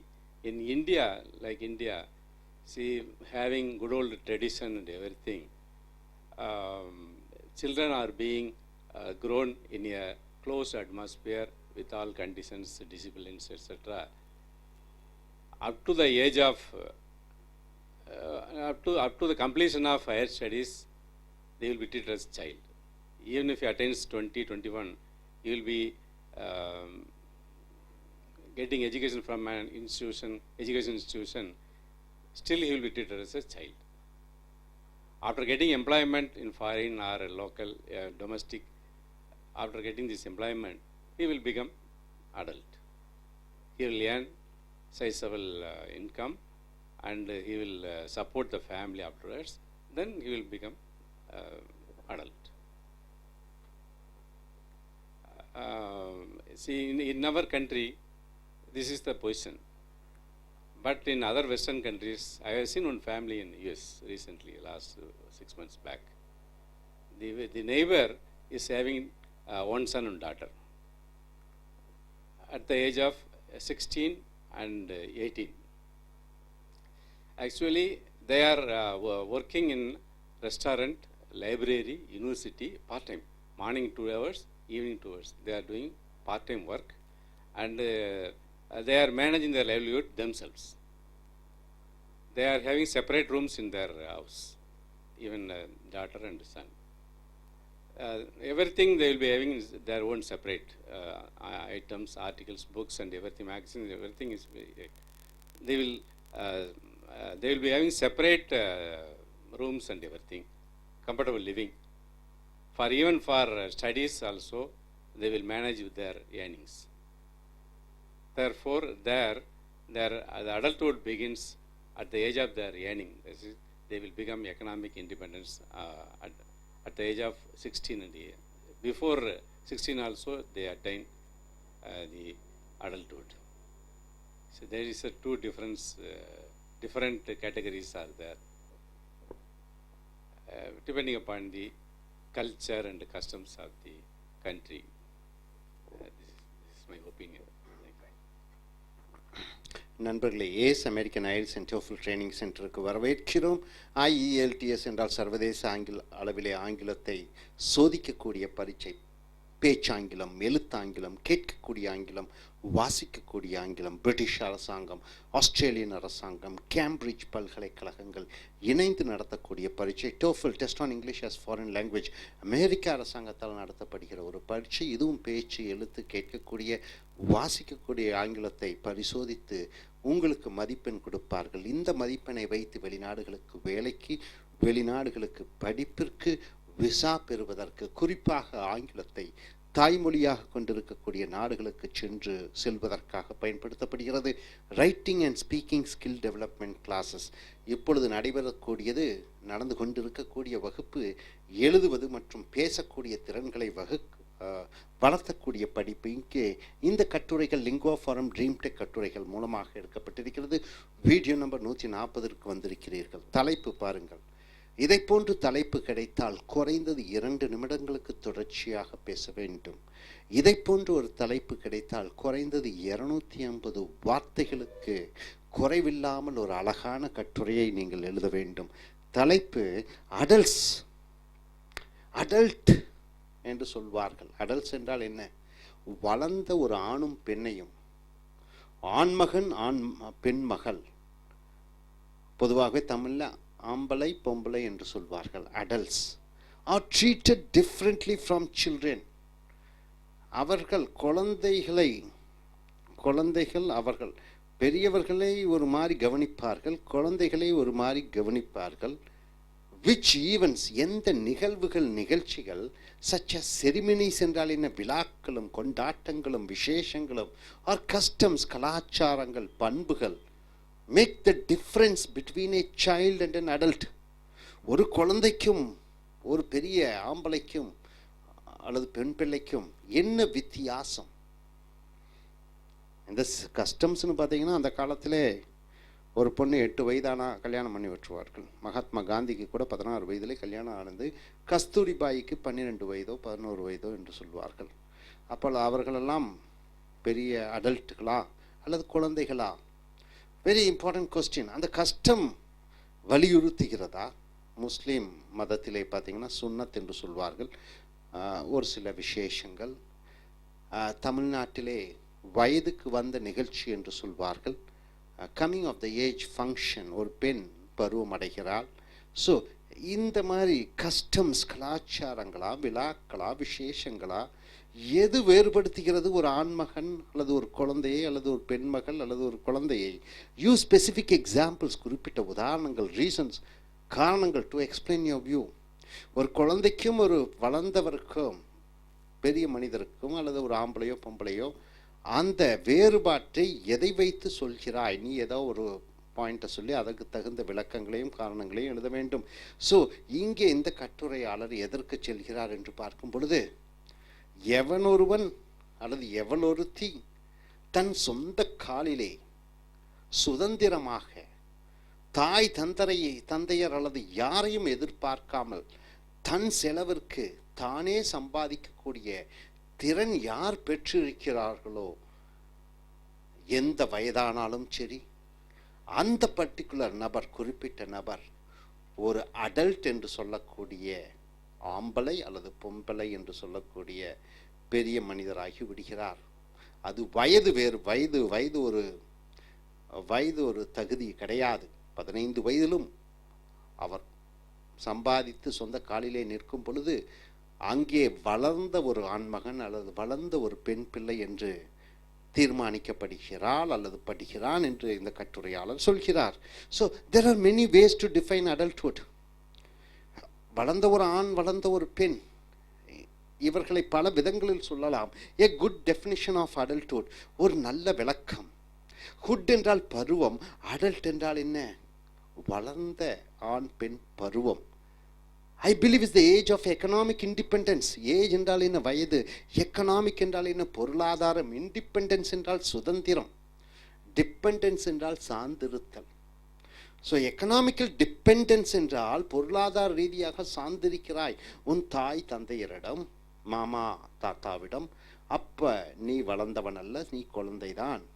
சொந்தமாக பணம் சம்பாதிக்கிறாய், நீ வளர்ந்தவன் என்று நிர்ணயிக்கப்படுகிறது என்று சொல்கிறார். when a person starts making a living, ஒரு மனிதன் சம்பாதித்து அவனே தன்னைத்தானே பராமரிக்கும் பொழுது, and supporting himself or herself, அவனையோ அவளையோ பராமரிக்கக்கூடிய பணம் வந்துவிட்டால், this definition has some practical advantage.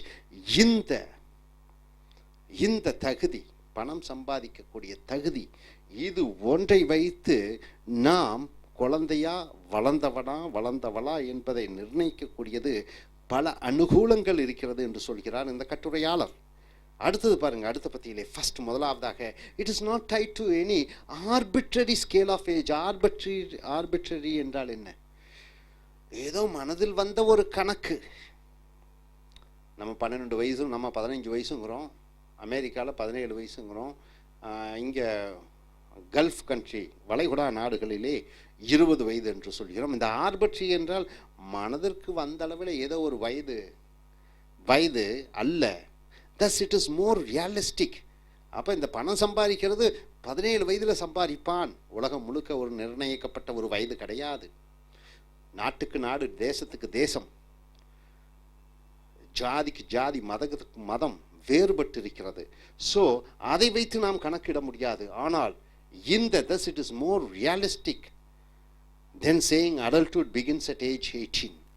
18 வயதில் தான் ஒரு பெண் பெரிய பெண் ஆகிறாள், ஒரு ஆண் பெரிய ஆண் ஆகிறான் என்பதை சொல்ல முடியாது. இந்த சுதந்திர, by this definition, இந்த பண சுதந்திரம் என்பது very dependent boy may become a man at the age of 15. 15 வயது வரைக்கும் தன் தாய் தந்தையரை எதிர்பார்த்து கொண்டிருக்கிற பையன் மாதம் 10,000 ரூபாய் சம்பாதிக்கிறான் என்றால் அங்கே அவன் ஒரு ஆண்மகன் ஆகி விடுகிறான். R A very lazy man, ரொம்ப சோம்பேறியான மனிதன், might remain a boy until age 30. 30 வயது வரைக்கும் தாய் தந்தையரையே எதிர்பார்த்து கொண்டிருக்கிறான். அப்பொழுது அவன் இன்னும் ஒரு பையன்தான், வளர்ந்த ஆண்மகன் கிடையாது. ஸோ இந்த பத்தியில் பார்த்தீர்கள். அடுத்த பத்தியில் பாருங்கள். செகண்ட், இரண்டாவதாக, the economic independence definition gives children an incentive to grow up. Incentive என்றால் என்ன? ஊக்கம். quickly and behave as responsible members of society. அப்போ எப்பொழுது நீ சொந்த காலில் நிற்கிறாயோ அன்றைக்கு நீ ஆண்மகன் அல்லது ஆண்மகள் என்று சொல்லும் பொழுது அந்த ஒரு விளக்கத்தை குழந்தைக்கும் பெரியவர்களுக்கும் என்று வேறுபடுத்தும் பொழுது குழந்தைகளுக்கு அது ஒரு உந்து சக்தியாக இருக்கிறது. அந்த எல்லையை நோக்கி அவர்கள் பாய்கிறார்கள். அவர்கள் அந்த சம்பாதிக்கக்கூடிய லட்சிய உணர்வை பெறுகிறார்கள். It tells children in effect, you will be considered adult. உன்னை வளர்ந்தவன் அல்லது வளர்ந்தவள் என்று எப்பொழுது சமுதாயம் உங்களை நினைக்கும் என்றால், when you deserve to be considered adults, அதற்கு தகுதி பெற்று இருக்க வேண்டும். அந்த தகுதி என்ன? பணம் சம்பாதிக்கக்கூடிய தகுதி. ஸோ பணத்தை மூலதனமாக வைத்து விடுகிறோம், பணத்தை முக்கிய குறியாக வைத்திருக்கிறோம். குழந்தைக்கும் பெரியவர்களுக்கும் உள்ள வேறுபாடு. ஸோ அடுத்தது, அஃப்கோர்ஸ் உண்மையில் this definition has drawbacks too. இந்த விளக்கத்தில் சில குறைபாடுகள் இருக்கத்தான் செய்யும். How does one define economic independence? ஒருவர் எப்படி இந்த பொருளாதார சுதந்திரத்தை விளக்க முடியும் ஆணித்தரமாக? Does it mean simply having a job? சும்மா ஏதோ ஒரு வேலைக்கு போயிட்டு இருந்தால் சுதந்திரம் ஆயிடுச்சா, பொருளாதாரம் சுதந்திரம் அடைந்து விடுகிறதா? Are making a certain annual income, இல்லை வருடத்திற்கு ஒரு முறை ஏதோ ஒரு குறிப்பிட்ட தொகை சம்பாதிக்கிறாய், இது போதுமா? There is room for disagreement. இதுக்கு பல பேர் பலவிதமான எதிர்வாதங்கள் செய்வார்கள். Nonetheless இருந்தும் I think the best definition of adulthood, பெரியவர்கள் ஆகிவிட்டார்கள் என்ற விளக்கம் எது என்றால், is some measure of economic independence. அந்த பண அளவுகோல் என்ன அளவுகோல்? That is standing on one's own 2 feet. எவன் ஒருத்தன் அவன் சொந்த 2 கால்களில் நிற்கிறானோ, எவன் ஒருவன் தன் சொந்த 2 கால்களில் நிற்கிறானோ, இந்த சொந்த 2 கால்களில் நிற்கிறான் என்பது இது இடியம் என்று சொல்வார்கள், மரபு வார்த்தை. அதுக்கு என்ன அர்த்தம் என்று பார்த்தீங்கன்னா, சொந்த காலில் தான் எல்லாம் நிற்கிறார்கள், 70 வயதுக்காரர்களும் 80 வயதுக்காரர்களும். ஆனால் இந்த சொந்த 2 காலிலே நிற்பது என்பது தான் சம்பாதித்து தனக்கு தேவைகளை பூர்த்தி செய்வதை சொந்த காலில் நிற்பது என்று அர்த்தம். ஸோ நண்பர்களே, குழந்தைக்கும் பெரியவர் ஆவதற்கும் என்ன வேறுபாடு, எது அடையாளம் காணப்படுகிறது என்று பார்க்கும் பொழுது இந்த கட்டுரையாளர் எதை தேர்ந்தெடுக்கிறார்? பொருளாதார சுதந்திரத்தை தேர்ந்தெடுத்திருக்கிறார். எவன் ஒருவன் அல்லது எவள் ஒருத்தி சொந்த காலிலே தன் செலவை, தான் வாழக்கூடிய செலவுகளை பராமரிக்கக்கூடிய அளவு செலவுகளை சம்பாதிக்கிறாரோ அந்த ஆணும் பெண்ணும் வளர்ந்தவர் என்று இந்த கட்டுரையாளர் சொல்கிறார். இனி அடுத்து வரக்கூடிய வீடியோக்களில் மற்றவைகளை பார்ப்போம். Thank you very much. Is American English centre IELTS, as you know, International English Level Testing System. TOEFL, test on English as foreign language, both British, American oriented examination conducted all around the world to check your reading, writing, listening and speaking skills in English.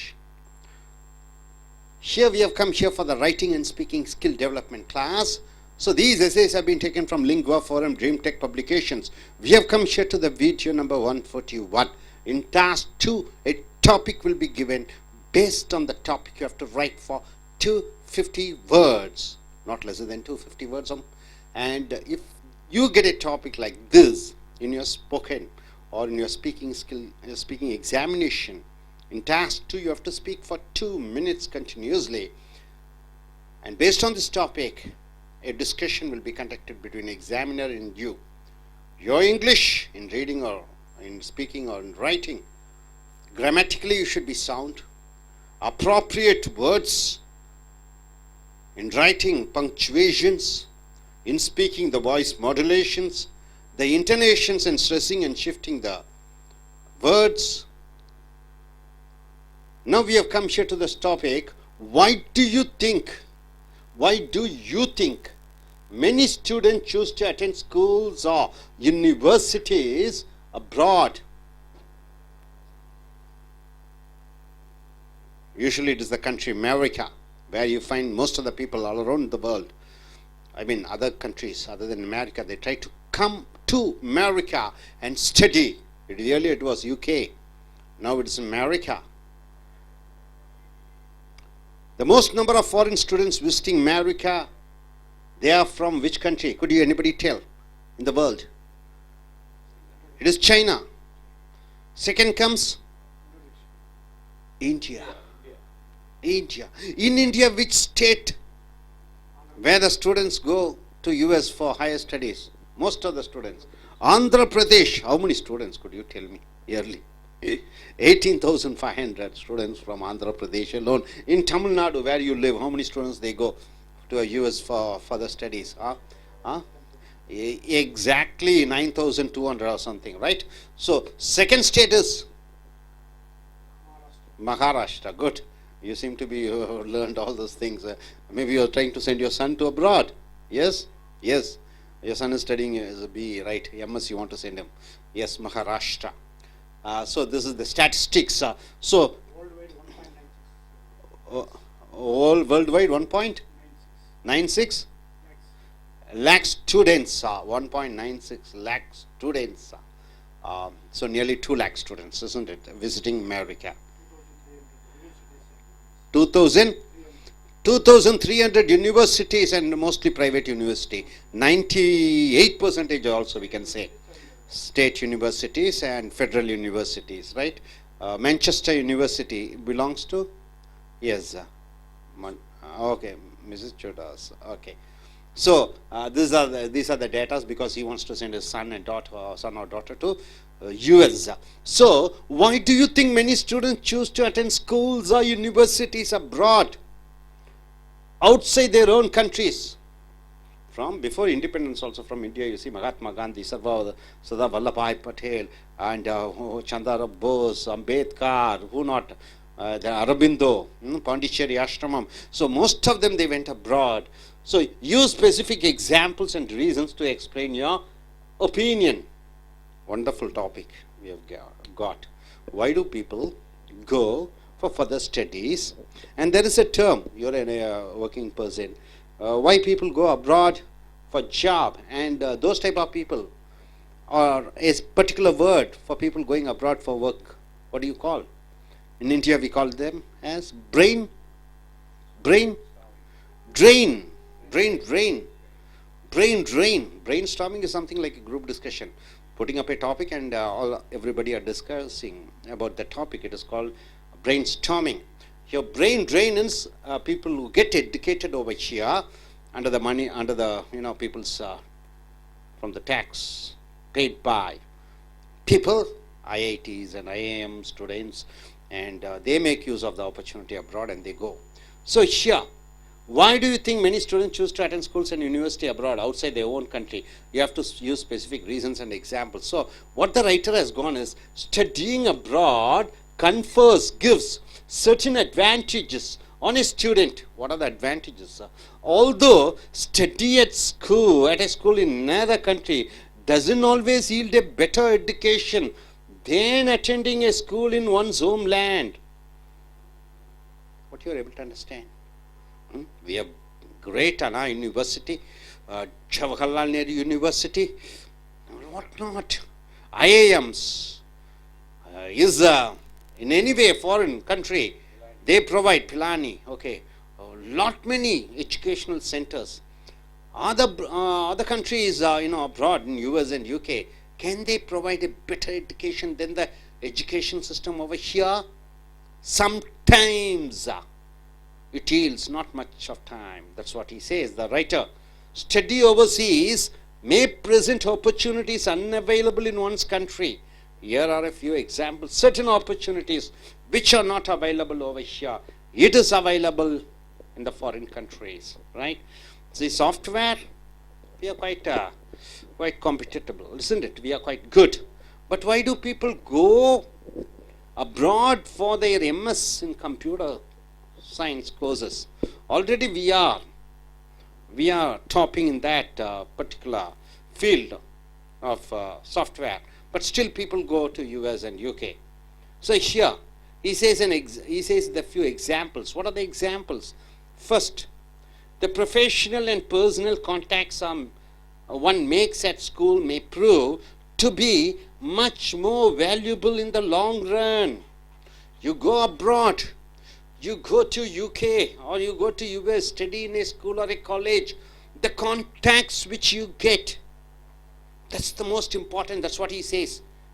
Not education, he comes here for the contact. People all around the world, they come there, their children. So once one boy or a girl, he get acquaintance with all his classmates, then the contacts he develops. So he says, then the information one learns in a class, more than what he learns in the class, it is the contacts which is most important. Then coming next he says, a classmate may become a famous writer. So one may become a famous writer, one may be a powerful politician or a leading business executive. So whenever they go in for an international school or international college, people from different parts of the world, they come and study there. Once after their learning is over, they go back to their home country. There they may become a leading politician or a powerful writer, what a famous writer.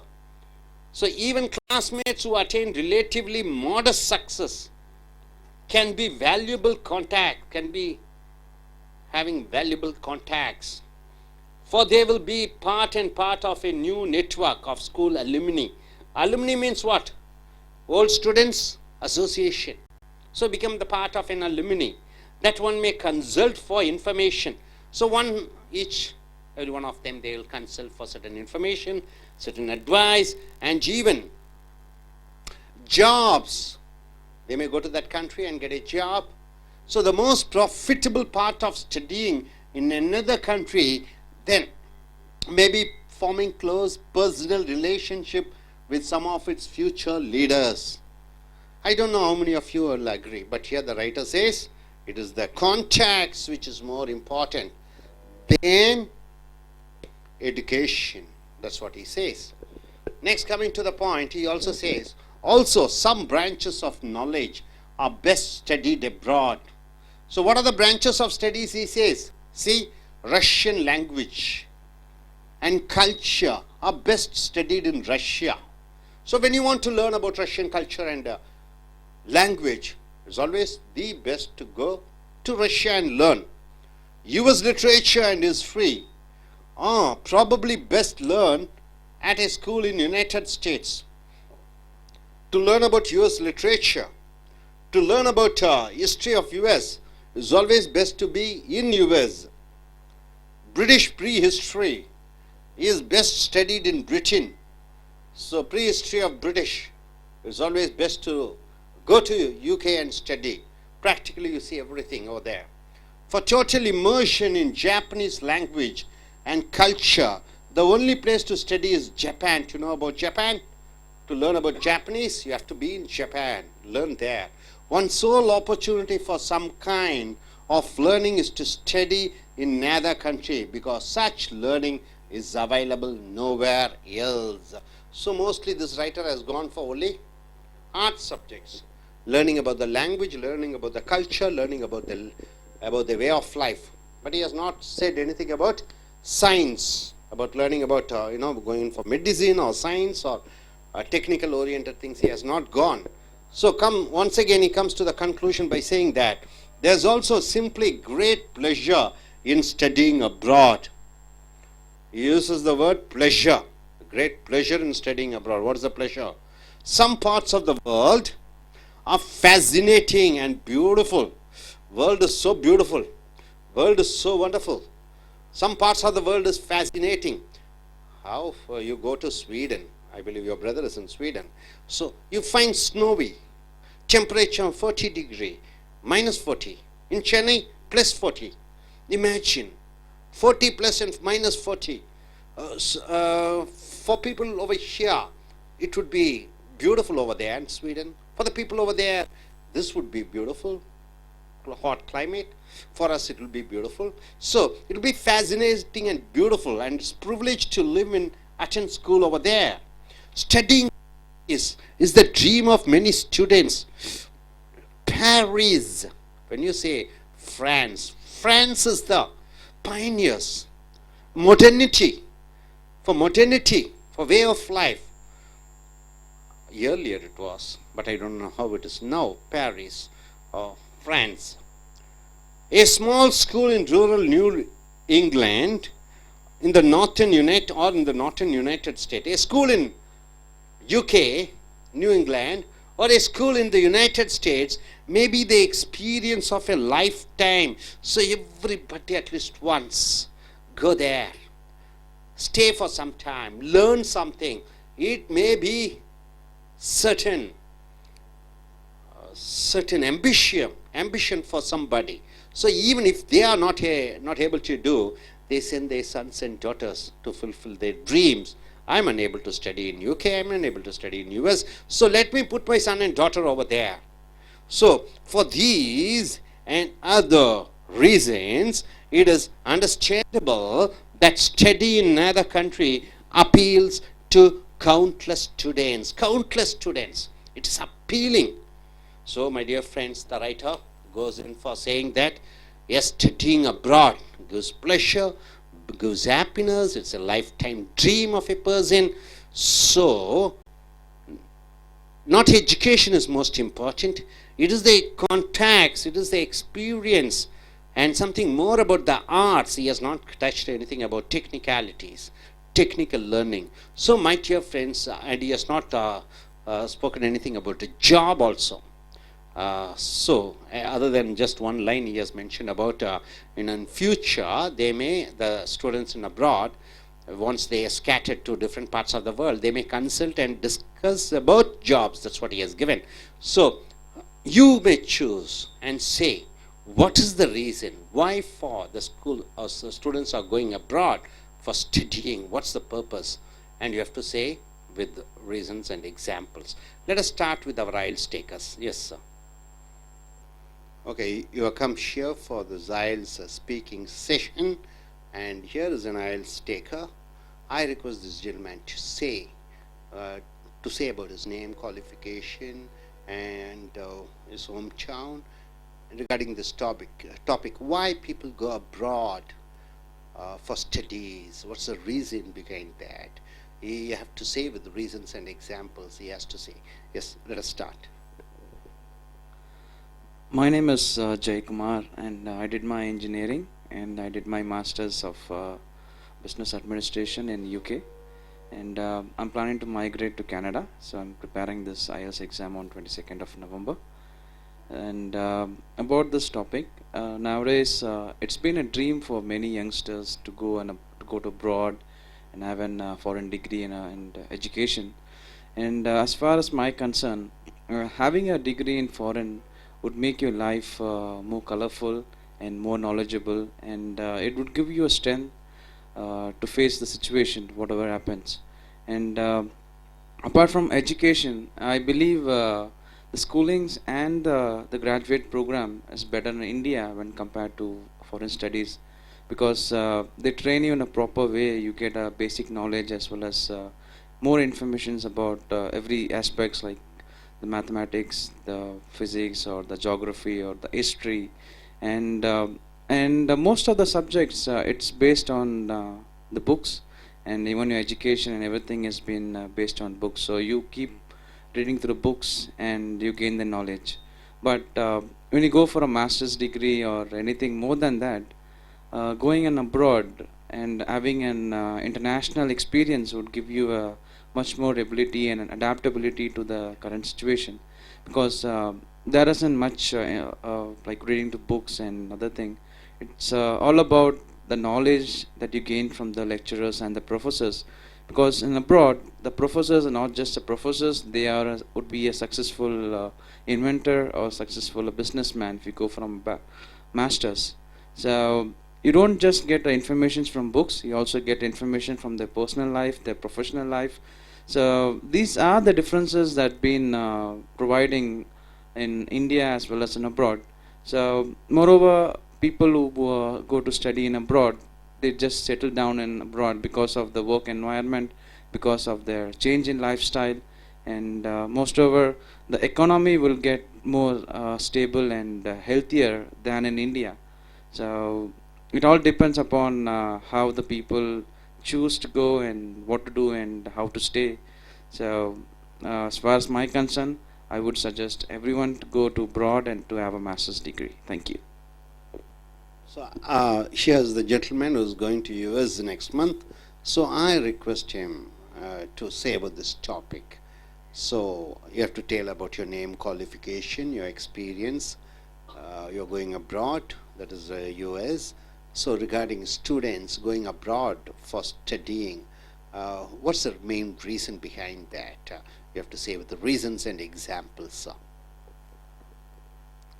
Good evening. I am R. Manoharan,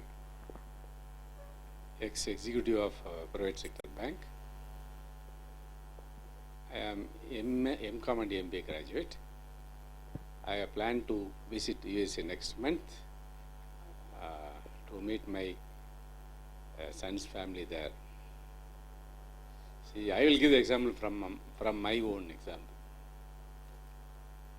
See, in India, the government is spending a lot for the improvement of the quality in various universities and other education institutions.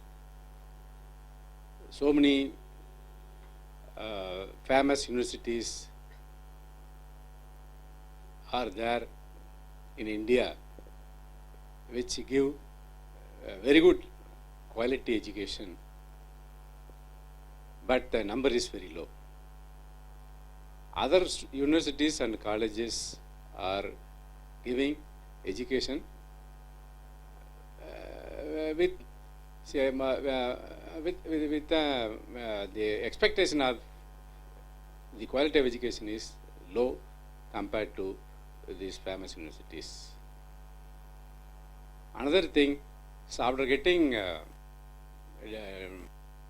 of the degree, the job opportunity is also very low in India. Only students from valuable universities and famous universities, they will get nice jobs with handsome salary, handful salary, and others normally they get only moderate salary. That's why nowadays students in India prefer foreign studies and foreign job.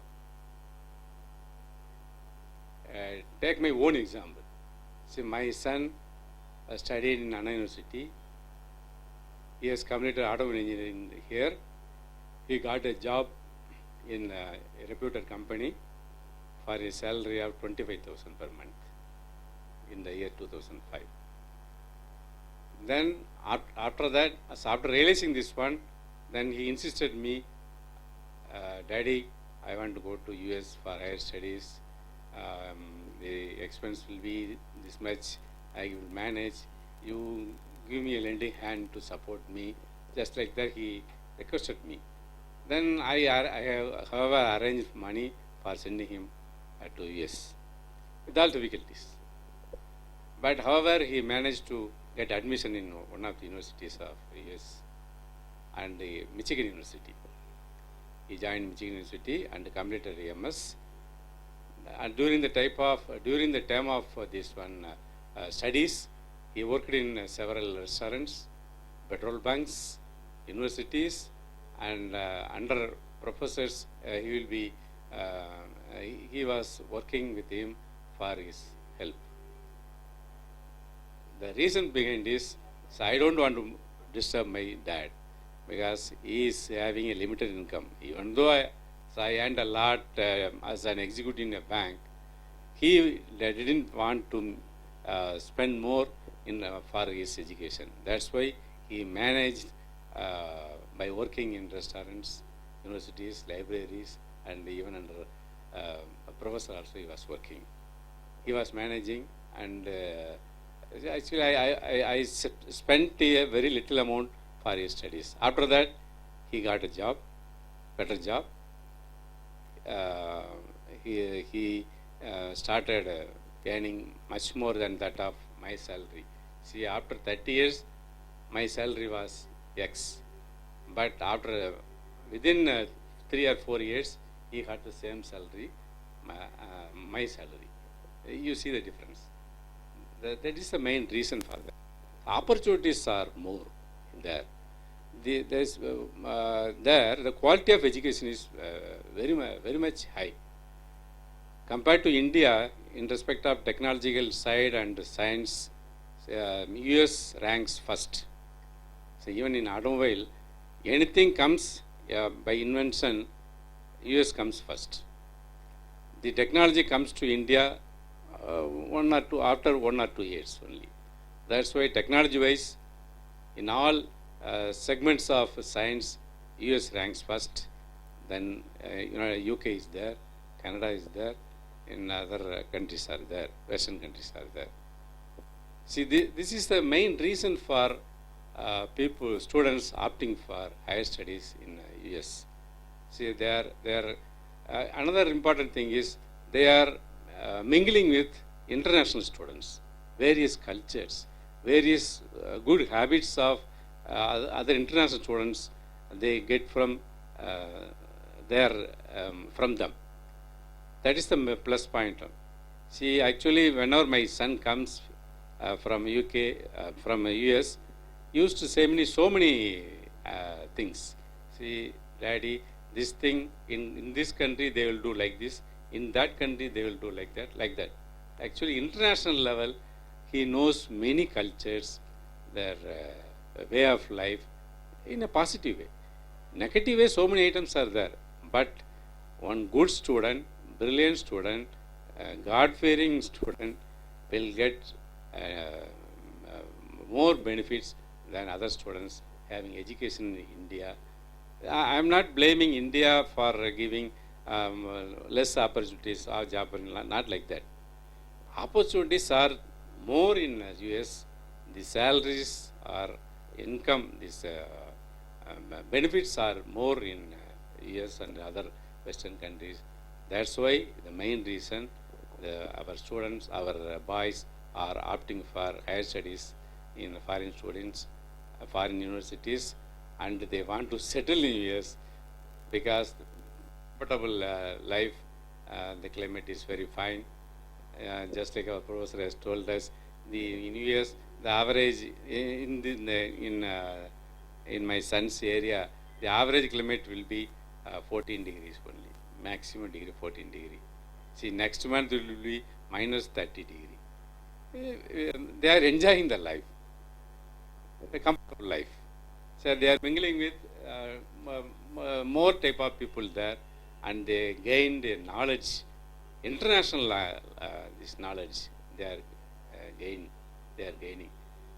This is the main reason for our students opting for higher studies and jobs in other countries. Dear friends, நண்பர்களே, IELTS and TOEFL வகுப்புகளுக்கு உங்களை வரவேற்கிறோம்.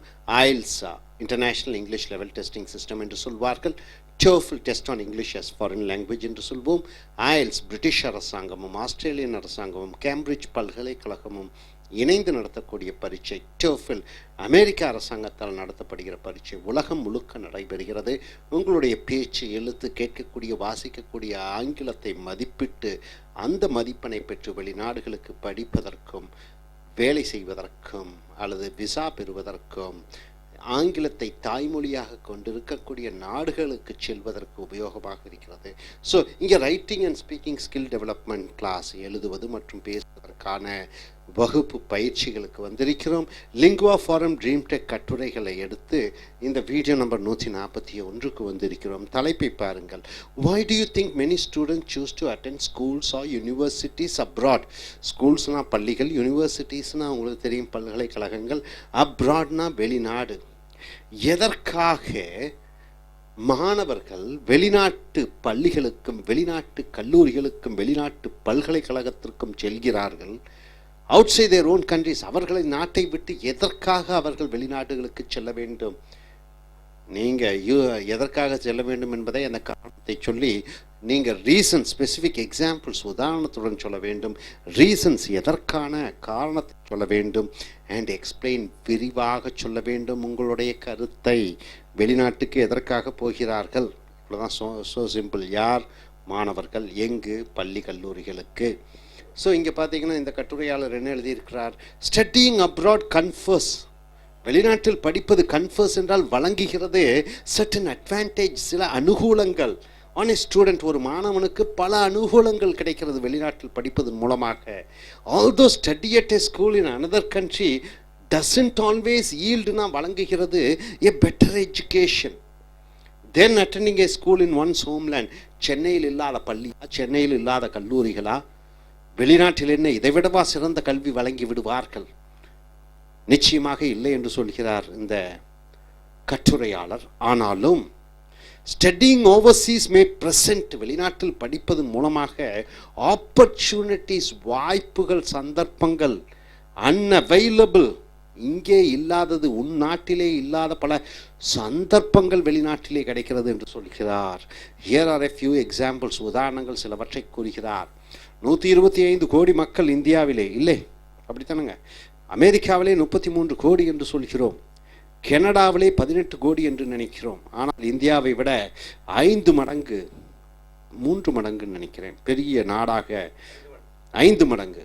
அமெரிக்காவும் கனடாவும், Australia தான் 3 மடங்கு என்று நினைக்கிறேன், 2 மடங்கு பெருசுன்னு நினைக்கிறேன். ஸோ அங்கே இடங்கள், வளங்கள், சந்தர்ப்பங்கள் பல இருக்கிற காரணத்தினாலே மாணவர்கள் வெளிநாட்டுக்கு போகிறார்கள் என்று இந்த கட்டுரையாளர் தன்னுடைய முன்னுரையில் எழுதுகிறார். அடுத்ததாக முதலாவதாக காரணத்தை சொல்கிறார். ஏன்னா இங்கே நீங்கள் ரீசன்ஸ், எக்ஸாம்பிள் சொல்ல வேண்டும், காரணத்தை சொல்கிறார். த ப்ரொஃபஷனல் அண்ட் பர்சனல் கான்டாக்ட்ஸ், வெளிநாட்டு சென்று படிப்பதன் மூலமாக, ப்ரொஃபஷனல் என்றால் தொழில் ரீதியாக, பர்சனல் என்றால் என்ன, தனிப்பட்ட முறையிலே, கான்டாக்ட்ஸ் என்றால் தொடர்புகள். ஒன் மேக்ஸ் அட் ஸ்கூல், பள்ளியிலே படிக்கும் பொழுது, ஒருவருடன் பழகும் பொழுது, may prove to be much more valuable, அதற்கு பின்னாடி மதிப்பே இல்லை, அதிக மதிப்பு கிடைக்கிறது இந்த லாங் ரன், நீண்ட காலமாக. அடுத்ததாக then the information one learns in a class, பள்ளியிலே கற்பதை விட வெளிநாடுகளிலே படிப்பதன் மூலமாக கிடைக்கக்கூடிய நண்பர்களும் அந்த பழக்க வழக்கங்களும் பள்ளி படிப்பை விட சிறந்தது என்று சொல்கிறார்.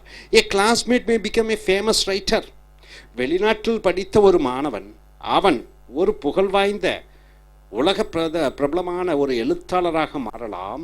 or a powerful politician, மிகப்பெரிய அரசியல்வாதியாக மாறலாம். ராஜீவ் காந்தி கேம்பிரிட்ஜ் பல்கலைக்கழகத்திலே படித்தார் என்று நினைக்கிறேன். மன்மோகன் சிங் கேம்பிரிட்ஜ், இது நம்ம சிதம்பரம் ஹார்வர்ட், மிஸ்டர் சுப்பிரமணிய சுவாமி அவரும் ஹார்வர்ட். ஸோ இந்த மாதிரி பல்கலைக்கழகங்களில் படிக்கக்கூடியவர்கள். இம்ரான் கான் அவரும் கேம்பிரிட்ஜில் படித்தார் நினைக்கிறேன். ஸோ இந்த மாதிரி படிக்கும் பொழுது அந்த நண்பர்கள் உலக பிரசித்தி பெற்ற அந்தந்த நாடுகளே பிரசித்தி பெற்றவர்களாக மாறிவிடுகிறார்கள்.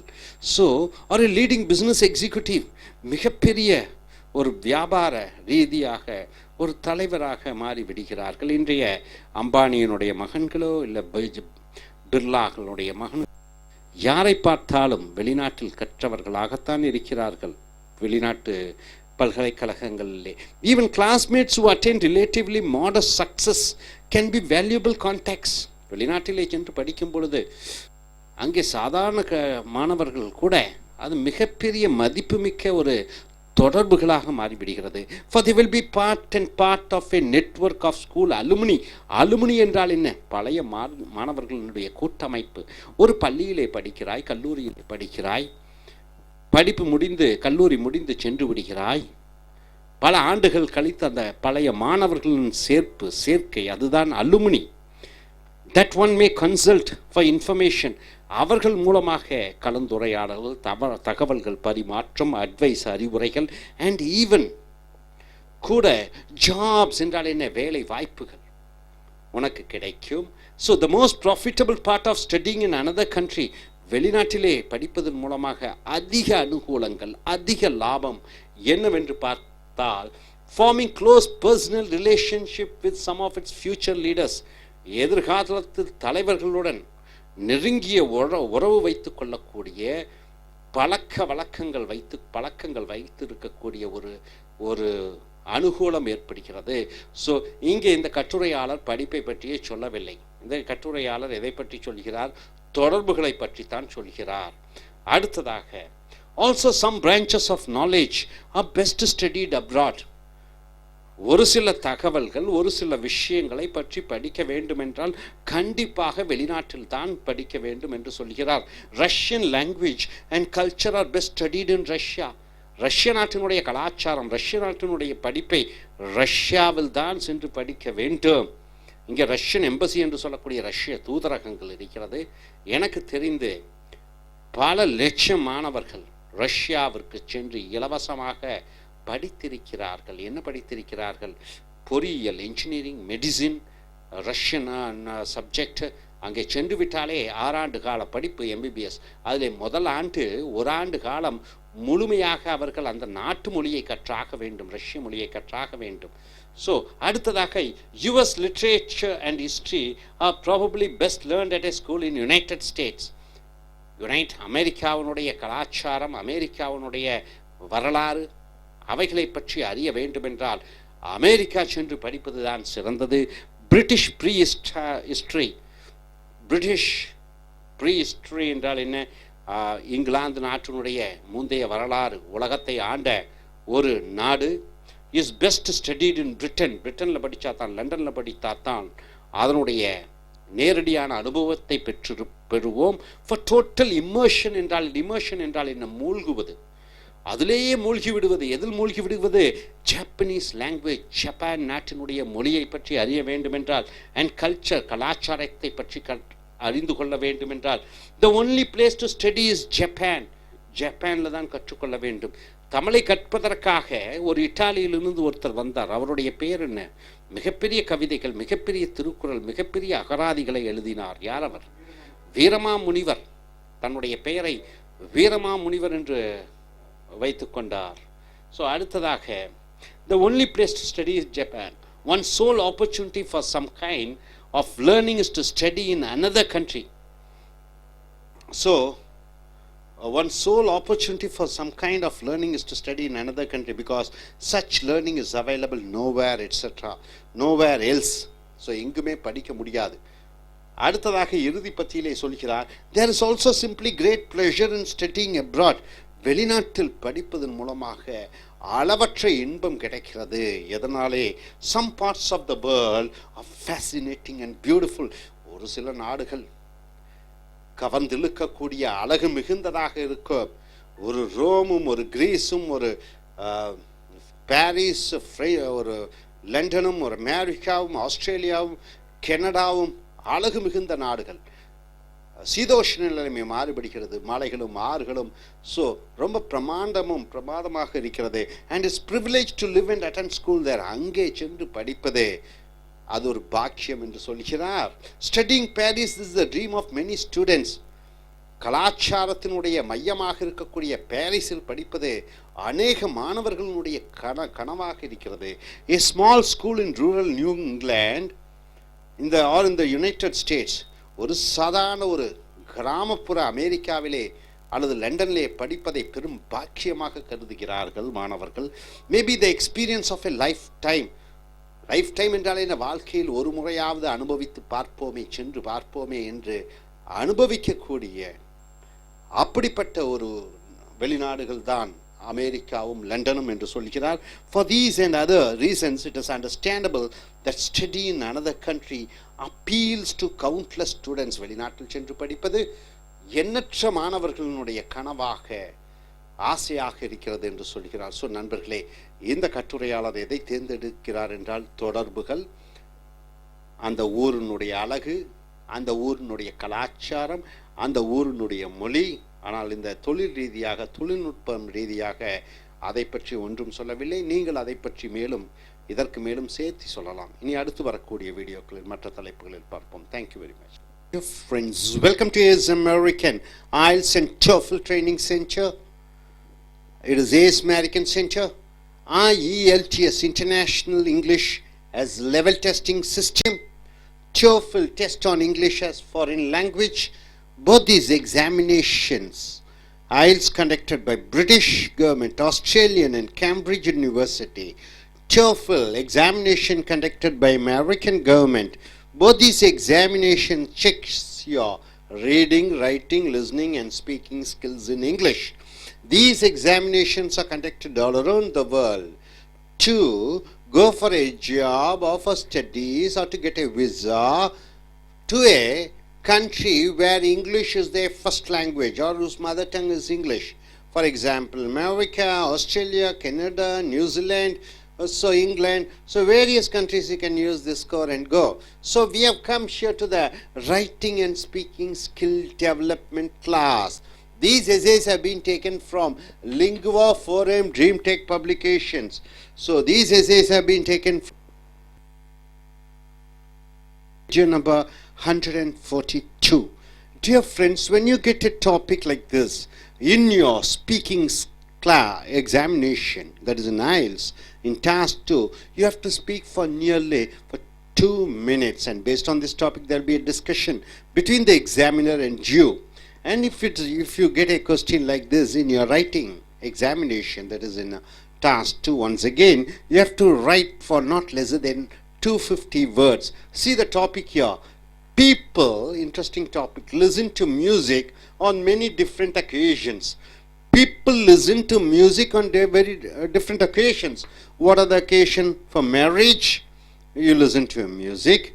For functions or celebrations, or for national important days, you listen to music.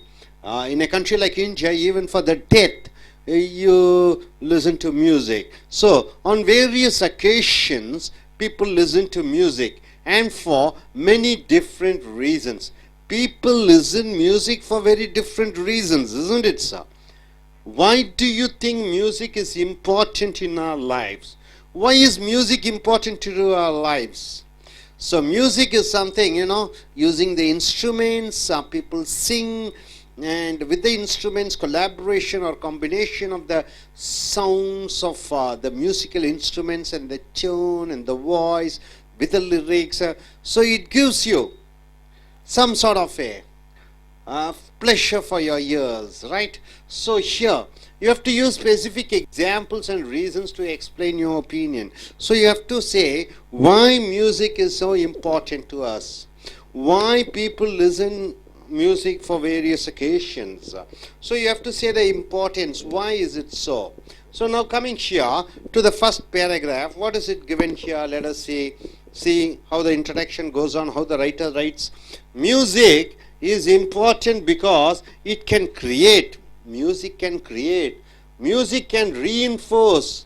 Once again, it can make you to reinforce, or dispel means remove, an emotional mood. When you are sad, when you are angry, when you are disappointed, certain songs may be able to dispel your mood, and you can come to the jolly mood. Once again, you can come to the normal state of mind. Not only for human beings, it is also in India we find even snakes dance by hearing the sound of music. We can see even the dogs, cows, certain times their mood changes when they hear the music. Music is that important, the ears are there. So when some sort of musics are put on, it may take you to sleep, it make you to get energized, it makes you to dance, it makes you to get inspiration. So music has that important power. So here he says music is important because it can create, it can reinforce, it can dispel means what? Remove your emotional mood. What are the emotions? Angry, sadness, happiness, and all those things are called emotional mood. So coming here, a sad person might listen to something cheerful. When a sad person is there, is very sad, disappointed, and he can hear some cheerful some music which is cheerful to chase away gloom. Gloom means what? The sad moments, the sad mental frame of mind. An agitated person, a person who is so angry, person might prefer to put a relaxing piece of music on the stereo. Somebody who is agitated, so not able to have the balance, always going here and there, thinking ups and downs of life. So this person, he may try to put a music just in the stereo and to get a sort of relaxing state, to go to a relaxing state. Music is, in short, a mood altering device. So music is a mood altering device. It can alter the mood. Music can alter moods just as effectively as tranquilizing drug. What do you mean by tranquilizing drugs? During the time when your BP is high, or when you are so agitated, they put an injection to calm you down. That is called tranquilizing. Tranquilizing means to make you to go in a state of total, what is that? In a relaxing mood, totally, completely making you to sleep. That is called tranquilizing. So the music can alter moods just as powerful as tranquilizing drug. Tranquilizing drug means what? An injection or a tablet. You go, take it, you go in for sleep. Or other chemical, and entails fewer risks to one's health. So music, not like tranquilizing injection or drug or chemicals. Music doesn't harm your body. So music has the capacity to make you to go to sleep. So in our country, mothers used to sing lullaby songs to make the child sleep. Have you seen? In the village, in town, your mother, they used to sing some songs, so the child goes in for sleep. So here, the music or the songs has that capacity, just like tranquilizing injection or some other drugs. It can make you to go to sleep. And coming here to the second paragraph, music is also useful to reinforce ideas or habits of thought. So music is useful to reinforce means what? Make you once again to make strong about certain ideas or habits. This is why so many commercials on radio and television use musical rhymes and other tunes to put across their messages. So music is useful to reinforce certain ideas or habits. That is the reason they put in television. That is the reason they put it in radio, to put across the message to the consumers, or the people who view, or people who watch, or people who hear. For example, can you say any song? TV serial song. In TV they put a certain songs, right? So make you to once again bring you back and think about that product. So booze is the secret of all those type of songs are there. So coming here next, a slogan or text that is unmarkable by itself may become highly memorable when set to music. See, certain words are there. Certain words are there. Those words, when you put into lyric and put as a song and add some music, you can never forget. For example, a song, any song you can say, in Sound of Music you find certain songs. In Titanic movie you find a song. You take the songs of, in Tamil movies also, Hindi movies, certain songs. In Tamil movies, could you say some songs? Lot of songs are there. In Malayalam, lot of songs. When it is put in words and added music to it, you won't be able to forget. It always stays there in your heart. A catchy advertising. Catchy advertising means what? A very advertise. For example, Sarvana stores, Lalita jewelry. So these type of companies, they put certain words to catch the audience. Catchy advertising. Jingle means what? The sounds of bells. Sounds of bells. Have you heard about jingle like that? Sounds of bells. And the product it promotes may remain in one's mind for years after a jingle hearing. Once you hear a jingle added with the words, with the music, the people won't forget at all. So, coming here, able to understand these first two paragraphs, and coming here to the third paragraph. In similar fashion, the writer also says, in similar fashion, many national anthems have undistinguished lyrics. So, many national anthems. India has its own national anthem. America, they have their national anthem. China, they have their national anthem. So they have certain lyrics, means what the words put in. But the words seem uplifting. The words makes you to uplift your spirit. Jana Gana Manna Khadina. So when you hear that song, you get uplifted. You get a national spirit. You feel yourself a bit a patriot, or at least less banal. Banal means importance when they are sung. So examples include the lyrics to the United States of America. United States of America's anthem. What is that? The Star Spangled. Spangled means spread colorfully. The stars are colorfully spread banner. Also, would anyone remember Roger de Lisle's La Marseillaise? Had it not become France's stirring on anthem? So French anthem which stirred. Stirred means made the people to get highly emotional. That is La Marseillaise, very patriotic song. Next, likewise, the fourth movement, or Beethoven is the great singer and lyric and writer. Ninth Symphony incorporates a bad poem. Schiller's Ode is a song to joy, but has made that poem famous by setting it to impressive music. So in this third paragraph, the writer says the United States, then he goes for France, then he goes for Beethoven's. These songs were able to inspire the people, stir the people, make the people to get the patriotic feelings. Now coming here to the final paragraph, conclusion, he says, one even may use music to make a social statement. Social statement. What is that? Naxalite, communist, you find even capitalist, democratic or parties, they use certain songs to bring a social statement, right?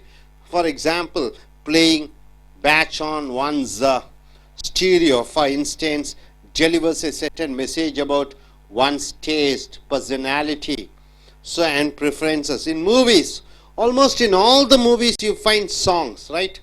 All the movies, in radios, in television, in cinemas. So these type of songs are put up, stating the one person's taste, one person's preference. By contrast, acid rock, see the acid rock, country music, you have the country music, the village music, a folk song, a Byzantine chant delivers quite a different message.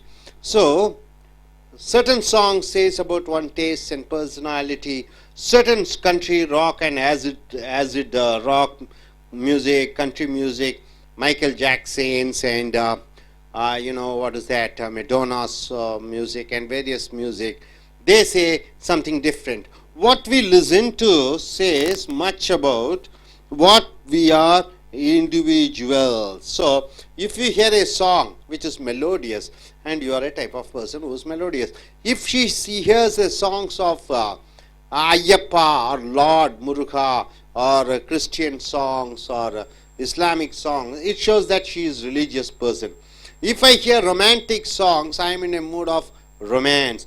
If you hear the songs of patriotic songs, and you are highly patriotic. So, people have different tastes, and the music, according to the music they hear, it tells what type of person he is or she is.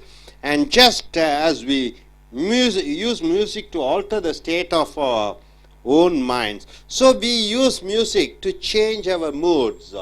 We can use music also to sway the minds of others.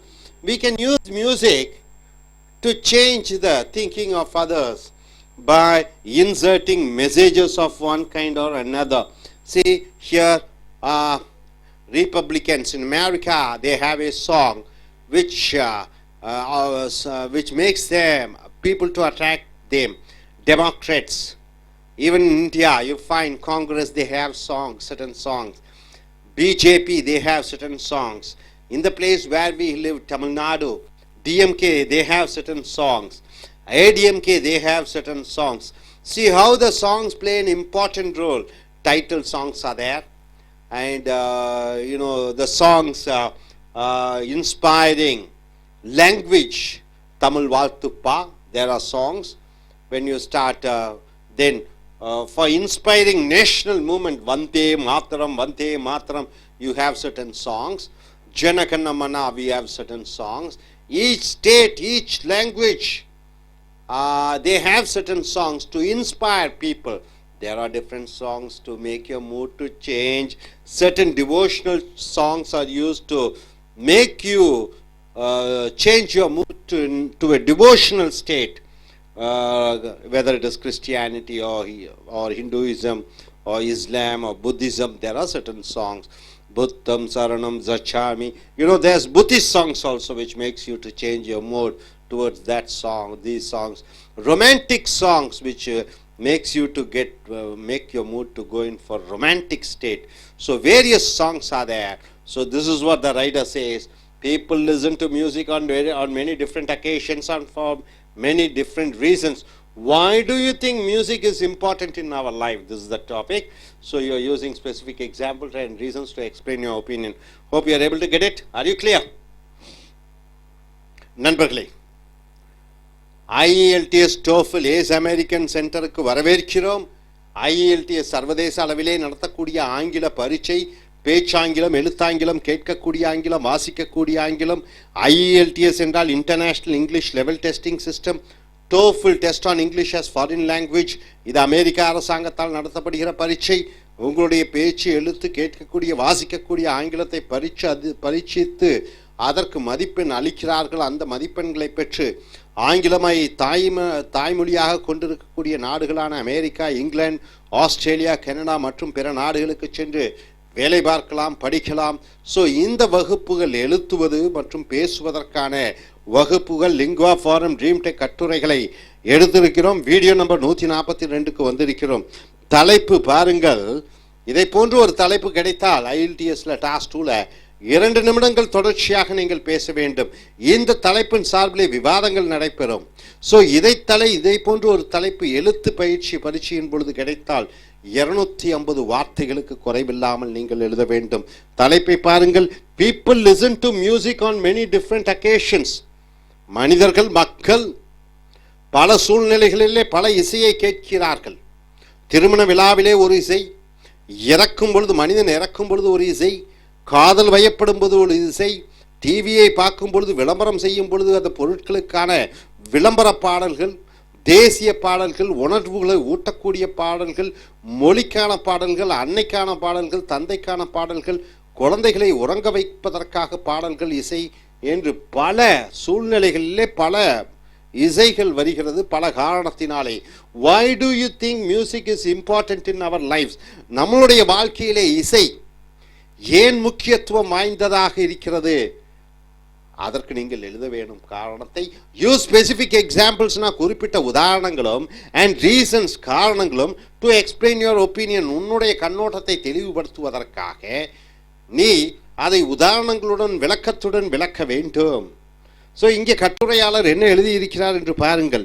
Music is important because it can create.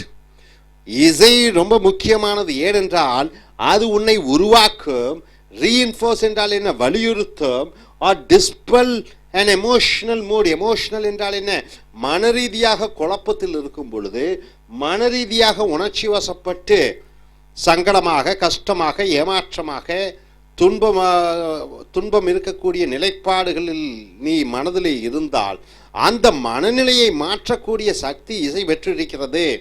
இசையின் மூலமாக, இசை கேட்பதன் மூலமாக அந்த உன்னுடைய உணர்வுகளையும் உணர்ச்சிகளையும் கோபதாபத்திலிருந்து நடுநிலைக்கு கொண்டு வரலாம். A sad person might listen to something cheerful to chase away gloom.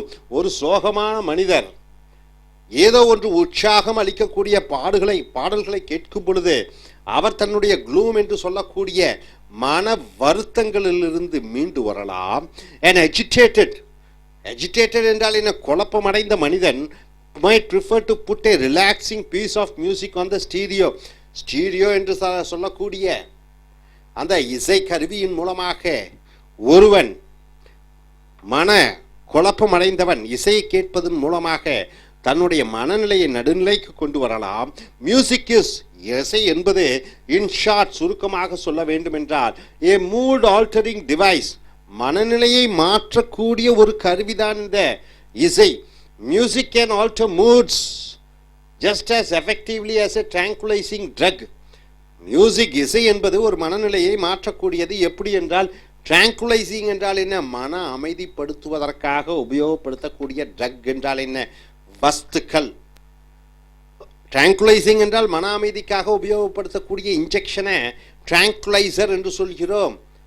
Drug என்றால் போதை வஸ்துக்கள். போதை வஸ்துக்கள் எப்படி ஒரு மனிதனை ஒரு மயக்கத்திற்கு கொண்டு போகிறதோ அதை போன்று இசை ஒரு மனிதனை மயக்க ரீதிக்கு கொண்டு போகிறது.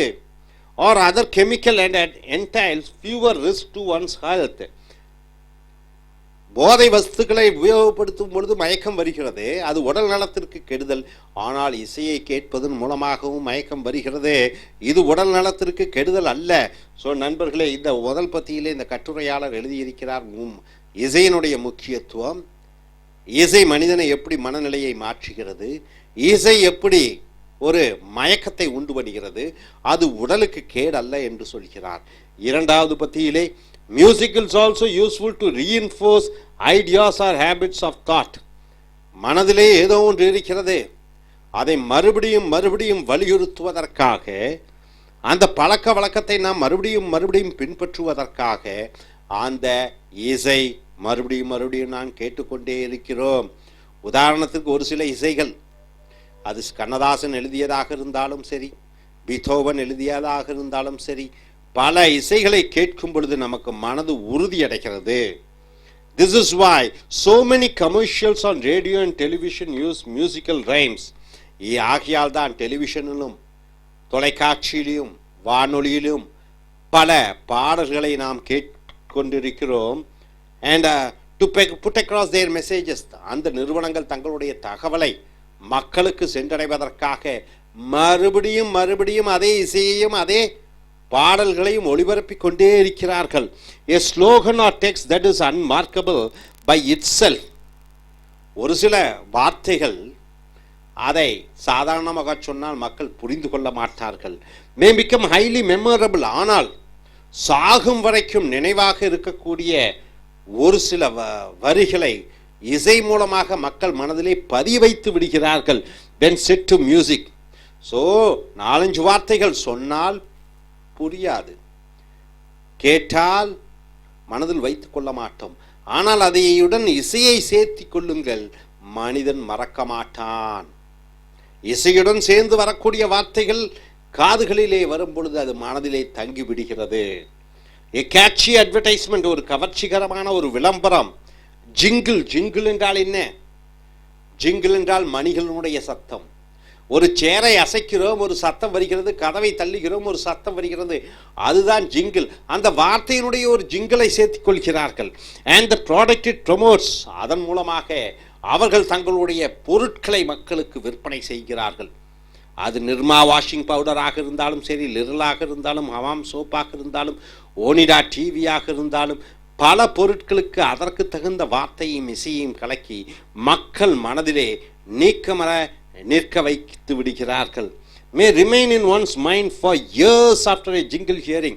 இசையுடன் கலந்த ஒரு பாட்டு பல வருடங்கள் மனிதனுடைய மனதிலே நிற்க வைக்கக்கூடிய ஆற்றலை பெற்றிருக்கிறது இந்த மியூசிக் என்ற இசை.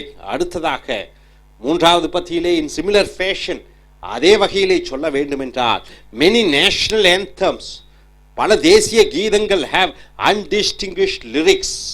அந்த லிரிக்ஸ் என்றால் என்ன? எழுத்துக்கள். அன்டிஸ்டிங்விஷ்ட் என்றால் என்ன? தனியாக படித்தால் ஒன்றும் புரியாது. ஜன கன மன கதி என்ன ஒன்றும் தனியாக பிடித்தால் ஒன்றும் புரியாது. அதே இது இசை வடிவத்திலே வரும்பொழுது, but the word seem uplifting, இசை வடிவிலே வரும்பொழுது, இசை சேர்க்கும் பொழுது மனதை உறுதிப்படுத்துகிறது, மனதை மேன்மை அடைய வைக்கிறது. Or at least less panel. So when they are sung, example include the lyrics to the United States anthem. அமெரிக்காவினுடைய தேசிய கீதம் பாருங்க. த ஸ்டார் என்றால் என்ன? நட்சத்திரம்.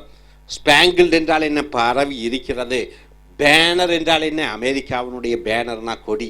அமெரிக்காவின் கொடியிலே நட்சத்திரங்கள் 50 நட்சத்திரங்கள் பரப்பி இருக்கிறது. ஒவ்வொரு நட்சத்திரமும் ஒவ்வொரு மாநிலத்தை குறிப்பிடுகிறது. Also would anyone remember Rouget de Lisle's? Rouget de Lisle என்று சொல்லக்கூடியவர் பிரெஞ்சு நாட்டு இசை மேதை. La Marseillaise had it not become France stirring anthem. இது பிரெஞ்சு நாட்டினுடைய மக்கள் உணர்வுகளையும் உணர்ச்சிகளையும் ஸ்டிர்ரிங் என்றால் என்ன, கலக்கி கொதிக்க அதை கொண்டு வரக்கூடிய ஆற்றலை பெற்றிருக்கிறது. லைக்வைஸ் த ஃபோர்த் மூமெண்ட், 4வது மூமெண்ட், பீத்தோவன் என்பவர் மிகப்பெரிய இசைஞானி, சிம்போனியை இசைத்தவர். 9th சிம்போனி இன்கார்பரேட்ஸ் என்றால் என்ன, அடங்குகிறது. A bad poems Schiller's, ode என்றால் போயம் டு ஜாய், இசை சந்தோஷத்திற்கான ஒரு செய்யுள் வாட்பா. But has made that poem famous by setting to impressive music. இசை மூலமாக அது மிகப்பெரிய மக்கள் மனதிலே நீங்க மர செய்யக்கூடிய ஆற்றலை பெற்றிருக்கிறது. இளையராஜாவாகட்டும், ஏஆர் ரகுமானாகட்டும், இன்னொரு அப்ரித் என்ற ஒரு சொல், அயுருத் என்று சொல்லுகிறார்கள். அவர் என்ன சொல்லி ஒரு பாட்டு, மிகப்பெரிய பிரபலமான பாட்டு என்னது, தனுஷ் பாடுவாரே, கொலவெறி கொலவெறி கொலவெறி. அந்த கொலவெறி சாதாரணமாக படித்தால் ஒன்றும் புரியாது. இன்று கோடிக்கணக்கான மக்கள் கொலவெறி கொலவெறி கொலவெறி என்று தமிழ் தெரியாத இந்திக்காரர்களும் ஆங்கிலக்காரர்களும் கூட அந்த கொலவெறி பாட்டை பாடுகிறார்கள். மனதிலே நிற்கிறது. ஏன்? இசை சேர்க்கப்படுகிறது, ராகம் சேர்க்கப்படுகிறது, மக்கள் மனதிலிருந்து என்றுமே நீங்காது. ஸோ இறுதி பத்தியிலே one even may use music to make a social statement. ஒரு சமுதாய மாற்றத்திற்கு, சோஷியல் என்றால் சமுதாய மாற்றத்திற்கு இசையை பயன்படுத்துவார்கள். உதாரணத்துக்கு கம்யூனிசம் என்று சொல்கிறோம், சோஷியலிசம் என்று சொல்கிறோம், நக்சலைட் என்று சொல்கிறோம், பணக்காரத்துவம் என்று சொல்கிறோம். இந்த பல சமுதாயத்தை பற்றி சொல்லக்கூடிய விஷயங்களுக்கு இசையை பயன்படுத்துகிறோம். Playing Bach one on one's stereo for instance delivers a certain message about one's taste. எங்கேயோ செல்கிறீர்கள், யாரோ ஒருவர் தனக்கு பிடித்த இசையை கேட்டுக்கொண்டிருக்கிறார். அந்த இசை மூலமாக அவருடைய டேஸ்ட் என்ன என்று கண்டுபிடித்துக் கொள்கிறீர்கள். அவர் எப்பேற்பட்ட மனிதர் என்பதை கண்டுபிடிக்கிறீர்கள். காதல் பாட்டுகளை கேட்டுக்கொண்டிருந்தால் அவள் காதல் லயப்பட்ட ஒரு ஆணோ பெண்ணோ என்று சொல்லலாம். சோகமான பாட்டுகளை கேட்டுக்கொண்டிருந்தால் இவர் ஒரு சோகமான மனிதர் என்று சொல்லி ஊர்ஜிகம் பண்ணி கொள்ளலாம். தேசிய கீதங்களை பற்றி, தேசிய பாடல்களை கேட்டுக்கொண்டிருந்தால் அவர் ஒரு தேசியவாதி என்று அடையாளம் கண்டு கொள்ளலாம். Personality and preferences. By contrast acid rock என்றால் என்ன? இந்த மைக்கேல் ஜாக்சன் பாடக்கூடியது பீட் பீட் பீட் என்று சொல்லக்கூடிய. கண்ட்ரி மியூசிக் என்றால் என்ன? கிராமத்து இசை. ஃபோக் சாங் என்றால் என்ன? கிராமப்புற பாட்டுகள். Or Byzantine chant delivers quite in a different message. பல தகவல்களை சொல்கிறது. திருமணத்திற்கு ஒரு பாடல், சாவின் பொழுது ஒரு பாடல், பெண் வயதுக்கு வரும் பொழுது ஒரு பாடல், மொட்டையடித்து கொண்டாடும் பொழுது ஒரு பாடல், புது வீட்டுக்கு வரும் பொழுது ஒரு பாடல், குழந்தை தூங்குவதற்கு ஒரு பாடல். ஸோ பல மெட்டுகள், பல ராகங்கள், பல இசைகள். What we listen to says much about what we are individuals. என்ன மாதிரி இசை கேட்கிறாயோ நீ அதற்கு தகுந்த மனிதனாக உனக்கு உன்னுடைய குணாதிசயங்கள் அமைந்து விடுகிறது. And just as we use music to alter the state of our own minds, நம்மளுடைய மனநிலை, நான் சோகத்திலிருந்து சந்தோஷத்திற்கு வர வேண்டும், நான் இசையை போடுகிறேன். நான் சந்தோஷத்திலிருந்து சோகத்திற்கு வர வேண்டும், சோகமான இசையை போடுகிறேன். சோகத்திலிருந்து அல்லது சந்தோஷத்திலிருந்து தேசப்பற்றுடையவனாக ஆக வேண்டும், தேசப்பற்றான பாடல்களை போடுகிறேன். என்னுடைய மனநிலை இசையிற்கு தகுந்தபடி மாறுகிறது. We can use music also to sway the minds of others. நம்முடைய மனநிலை மட்டுமில்லை, மற்றவர்களுடைய மனநிலையும் மாற்றி அமைக்கக்கூடிய சக்தியை இசை பெற்றிருக்கிறது. So by inserting messages of one's kind or another, இசையிலே நாம் சொல்லக்கூடிய தகவல்களை சொல்கிறோம். ஒரு எம்ஜிஆர் பாடல்களாக இருக்கட்டும், ஒரு சிவாஜி கணேசன் பாடல்களாக இருக்கட்டும், அவைகளெல்லாம் செய்திகளை சொல்லுகிறது மக்களிடம். என்னென்ன செய்திகளை சொல்ல வேண்டுமோ இசை மூலமாக, பாட்டு மூலமாக சொல்லும் பொழுது மனிதன் மாறுகிறான். மனிதனே அவர்களுடைய கண்ணோட்டத்திற்கு கொண்டு வருகிறார்கள். ஸோ இசை மனிதனுடைய மனதை மாற்றக்கூடியது மட்டுமல்ல, கேட்கக்கூடியவர்கள் மட்டுமல்ல, மற்றவர்கள் மனதையும் மாற்றி அவர்களை நம் வழிக்கு கொண்டு வரலாம். தேசம் முழுக்க வந்தே மாதரம் வந்தே மாதரம் என்ற ஒரு சிறு பாட்டு, இந்த பாட்டின் மூலமாக சுதந்திரத்திற்கு அடித்தளமிட்டது இந்த பாட்டு, சுதந்திர வேட்கையை உருவாக்கியது இந்த பாட்டு. ஸோ இசை பாட்டு மிக முக்கியம் மனிதனுடைய வாழ்க்கையிலே. அது சாதாரணமாக எடை போட முடியாது. அதற்காகத்தான் இன்று இசை ஞானிகளுக்கும் இசை கச்சேரி செய்பவர்களுக்கும் அந்த காலத்திலிருந்து இந்த காலத்து வரைக்கும், அது நாதஸ்வரமாக இருக்கட்டும், மேலதாளமாக இருக்கட்டும், இன்றைய நவநாகரிக இசை கருவிகளாக இருக்கட்டும், இசை ஞானிகளாக இருக்கட்டும், அது ஏஆர் ரஹ்மானாக இருந்தாலும் இளையராஜாவாக இருந்தாலும் அவர்களுக்கு மக்களிடம் மிகப்பெரிய ஒரு செல்வாக்கு இருக்கிறது. எந்த சினிமாவும் பாடல் இல்லாமல் இசை இல்லாமல் வரவே முடியாது. ஏனால் பாடலும் இசையும் சேர்ந்து அந்த வார்த்தைகள் சேரும் பொழுதுதான் மக்கள் மனதிலே